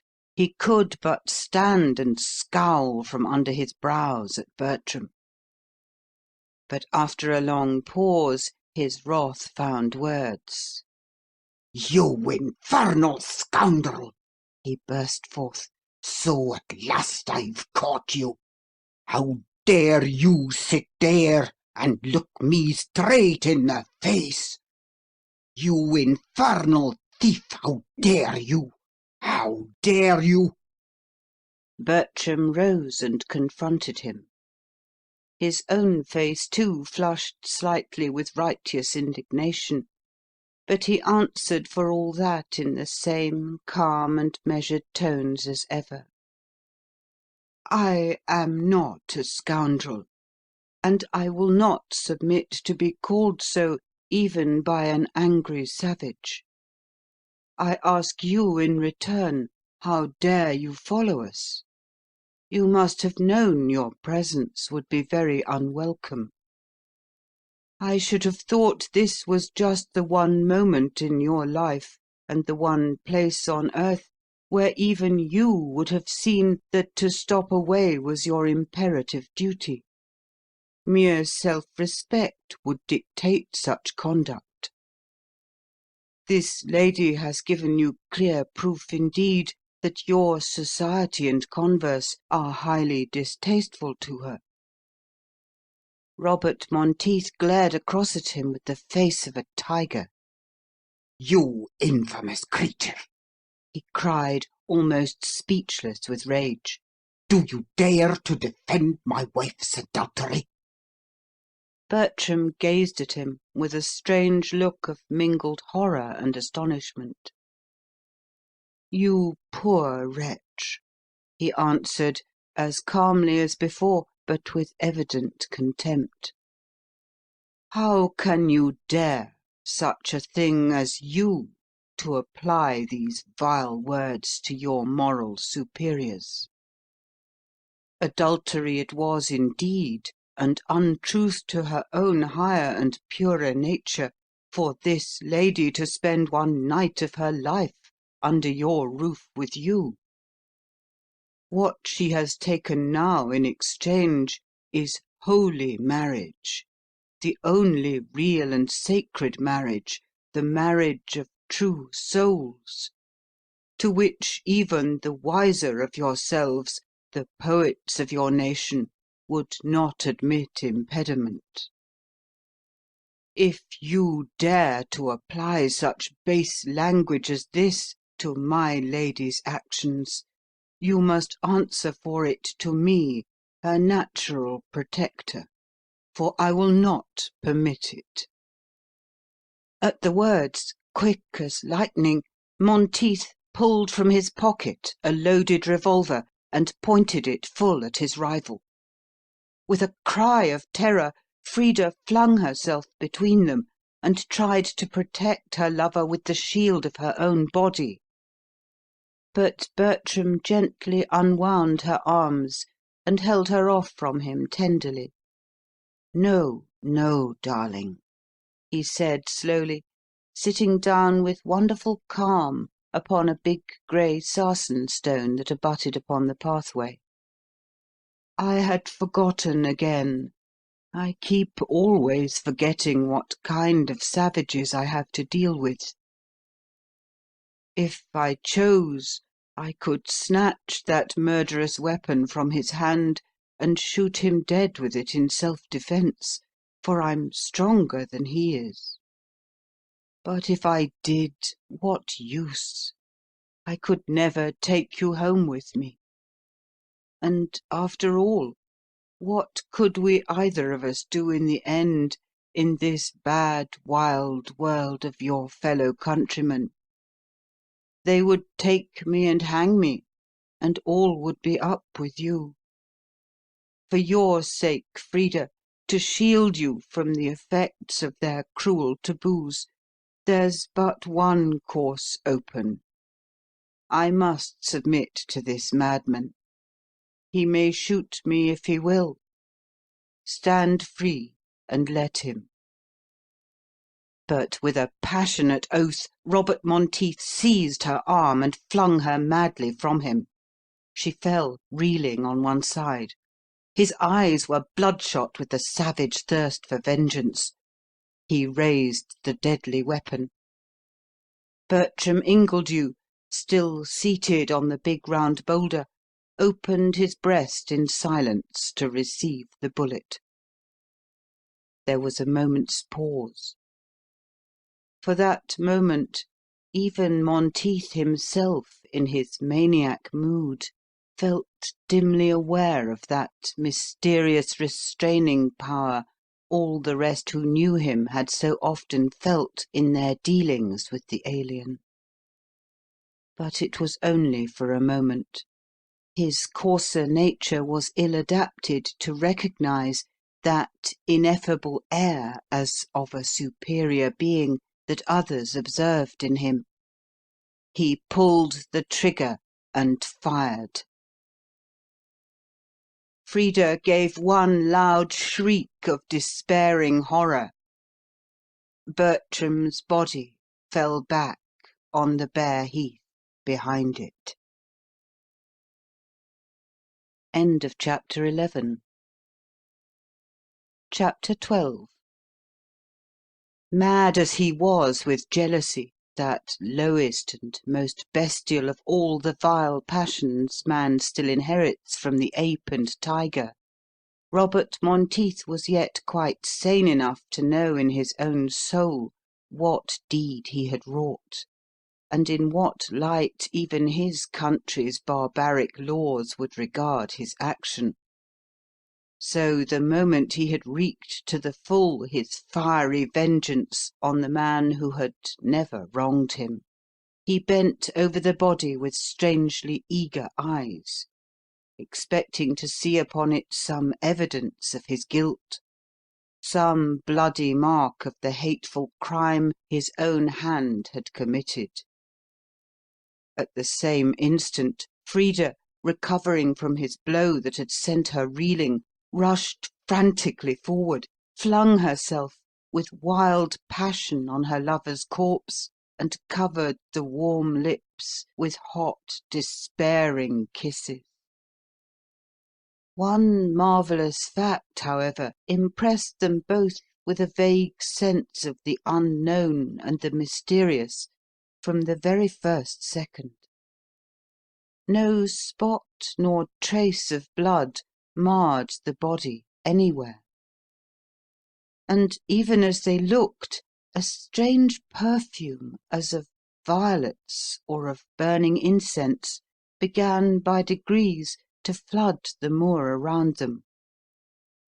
Then, slowly, while they watched, a faint blue flame seemed to issue from the wound in Bertram's right side and rise lambent into the air above the murdered body. Frida drew back and gazed at it, a weird thrill of mystery and unconscious hope beguiling for one moment her profound pang of bereavement. Monteith, too, stood away a pace or two in doubt and surprise, the deep consciousness of some strange and unearthly power overawing for a while even his vulgar and commonplace Scotch bourgeois nature. Gradually, as they gazed, the pale blue flame, rising higher and higher, gathered force and volume, and the perfume as of violets became distinct on the air, like the savour of a purer life than this century wots of.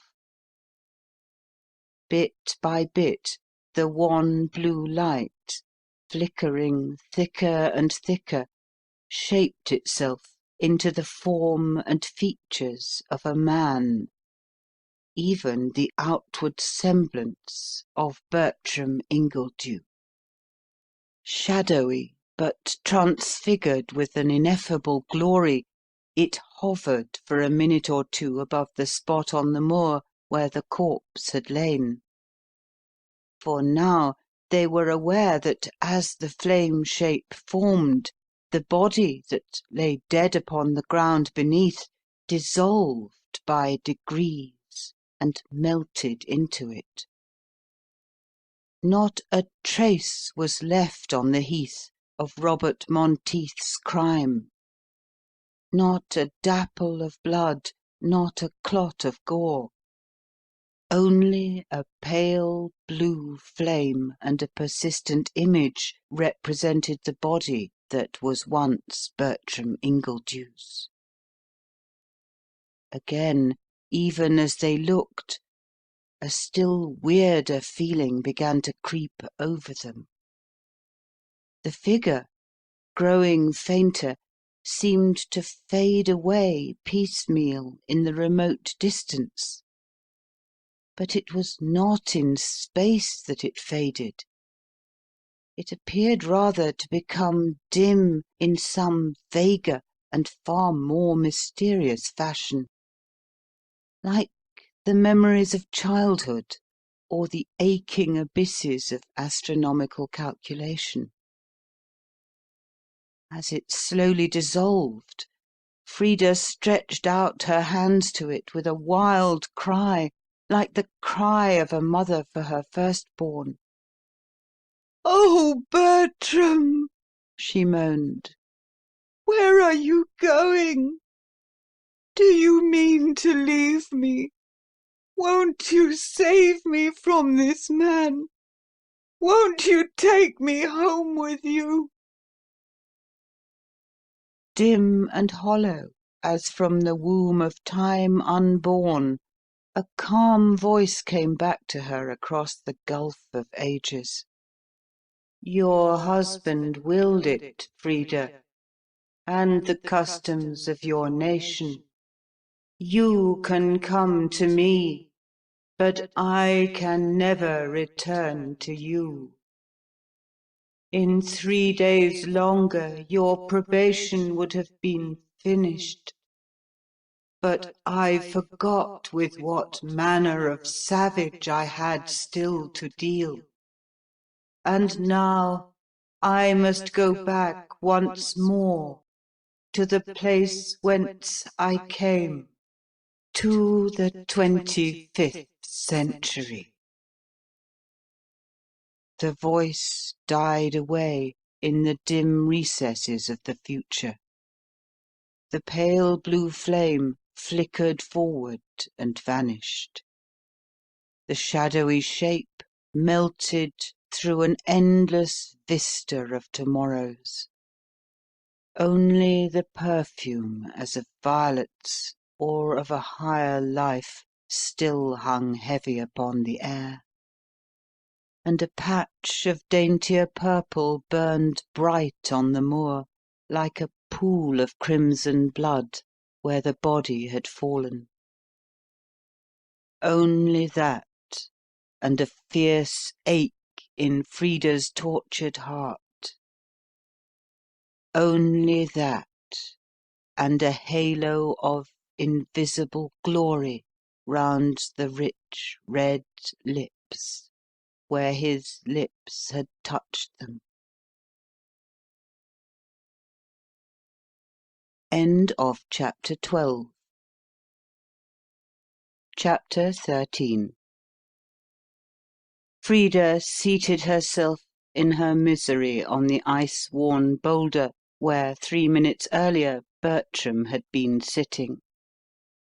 Her face was buried in her bloodless hands. All the world grew blank to her. Monteith, for his part, sat down a little way off with folded arms on another sarsen stone, fronting her. The strange and unearthly scene they had just passed through impressed him profoundly. For the first few minutes a great horror held him.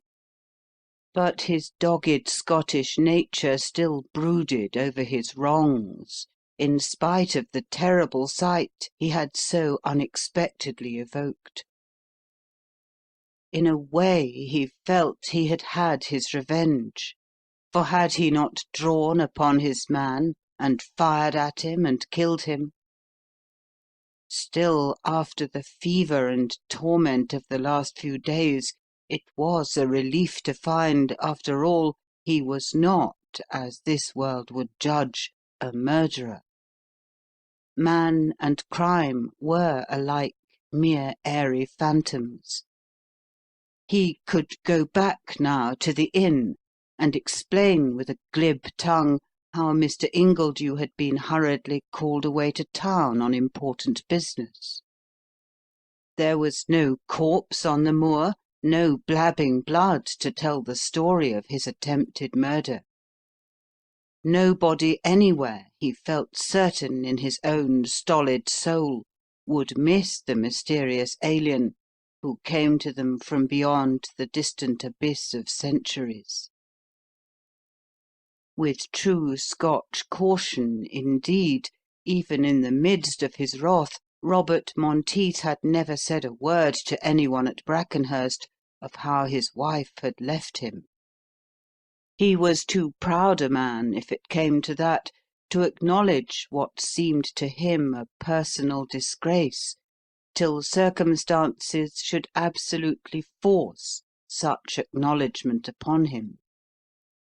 He had glossed it over, meanwhile, with the servants and neighbours, by saying that Mrs. Monteith had gone away with the children for their accustomed holiday, as always in August. Frida had actually chosen the day appointed for their seaside journey as the fittest moment for her departure with Bertram, so his story was received without doubt or inquiry.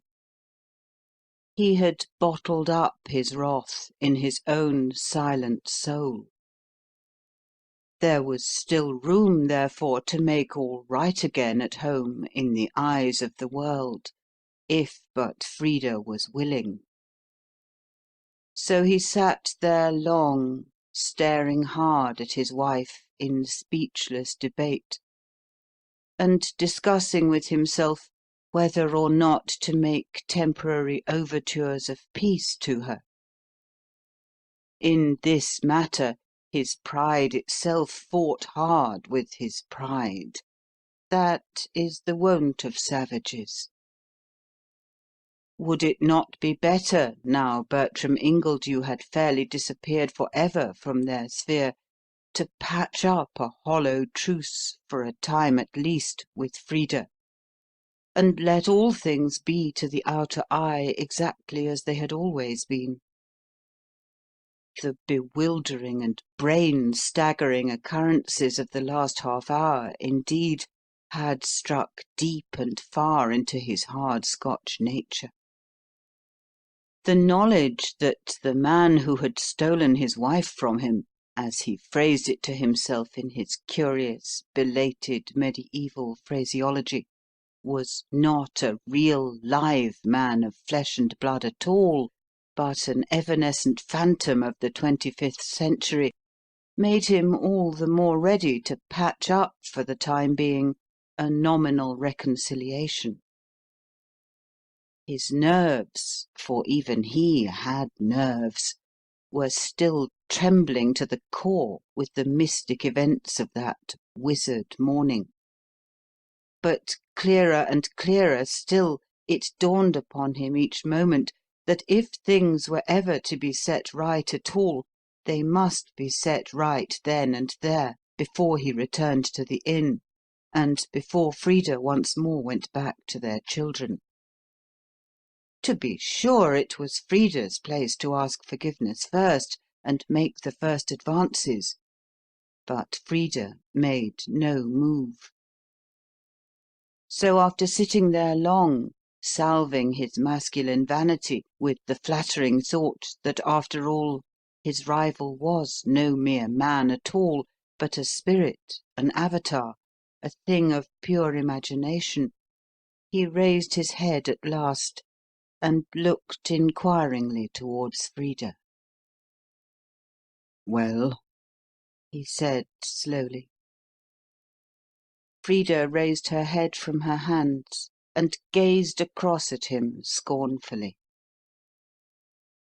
"I was thinking," Monteith began, feeling his way with caution, but with a magnanimous air, "that perhaps, after all, for the children's sake, Frida—" With a terrible look, his wife rose up and fronted him. Her face was red as fire. Her heart was burning. She spoke with fierce energy. "Robert Monteith," she said firmly, not even deigning to treat him as one who had once been her husband, "for the children's sake, or for my own sake, or for any power on earth, do you think, poor empty soul, after I've spent 3 days of my life with him, I'd ever spend 3 hours again with you? If you do, then this is all. Murderer that you are, you mistake my nature." And turning on her heel, she moved slowly away towards the far edge of the moor, with a queenly gesture. Monteith followed her up a step or two. She turned and waved him back. He stood glued to the ground, that weird sense of the supernatural once more overcoming him. For some seconds he watched her without speaking a word. Then at last he broke out. What are you going to do, Frida? He asked almost anxiously. Frida turned and glanced back at him with scornful eyes. Her mien was resolute. The revolver with which he had shot Bertram Ingledew lay close by her feet, among the bracken on the heath, where Monteith had flung it. She picked it up with one hand, and once more waved him backward. "I'm going to follow him," she answered solemnly, in a very cold voice, "where you have sent him, but alone by myself, not here before you." And she brushed him away as he tried to seize it, with regal dignity. Monteith, abashed, turned back without one word, and made his way to the inn in the little village. But Frida walked on by herself in the opposite direction, across the open moor and through the purple heath, towards black despair and the trout ponds at Broughton. End of The British Barbarians by Grant Allen. We hope you enjoyed tonight's Sleep audiobook. If you liked this audiobook and want to listen to more, please check out our channel at Sleep Audiobooks. And if you prefer to listen to each story individually, they will also be uploaded to our secondary channel at Sleep Chapters. You can access our entire catalog of bedtime story audiobooks through our web app, which can be found at sleepaudiobooks.com. There, you will also find our suite of sleep tools, including a complimentary Better Sleep Quick Guide if you sign up to our mailing list. Links are in the description below. All likes, comments, and especially subscribing help this channel grow so that we can reach more night owls in our quest to help as many people sleep easier so they can live their lives more fully during the day.